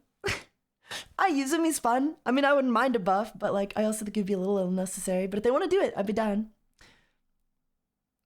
As long as they're only touching the creatures, guys. You know? Make interest super cool. I'd love to make a water deck revolving around her, I guess. Yeah, we'll see what they do. We'll see what they do with this DOP. If they do anything. Fingers crossed. Fingers crossed they're planning something at least for Donna Param, I don't know.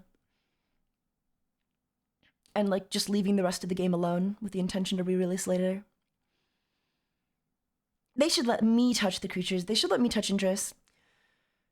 So yeah, I agree there needs to be something to keep the game from going down the Yu-Gi-Oh route, but I think rebooting could do more harm than good. It survived due to old fans staying around.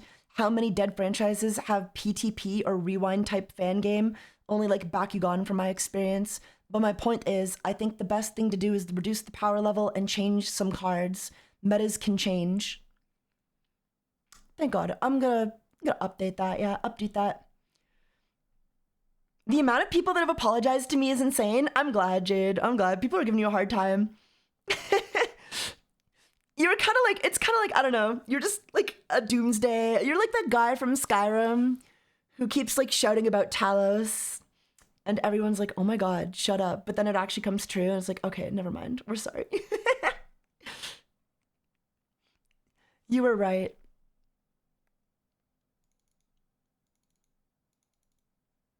Mm.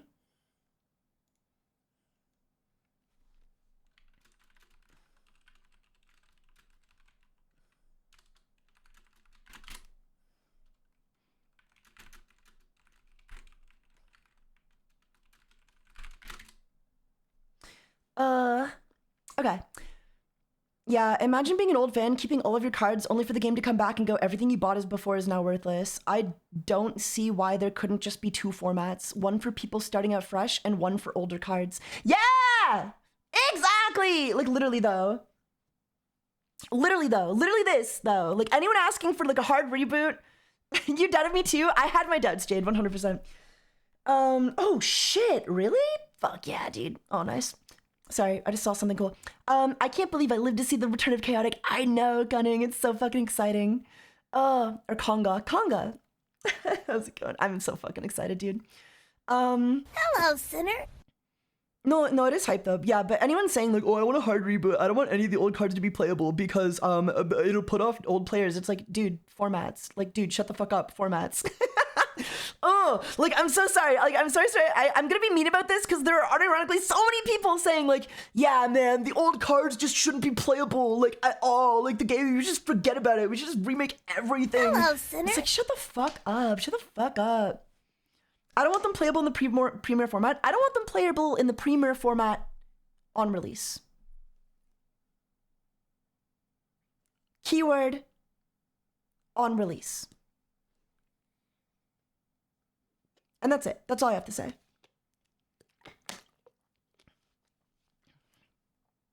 Because eventually, like, I think it would be really cool to just get them back in the format, you know? To get people to use them again.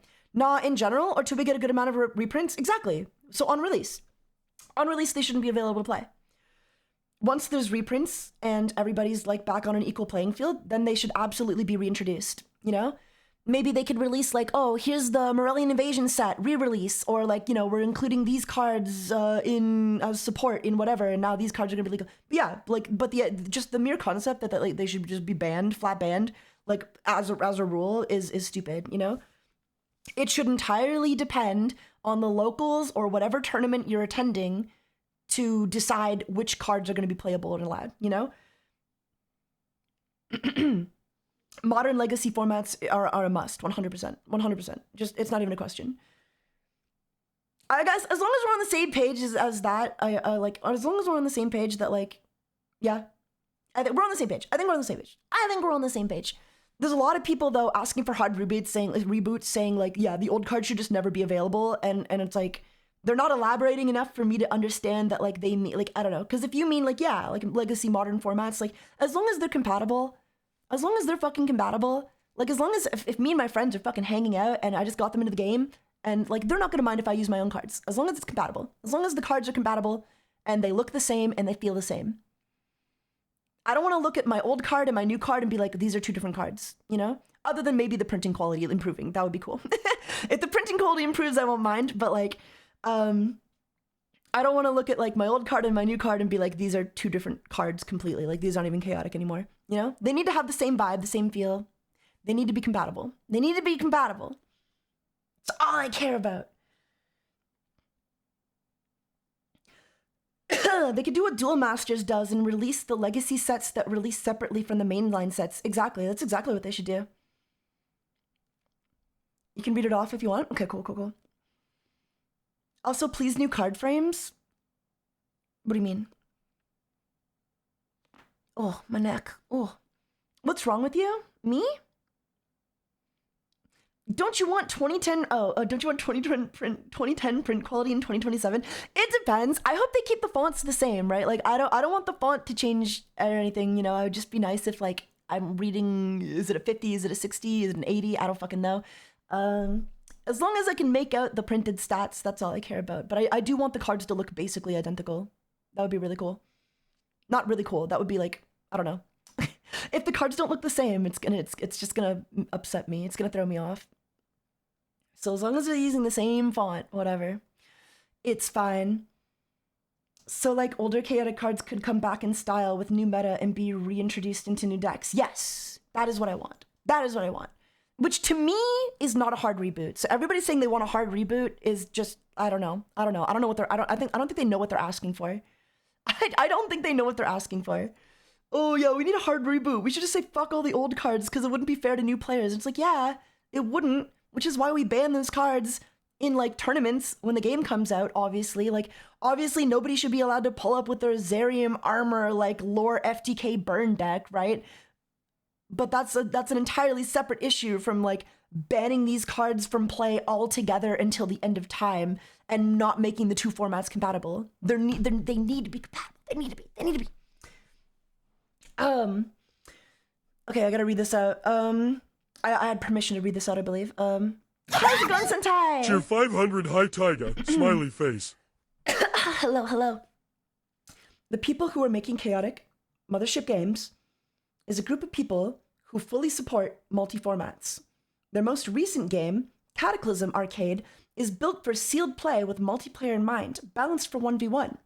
The old Chaotic devs also fully supported rotation and legacy formats as an alternative, and Ganon was on board with hosting both kinds of events. 4 kids just got in the way until the very end. So there you go. There you go, chat. It looks like I might get my wish. That's good. I don't know. I had to go live and talk about this because I was genuinely like stressing out the more people were telling me it's a hard reboot. It's a hard reboot. I was like, shut the fuck up. That doesn't make any sense. That doesn't make any fucking sense, but they don't care if it makes sense. They're just like, oh, well, the new players won't play the game. It's like, yeah, dude. Like all the new Yu-Gi-Oh players are gonna put off like checking out the new Elf Notes deck because of me and my legacy Dark Magician support. Right. Sounds like we'll have formats. Yeah, it does.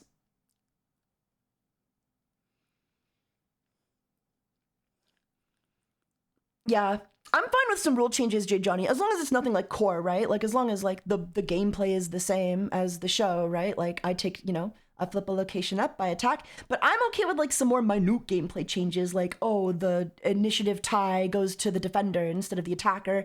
Like I'm fine with shit like that, you know what I mean? Like I think little quality of life changes like that are well needed and keep the game interesting. You're always so much smarter than the people on the internet. I know, I'm just so smart. I'm just so smart. My penis is so big, I don't know what to do with it.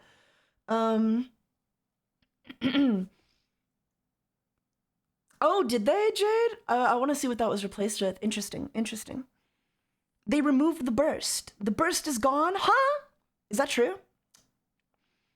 No, they didn't. I was gonna say, like, how does the game function then? I really just love this game, man. I don't know. I fucking love this game. Guys, I just fucking love this game. I'll be so honest. The real reason I'm gutting so hard for like a soft reboot as opposed to like a hard reboot, I don't think calling a reboot is right though. I still don't think you should call it like a reboot. Like, but the reason I'm gunning so hard for this, is because I just purchased a Ripple Foil Glacier Plains on eBay.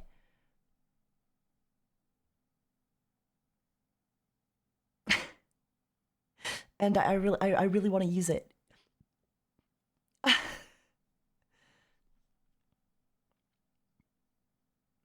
Yeah, reboot is the wrong thing to call it. It's a revival. It's like a remaster, you know? It's like a remaster. It's a backwards compatible remaster, maybe, allegedly. We don't know.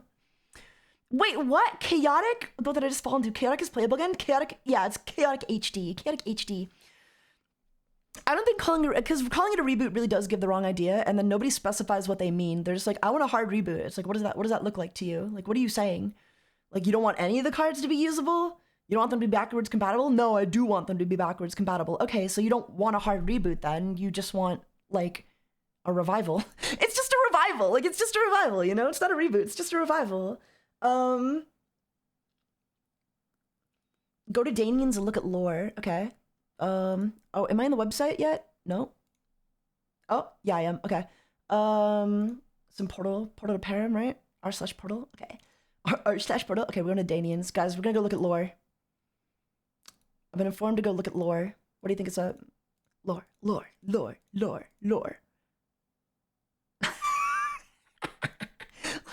2? Oh my god. He was so good they made a second one? Except he was so good that they made a second one. They actually made 3. Alt arts confirmed? Okay. That would keep things interesting. It would explain some of this other stuff as well. Antidion. Do you think they're gonna really like, are they, do you think, because the Antidion is a promo, Rymuse is a promo, check out Battle Gear, okay. These are all promos. I wouldn't mind re-releases of the promos, and then my promos would still be like, you know, value, because like, you know, the only point of having the Antidion is... Wait, this is real? June, thank you for the raid! June, thank you so much for the raid. Welcome, raiders. Welcome, welcome, welcome. We're talking about Chaotic. How was Ghostwire Tokyo? This is real, dude. Jade, I saw this and I thought somebody was doing edits. I thought somebody was doing edits of it as like a meme. Like straight up, I did not think this was real. Mepetian Cactus RGB. It was interesting, yeah, we'll go with that. Oh no. I hope it was good. I hope it was good interesting and not a bad interesting. We're just checking out Chaotic, the revival, Orb Foresight. So what I think happened here, Magician's Lyre. What I think happened here, guys, I think Phobia Mask won. I'm not sure if this is necessarily an indication of alt art, Jade. I think they might have just like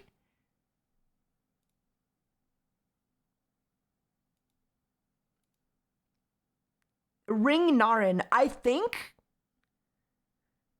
they just uploaded these with like the file names. Riverland Star. Yeah, no, they Spectra Viewer. Staff Wisdom. Yeah, there's no ofs here. Look, Staff Wisdom. Talisman Mandible. That's supposed to be Talisman of the. I think these are like probably. They're probably just the file names. And then whoever made the fucking website uploaded them, like put the headers as the file names and didn't like check what the goddamn cards were. I mean, that's probably just it, right?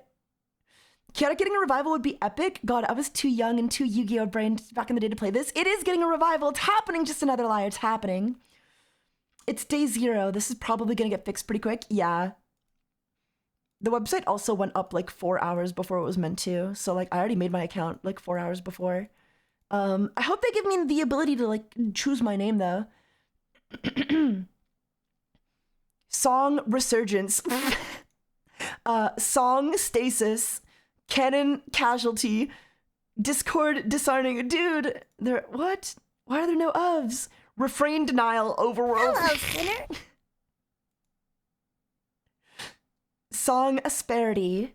Song Fury. Song Revival. Oh my god. Why would they do that?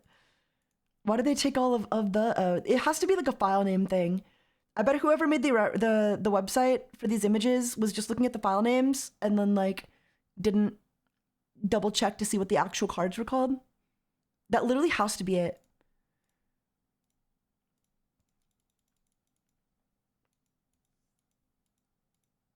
That's my prediction. I don't know. That sounds plausible. That sounds plausible, doesn't it? Maybe not very exciting, but plausible. I just don't see why there couldn't be... I don't see why there couldn't be 2 formats. One for... Yeah, like, yeah, there could. There literally just could. There's no reason to, like, hard reboot. Like, I'm sick of this hard reboot discourse because it doesn't make sense. There's just no fucking universe where Brian Gannon waited 16 years just to say fuck you to everybody who kept his game alive. No. I don't believe he's that big of an asshole. And as for the 2 more formats, I think the issue will come down to splitting fans. It won't. It really won't. Like, fans are probably gonna, like, it really won't be an issue. They're gonna get the ball rolling with the new set, and everybody's gonna play the new set with the new cards because they're new and they're revamped or whatever. And then eventually, you can start hosting your, like, legacy formats, and people will show up with their old cards, you know, just for fun. And they might even show up with the new cards in the old card format, just for fun. I was 7 when Chaotic died. Bro, mood. Hard agree. The only way keeping the legacy cards around could work is if they all got reprinted, but that's super unlikely. Why is that? Card availability aside, it makes more sense to hard reboot. Again, what do you mean by hard reboot? Because in Chaotic's very short run, there was a couple hard power spikes. Oh no, guys, there were good cards. We have to fucking wipe the game off of the face of the earth because there were good cards. I do not understand this mentality. What do you mean it's super unlikely we'll get reprints? Isn't it almost guaranteed? Breathe, Taiga. I can't breathe. It's just this, like, it's just people saying shit so fucking confidently. There was a meta, kill everything. It's like saying shit. You know, Yu-Gi-Oh! Duel Monsters was pretty cool, guys, but, like, we're in the Synchro meta now, and, you know, like, Dark Magician is just not good. And Pot of Greed is too good.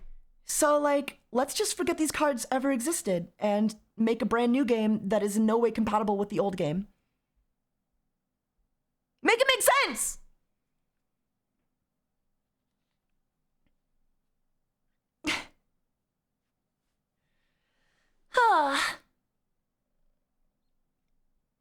No, I don't know. I'm sorry. Whatever. Maybe they'll be pleasantly surprised or they're gonna complain. I don't know. It's one thing to see people like this, but like to see people like, oh yeah, this is for the best. This is good. Like celebrating a version of the game that probably will never exist. Like it makes me a little worried because like, what are these people gonna do when they find out that the old cards are compatible? You know, are playable. I'm sorry. Just the mere concept that like, oh yeah, no, this game you love doesn't exist. It's gone. None of the cards are compatible. They're gone. Sorry.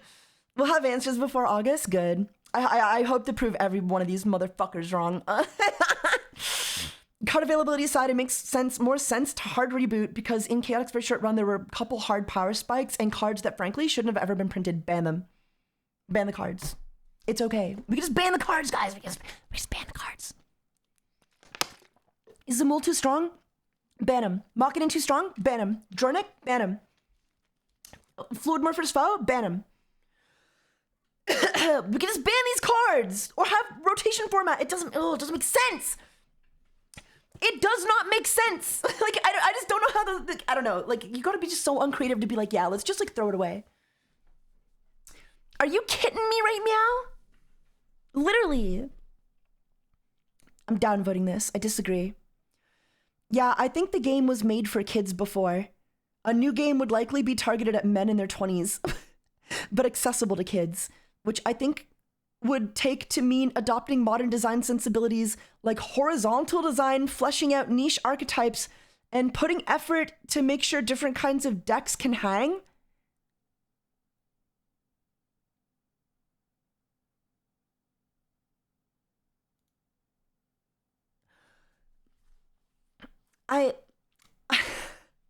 What the fuck are we doing? What the fuck are we doing, chat? What is this? You can literally go on the website right now, by the way. It's literally for fucking kids. Where is it? News. Scroll down. Where is it? Wait, no, is it here? Is it on the main page? It's somewhere, right? Somewhere, right? Literally just says it's for kids. It's like, what do you mean? We have to design, like, oh, we can't do, like, intervals of 5? Like, what does this mean? These people don't like chaotic, guys. I'm telling you. They don't like chaotic. The game, I don't want to play the version of the game they want to see. Like, whatever the game they're looking for, it's like, what the fuck are you, I don't know. You gotta know, like, these guys haven't kept up with collecting the cards. They're not playing on Recode. They're probably not very active in the Discord server. Not that they need to be, but, like, they're probably not playing on Recode, and they're probably not collecting the cards. Like, they played the game once in 2010, and they're like, oh, man, yeah, I liked chaotic. Fucking throw everything out. Throw everything out. I love chaotic. Throw everything out. Show me your Song of Resurgence. You aren't a real collector. Oh my god. Actually, I got one. I got one in a Chaotic Rewind the other day. I'm sorry. I'm sorry if I'm being too hard on this, but like these takes piss me off because like these people are literally just asking for the game that I've waited 16 years to return to be destroyed. Like this is what they're asking for. Like, what do you mean we need a new game targeted at men? Like, no, dude, I want chaotic. Like, like, holy fuck. Stop trying to ruin everything, please. Please, guys, please. I will be really disappointed if it isn't a hard reboot. What do you mean hard reboot? Like, what do people expect when they hear the words hard reboot? What do people think they're getting? I do not understand what people are asking for when they say hard reboot. Like, do you want Konami, do you want Brian Gannon to come over to my house and burn all my cards so that I can't play with them? Like, do you want the card design to be completely different? Do you want the mechanics to be completely incompatible with the old mechanics? Then you're not asking for chaotic. Like, I do not understand. I don't get it. I don't get it, guys. I'm sorry, I don't get it. I don't want anything to hang over from the first release. I've been against honoring the old codes for a while. I think the game needs a fresh slate. Okay, so is this person under the impression that honoring the old codes is the hard reboot.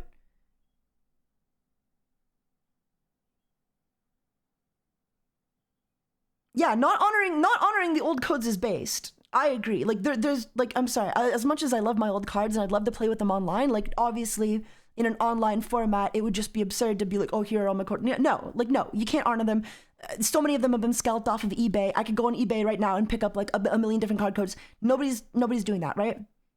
That's like, no. Nobody wants old codes. Nobody wants old codes. Nobody's asking for that. But is this what people mean when they're saying, I want a hard reboot? Because again, that's not a hard reboot. There's levels to this stuff, right? There's levels. Not having like, because there's a huge difference between not honoring old codes and having nothing hang over from the first release, which is bad. I'm sorry, I gotta like, I can't believe people are upvoting this trash. I'm sorry, I'm downvoting. I'm downvoting anybody who agrees with this. I'm downvoting anybody who agrees with this. I'm sorry, I can't. I'm being a Redditor. Old codes would be bad, I'm sure. You could just Google, yeah, no, you could just Google them. Like, I bought like a Glacier Plains Ripple foil. Somebody could probably, like, the listing is still up. If it was in their box, they could just like grab the code off of that listing and enter it. So yeah, no, old codes, simply for the reason that like honestly, like if you could guarantee that the people who bought the cards are gonna get the codes uploaded, I would still say like do away with them. But I'd be more willing to, you know, hear it out. But like just the mere fact that like somebody else could steal my code from me is reason enough that they shouldn't be honored, right? Like if I can't have them, nobody can have them. Codes are 15 digits now, it looks like, so I imagine everything will be new. I don't understand guys, I don't understand the logic. Explain the logic to me, chat. Can someone explain the logic to me? As if there isn't, that's a fair argument. No, I completely disagree. Codes, yeah, I know codes are 15 digits now. Of course they are. But like, tell me why like everything else would be new because the codes are 15 digits. We had a whole release across 3 years where they were 4 digits. Making them 5 digits each literally just means more codes. That doesn't mean everything else is going to be new. It just means it's an easy way to make room for new codes. Well, 12, not 15. You get what I mean? Like 5, and yeah. Anyway. Like, this is just like a logistics thing. This isn't proof that anything else is changing. This is purely like a matter of logistics. Like, you can make more unique codes with an extra number in each row. Like, it's that simple. Oh, sick, you weren't lying. They brought it back. Kind of a shame Duel Masters just crashed and burned in the US, but is still thriving in Japan. Sad, yeah.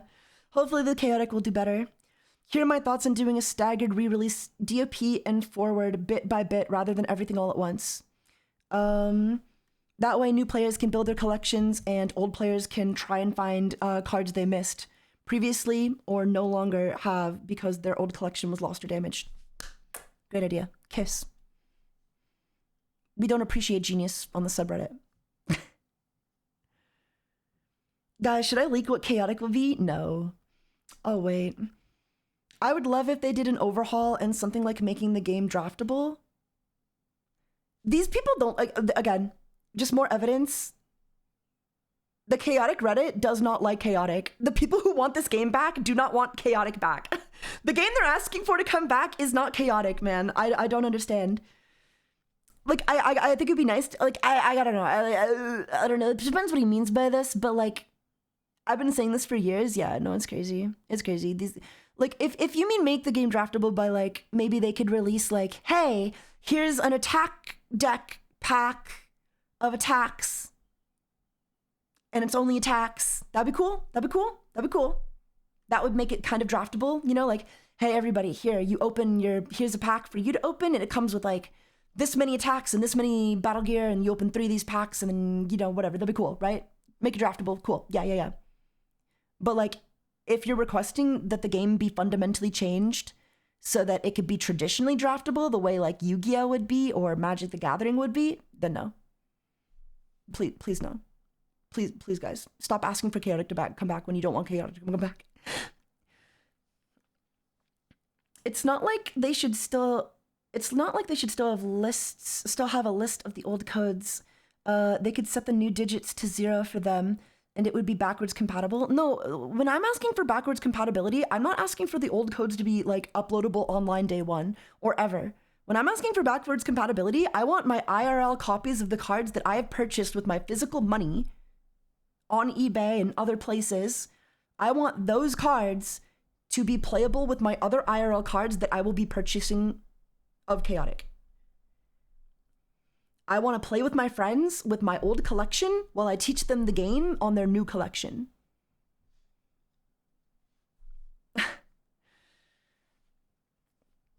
So when I'm asking, I don't expect that my old codes will be like viable online, you know? I don't want them to be. I don't expect them to be. I uploaded my old codes on an account. I don't even remember the login for it. It's dead, you know? It's fucking dead. It's gone. It's gone. It's gone. It's dead.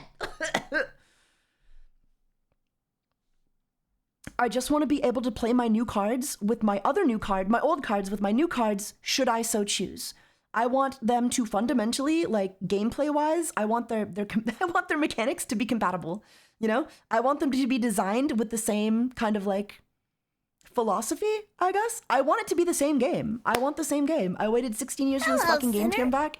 If they're changing all the mechanics now, I'm not gonna be happy.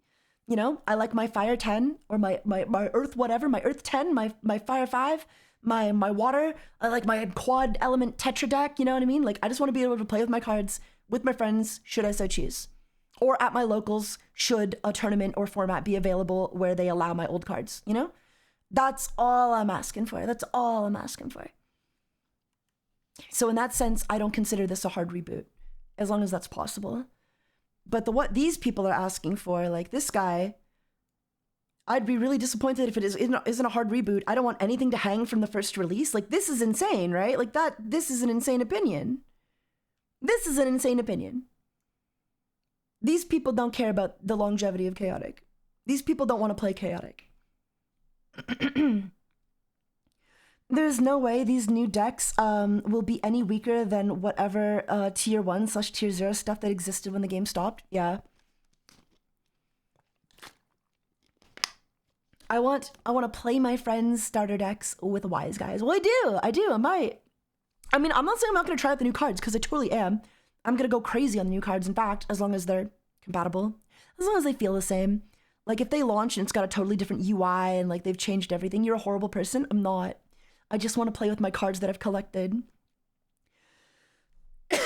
What's your favorite deck? My favorite deck right now? My favorite deck right now? I really like Sysops Unity. I really like this one. I want this deck to be playable. I hope this deck is playable.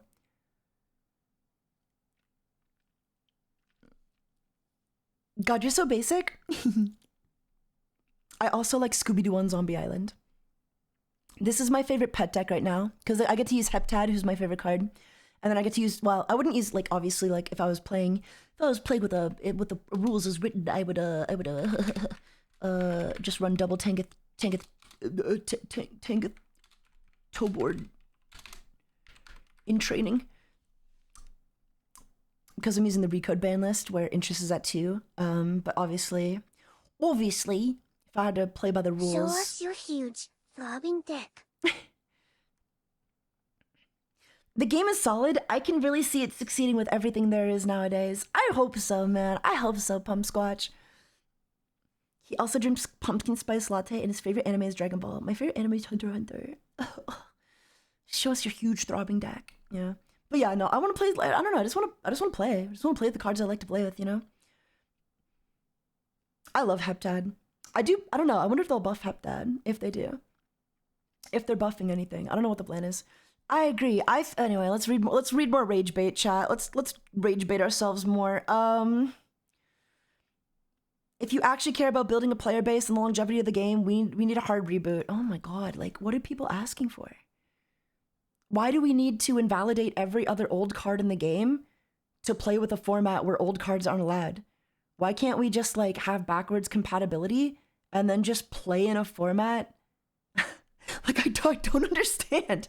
I don't get, why is everybody saying we need a hard reboot? Why can't we just have a format where the old cards aren't viable, aren't legal yet? Like, why can't we just do that?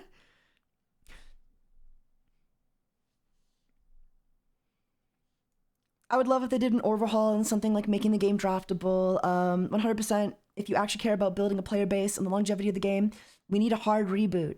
Even if you essentially just released sets with slightly new card designs and differentiate the original versus the reboot, and please, for the love of God, rebalance the tribes and creatures starting at Dawn of Barum. There's zero reason the second and third most prominent overworld fighters have base 30 energies as super rares. Well, for Dawn of Barum, yeah. Like, yeah, he's right. People don't want simple things. They want it to be complicated and annoying. I think they think they're making it simple. Things they want it to be complicated and annoying. I think they are insane. I don't know. I fully believe these guys just like they played Chaotic as kids, got rid of all their cards as adults, and they don't want to be at a disadvantage for any reason. I don't know. I think that's what it is, right? It's just like it's gotta be salty people who don't have much of a collection IRL. Because there's not a single person on Earth with a proper collection who's like, yeah, man, I don't want any of these cards to be relevant. I want all these cards to be unplayable and worthless in the new metagame. There's not a single person, right? Not a single person on Earth, like with a sizable collection who's like, yeah, man, we need to get rid of all these. I want my cards to be irrelevant. Just do rotation? For real, just do rotation. Like, just do rotation. The older cards are legal when tournaments and locals want them to be legal.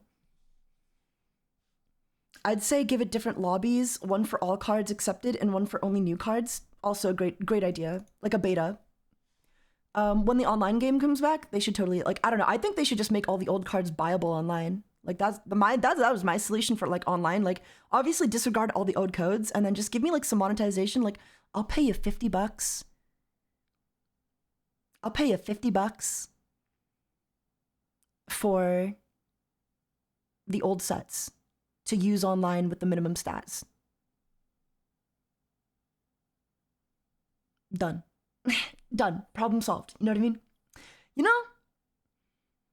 I just got impregnated. Ask me anything. I'm a boy. Me too. I'm gonna head out. Keep spreading your passion, Fox Boy. I will. I'm gonna make everybody hate me, J. Johnny. I'll pay you $50 for a burger. I agree. I feel for the longtime fans who had the cards and have been playing with them, but rebooting the series with overhauled mechanics, although sticking to the core game, will feel better. Why? Why would that be better in the long run? Why would that be better in any way? Why would changing everything about the mechanics of the game that people loved and fell in love with and wanted to come back help the game survive at all? Do you realize how autistic the chaotic fan base is? If you change everything now, it's over. It is over. It's fucking over, dude.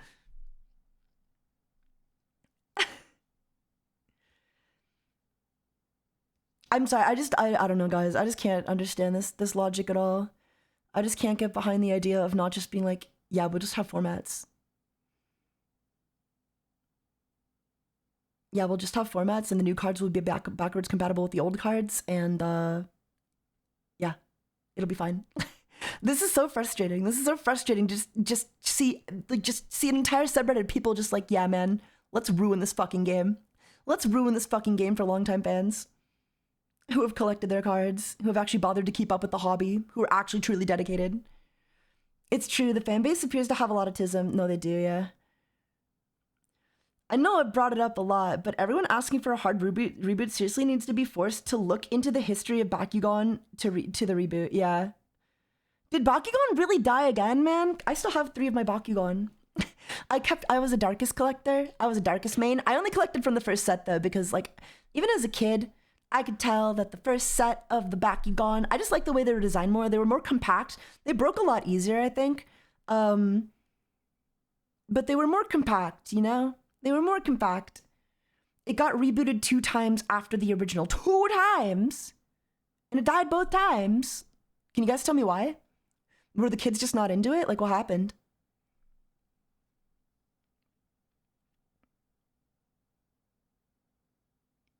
I'm genuinely curious.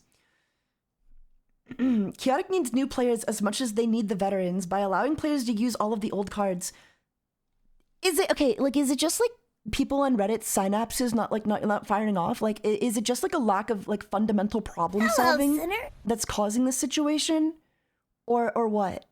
Like, what is the major malfunction with people saying we need a hard reboot where they can't just like think 2 steps ahead and realize like, wait, we can just like have different formats. Like, how is that not like the first thing that would pop into your brain? Like, as a problem solver. Like, why? Like, it's like they want to kill the game. It's like they want to just like invalidate everybody who kept collecting somehow. For no reason, when like the solution is just like formats. Just make formats. Just have formats, man. The first one is more faithful. The newest one became a card game from my understanding. Oh, that sucks. Bakugan was always a bit of a fad though. Like it never had much of a card game to speak of, like much of a competitive game to speak of. And I feel like you need a competitive game to carry like your because like, you know, obviously like the toys in the show will keep kids like busy to start. But as they grow older, they're going to crave some competition, you know? And if you don't have like a robust game, like they might just fall out of love with it. I don't know. Bakugan had ability to gate cards, but they weren't the focused. Yeah, they just kept changing things. That def didn't help, yeah. I just liked rolling them. I just liked the designs of the original. And then they got more and more elaborate and you could have like battle gear. And I was like, these are too big and they look dumb and clunky, you know? I liked the original, like Gen 1 Bakugan. They were really cool. Broke really easily, but they were really cool.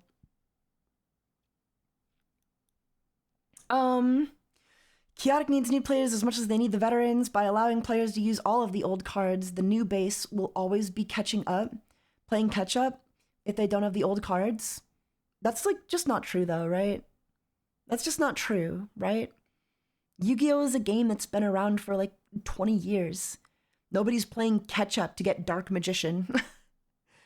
Like they do reprints all the time. It's fine. It's fine.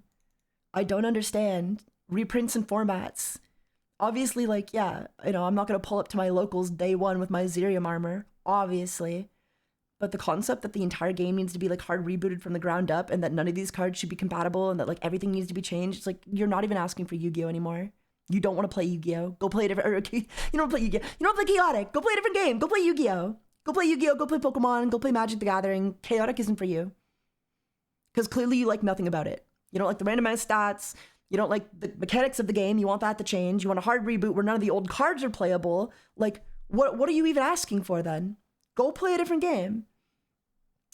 I do believe Chaotic should honor the old cards in some way, perhaps an exchange program where players can enter their old codes and be given vouchers or online only cards from the rebooted series. Wow. Are they going to honor, like, what? Are they going to honor, like, ultra rare for ultra rare? How is that not going to equally give me an advantage? And how does that help me in real life? People just don't, I'm sorry, these ideas are terrible. The player base is not big enough for the game to have multiple formats.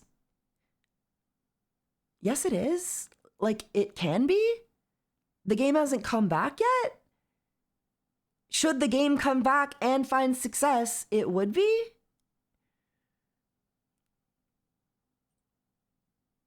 Fighting game sweats are ruining the game when it's just basic people who just people who know the basics of the game. Yeah, I just don't agree with any of this, guys. I just don't agree with any of this. This is like absurd.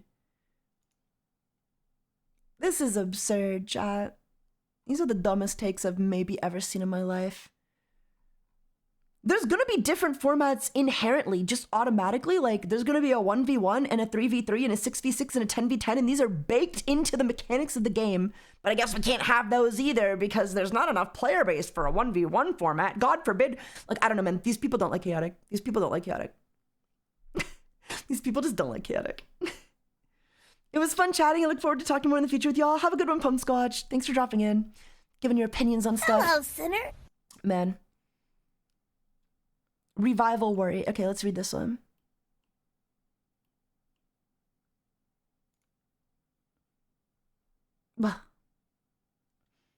So the thing I'm worried about is that they bring back the old game. All cards are valid suddenly. I got a new starter deck. I'm going against a guy. Okay, like, is this children? Is this children? Dude, does nobody have like any like level of critical thinking whatsoever? What is up with this subreddit? Oh. I think 1v1 is going to be boring from an outside perspective, but it's absolutely possible with how the game's built. No, the original Chaotic game online had a 1v1 format. I think we might be able to find some footage of it online. It was definitely a very Sacky format, 100%. Like, if you were the turn player, you kind of just won because you got to control the location. And there was some really cheap shit you could do. Like, I think this one guy would play Kaor, just regular Kaor. He would equip himself with a Phoenix belt, and then he had 3 music. So he'd give himself like that one music that costs like 2 cost to do like a 3v3. Or like a 2 cost to do like a bunch of burn damage. So we just like you get a plane attack, pop Phoenix belt, and then pop the music and like insta kill you pretty much. So yeah, like it's a Sacky format, but like it's fun. Sacky is fun. It's okay to have fun. I don't know. It is Reddit after all. Keep expectations low. I really should. Yeah, this Reddit is like killing my vibe. I just hope Ganon isn't reading any of this shit, guys. Yeah, I definitely remember a 1v1 format, Tukunga. It was in the show, you know, they had 10v10s. It's cool. Like, yeah, I remember the one, I think it was 105v105, but yeah, I remember, the 105v105. Obviously, I don't expect a 105v105, but yeah, like, this shit would be awesome. It is really Sacky. Like, it's not a fun format. It's not a balanced format. The game is balanced around 6v6 as it should be. But the mere fact that these other formats, like, it facilitates these other formats without, like, needing to do anything is fucking awesome. You know what I mean? It's fucking awesome. I think it'd be so cool if Chaotic just decided, like, hey, we're doing a 10v10 at the Worlds this year. It'd be cool. But yeah, I don't know, man. Like, why aren't people to, like, clearly people are running into an issue, right? Clearly people are running into an issue where they don't want to, you know, they didn't collect the cards, they didn't keep any of their cards, they didn't keep up with the game, and they're worried about getting fucking rolled at locals. But like, to me, any level of critical thinking would obviously lead me to the conclusion that like, if locals was trying out this new game, the locals is going to decide the format and ban list in which you play in, and they're not just going to be like, oh yeah, all of the old cards are legal. Like, they choose the ban list. They choose the format. Obviously, no one's going to be rolling up with all their old cards day one, but the concept that they should never be reintroduced at any point through reprints is just backwards. I don't know. Sorry, not sorry. They're probably going to keep tourney play to 3v3 or 6v6. I don't see... Okay, I'm pretty sure 3v3 was actually the least, like, popular format. Because, like, 1v1 was at least, like, quick and easy and you could get it over with. Like, as Sacky as it was, you know? 1v1 was, like, it was a thing. 3v3, though, I think it was just, like, the worst of both worlds. So I don't think people play 3v3. I could be wrong. 10v10, though, I'm looking forward to. 10v10. I just want to like have a deck builder with all my favorite creatures in a row in 10. I don't know. I'm looking forward to that. In Chile, we had something akin to this. Mitos, died on 2010 and returned in 2016. They did both new cards and reprints of old cards in their own format. That would be the Solomonic answer. A reasonable comment on my Reddit? Beautiful. I don't think we will be able to use the old cards. Panini being the printer publisher likely means we will only be able to use their cards going forward. It could be a format thing, like King YL suggested, but we won't know until it's released with the rules. Okay. They saved their comment. Sounds like what MTG players call spikes, if you ask me. Does Chaotic run on a resource system? No. So Chaotic is a really interesting game. They definitely have resources, but the resources are in the form of music counters, and the game is like kind of pseudo-balanced towards that, but it's also not. For example, like Tankith Toborn, you see in the bottom left corner there, Tankith Toborn here has 2 music counters. Interest here has 2, another 2 on Tangith, Garv has 2, Heptad has 1, and Nadrin has 1. And you need these music counters to cast the music that are in your hand. And you can cast these music at any point in the game, but obviously they're limited unless you use locations or attacks or other music or abilities to recur, like, you know, to bring them back. So that's like the main resource system in the game. And the second you run out of music counters, like you kind of run out of gas, sort of, but there are also plenty of decks that function without music counters. So it's not like a true resource system in the same sense that, like, you know, mana would be from like Magic the Gathering, for example. but it is low-key what the game is balanced around, even if they don't Hello, know it sinner. sometimes, even if they forget. And again, even if you did play with more decks, I am more than positive these new decks. Yeah, that's the other thing. Yeah, you're so right. You're so fucking right, Duckians. You're so fucking right. I have no doubt in my goddamn mind that these new like waves of cards are going to be just as powerful as the old cards we're so scared of. To the point where like probably it'll even eclipse them. 100%. 100%. I'm looking forward to seeing like what they cook up. I don't know. Especially if they're doing erratas. I really hope they're doing erratas. I really hope they're just gonna errata the DOP set and then like push the new creatures out to use. I think they'll be awesome. The one thing you really need to watch out for is build cost. Oh yeah, and then there is build cost in the attack deck. So you have to play. It's mandatory that you play 20 attack cards in your attack deck, but your build point can't exceed 20. So like I have 20 attacks and my BP is 20. Now, what's really cool is that, like, Chaotic is innately, like, made, like, it's so easy to do alternate formats in Chaotic, you know? Because, like, in Yu-Gi-Oh!, an alternate format just looks like, oh, here's the cards you're allowed to use, you know? Here's, like, a different ban list. But in Chaotic, an alternate format can look like a 1v1, a 3v3, a 6v6, like, is typical, a 10v10, or, like, you could say, hey, this format, like, we're doing a 6v6, but we're allowing, like, 40 battle points instead of the regular 20. You know what I mean? There's so much room for potential formats in Chaotic that are like, you know, that expand beyond just like the limitation of you know, here's your ban list. And it's really cool. I really like it. I really like that about this game.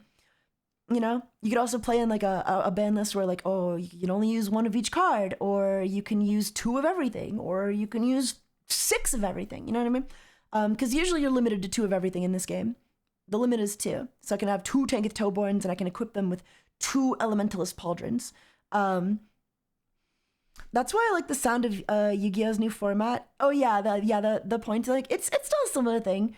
Yeah, Yu-Gi-Oh's Genesis format point system is kind of like the attack point system on the attack deck. Like, cards cost X amount of points with the deck being allowed to have a 100-point cost. Yeah, I do like Genesis. They kind of made that similar. Except the Genesis format kind of just applies to, like, the, you know, obviously, like, the, you know, every card in the game is, like, Genesis in Yu-Gi-Oh! Genesis. Like, you know, spells, traps, monsters, like, they all have a point cost. Whereas in Chaotic, it's only the attack deck that has a point cost. But, like, I could totally see somebody making up, like, a Genesis format for Chaotic where they assign different points to different creatures as well and different battle gear. I don't know if it'd be a bad idea. I think somebody'd have to, like, you know, they'd have to painstakingly go through it all, but but no, that'd be really cool. That'd be really, really cool. You could definitely do that. And it like, I don't know. Chaotic is just such a malleable game. It's so easy to balance. You can, like, make whatever dumb rule you want just to, like, make things more fair or less fair. And it innately, like, it's just such an easy game to balance, you know? If you're willing to. In real life, like, obviously online it's harder to code these more obscure, like, game rules, but in real life it's super easy to say, like, yeah, we're playing with, like, you know, 40 build points this week, so bring your 40-point build point cost to attack decks and I don't know, go fucking crazy. Or like, oh, we're removing loyal from all creatures, so now you can mix and match tribes. It's no longer an issue. But yeah, pretty cool. Let's read more rage bait chat. I'm sure this is something they thought about and will either say you can't use your old cards or maybe 2 different formats. Honestly, as soon as they release new product, the old cards will be power creeped out to some degree. So true. So fucking true. So fucking true, chat. Ugh. Also, fuck that Elementalist Pauldron with Heptad strat. Playing against it is so frustrating. Oh, wait, really? Did I play against you with that, or is that someone else? Because I play this a lot. I use double interest in my version, because they put interest to 2 on Recode, and I was like, shit, you know? Fuck yeah, dude. Because I run double. The problem with, like, interest in Elementalist Pauldron originally was that, like, when you only were able to run 1 because she was unique and loyal, it was kind of just, like, too easy to, like, pop the battle gear and your entire strat falls apart. But with 2, you have a lot more leeway to kind of, like, I don't know. I think people, like, psychologically, players are a lot less kind of willing to invest gear destruction on your Elementalist Pauldron when they know you're probably running another one over there, you know? But when they know you're only running one, they're like, oh, you're only running one? That means if I destroy it, oh, you're so fucked. But if you're running two, it's like, oh, there's two, so it's not that important, right? But like, actually, it's pretty important. Don't tell anybody. Don't tell anybody. But yeah, I really like the strat. It going to 2, Interest Nature Force going to 2 and Recode like made the deck a lot easier to play. A lot more resilient to interruption, like Discorded Disarming and Magma Mites. And then if you run like, I think I run oh no, I'm not running a Bodil's Arsenal at all, but I think I was at one point. And if it does get destroyed, you can bring it back with Bodil's Arsenal and you have a higher chance of flipping Bodil. I don't know, it's cool strat, sorry. I'm yapping. I recently watched a video about the fan revival of another abandoned niche TCG netrunner. It kind of gave me hope for Chaotic to be completely fan run. This was all before the recent announcement, but if the Chaotic revival goes poorly, I'm confident the fanbase could manage this. The netrunner community managed to blend old and new cards, released printable sets, and had 100% of everything needed to build playable decks. Look at that. It's almost like there's not a single example of a TCG coming back and then just completely invalidating old cards. I don't know, maybe you can point one to me, like, but it probably died. It probably died and it probably sucked. This idea assumes that they start reprinting cards from Donna Perriman forwards that are exactly compatible with older cards. If they want to let us use our old cards, I think they won't allow you to type in cards that haven't been re-released yet. Exactly! They're not going to let you use old cards in tournaments that haven't been re-released yet. Or like reprinted. Probably. Or at the very least, it's a very easy solution, you know, in the meantime.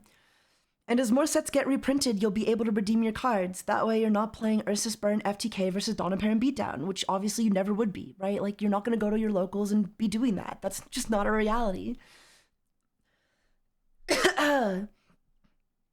9 out of 10 chance there'll be different formats, most likely classic and modern or standard. All of the codes on the countdown page have 15 characters, while the old cards have 12, so it doesn't look like they will be usable. This doesn't mean they won't be usable, this just means the new codes have 15 instead of 12. Can we stop, like, leaping in logic, guys? Can we like, use our brain cells? Can we, like, this is just such a non sequitur. This just means the new codes have 15 characters because it means more codes, more opportunity for codes. This does not mean that the old codes won't be redeemable. They're probably not going to be redeemable, but not for that reason. They're not going to be redeemable, but not because, like, the new ones have 15 numbers. Like, who gives a shit?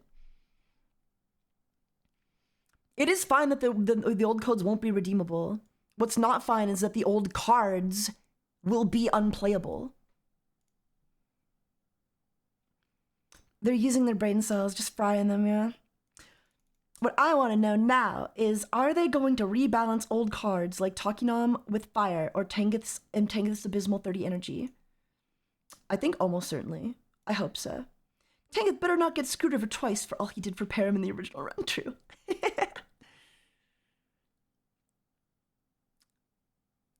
I just found 2 forgotten TCGs, Kajudo, which is a Duel Monsters reboot, and Dot Hack Enemy. Never heard of them. I hope they're cool though. Would they even know what codes went to what? I think, okay, all I know is that I've been told, I think by Jay Johnny, that Ganon has, like, he knows every unused code and what card it goes to. But as for the used redeemed codes, they're, like, associated with the account. They're associated with the account still, which is deleted, but, like, they're basically used. I don't know. I don't think the old code should be used. Not for, like, oh, power creep or whatever. It wouldn't be fair, but, like, because, like, obviously it would be very easy to just, like, lock you out of using those cards until, like, you know, a time you deem necessary. Blah. They shouldn't be used because, like, almost certainly all of those codes were stolen. Or are going to be stolen. I have no idea if the cards of the, like, if the codes in the cards I bought, like, are used or not, you know? I have no idea, and I'll never know. And I don't need to know, because I don't want the old codes to be viable, just for the reason that, like, somebody easily could have stolen them.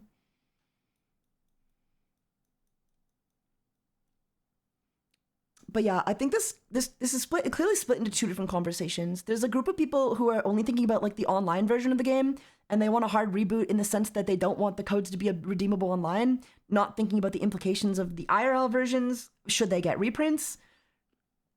And they're not thinking about like, I don't know, they're not thinking about anything else. These people are annoying. We really do need like a standard format for the sets going forward. With the way things are looking on the countdown site, it has the 15-digit code, so I'm thinking that is what we will have. New cards, new codes. They might set up a legacy client for us old timers who have been waiting and buying cards for the past 20-ish years. Or we can use our codes, like scan it for the picture, for its picture to prove ownership. That's not gonna happen. That's not gonna happen, right? And they'll give us online credits to be used to buy digital packs that can only be used online. Maybe that last part could happen. I don't know. Legacy format for oldies. I just reprint the fucking cards. Just reprint the fucking cards and ban them until they're reprinted. But obviously, like, they need to be designed around those old cards, or we're not playing the same game anymore.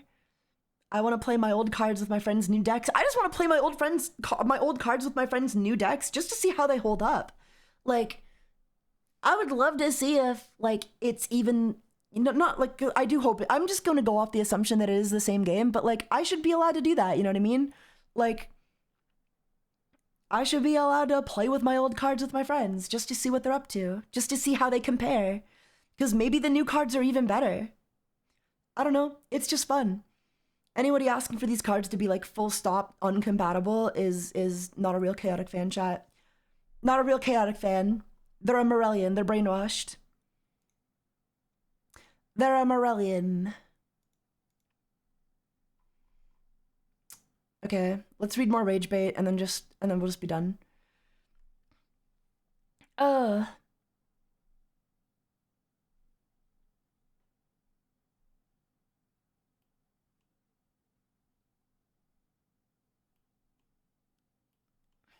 Oh my god.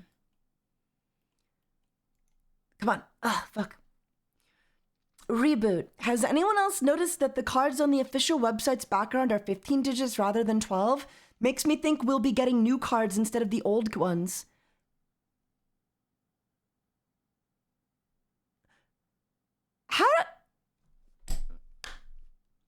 How exactly do people think the revival is going to work? Did they expect Ganon to go around collecting all of the old cards that were already previously distributed, reseal them, and hand them out?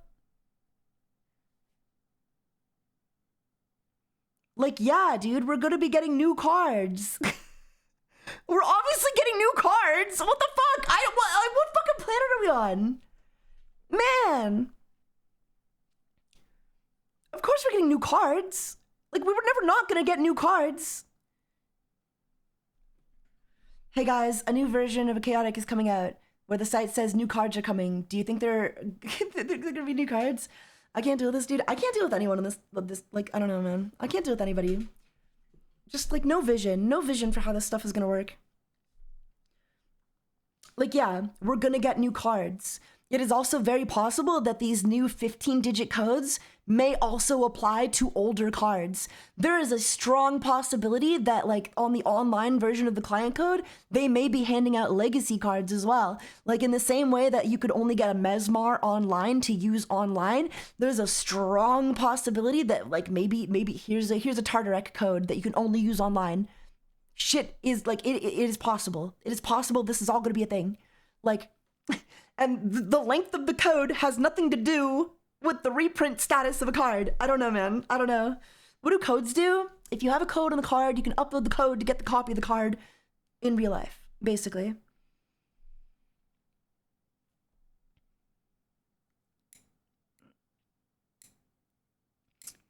Ugh. TBH, I think the same old codes just wouldn't be recognized because the new codes are different. I think Ganon is smart enough to make a system that recognizes both 12-digit codes and 15-digit codes, if he so chose. I think he's going to opt out of doing so, not because it wouldn't be fair, but because it wouldn't be, well, it wouldn't be fair, but not for the reasons people are saying. I don't think Ganon like somehow like reverse fucked himself to make it so that he can only ever have 15-digit codes though. Like he's probably set it up so that he can have like 20-digit codes or 18-digit codes, you know? He could probably make any length of code he wants and assign it to any card he wants. Because that's like how the game works. I don't know, am I crazy? Am I crazy, chat? Hello, sinner.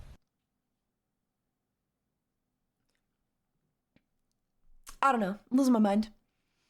I think it would have to be new cards. Yeah. What? As opposed to like old, like I assume they mean new in the sense of like new prints, but I don't see why like longer codes doesn't mean we can't get reprints. Like, cause if we did get reprints, why would they be like, they would still use the 15-digit codes if we got reprints, right? Right? I just don't understand this line of thinking that like, well, because the number is longer, it means they can't reprint. They can't reprint old cards with longer numbers with new code.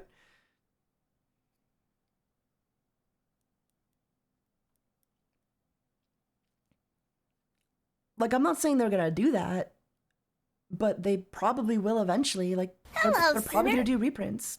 Bye, dude. Have a good one. Take it easy. Have a good night. I collect the originals, but it would be a lot to put in all the old cards, especially if you're trying to expand the audience with new players.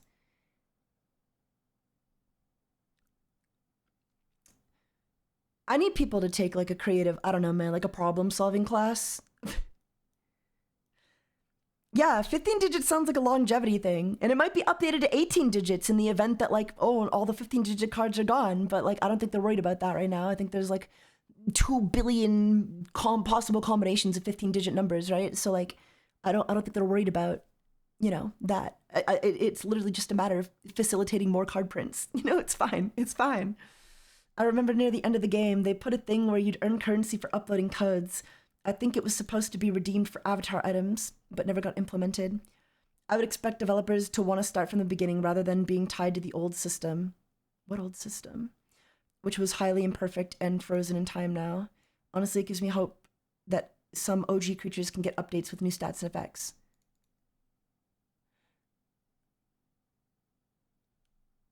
Yeah. I really don't understand how people's brains work. I'm sorry, guys. Sorry for crashing out. I'm sorry for crashing out. I just don't understand how people's brains work. I don't understand people's style of like logic and problem solving.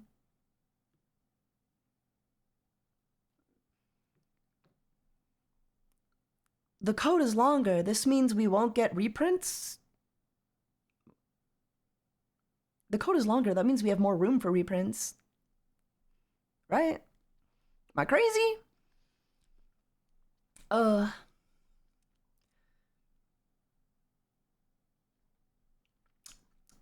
yeah, I think I've talked about all I wanted to talk about. It's Reddit there, not people.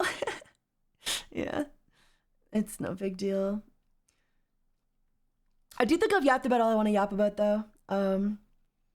I would say to anybody asking for a hard reboot, understand what it is you're actually asking for. Articulate more clearly what it is you're actually asking for.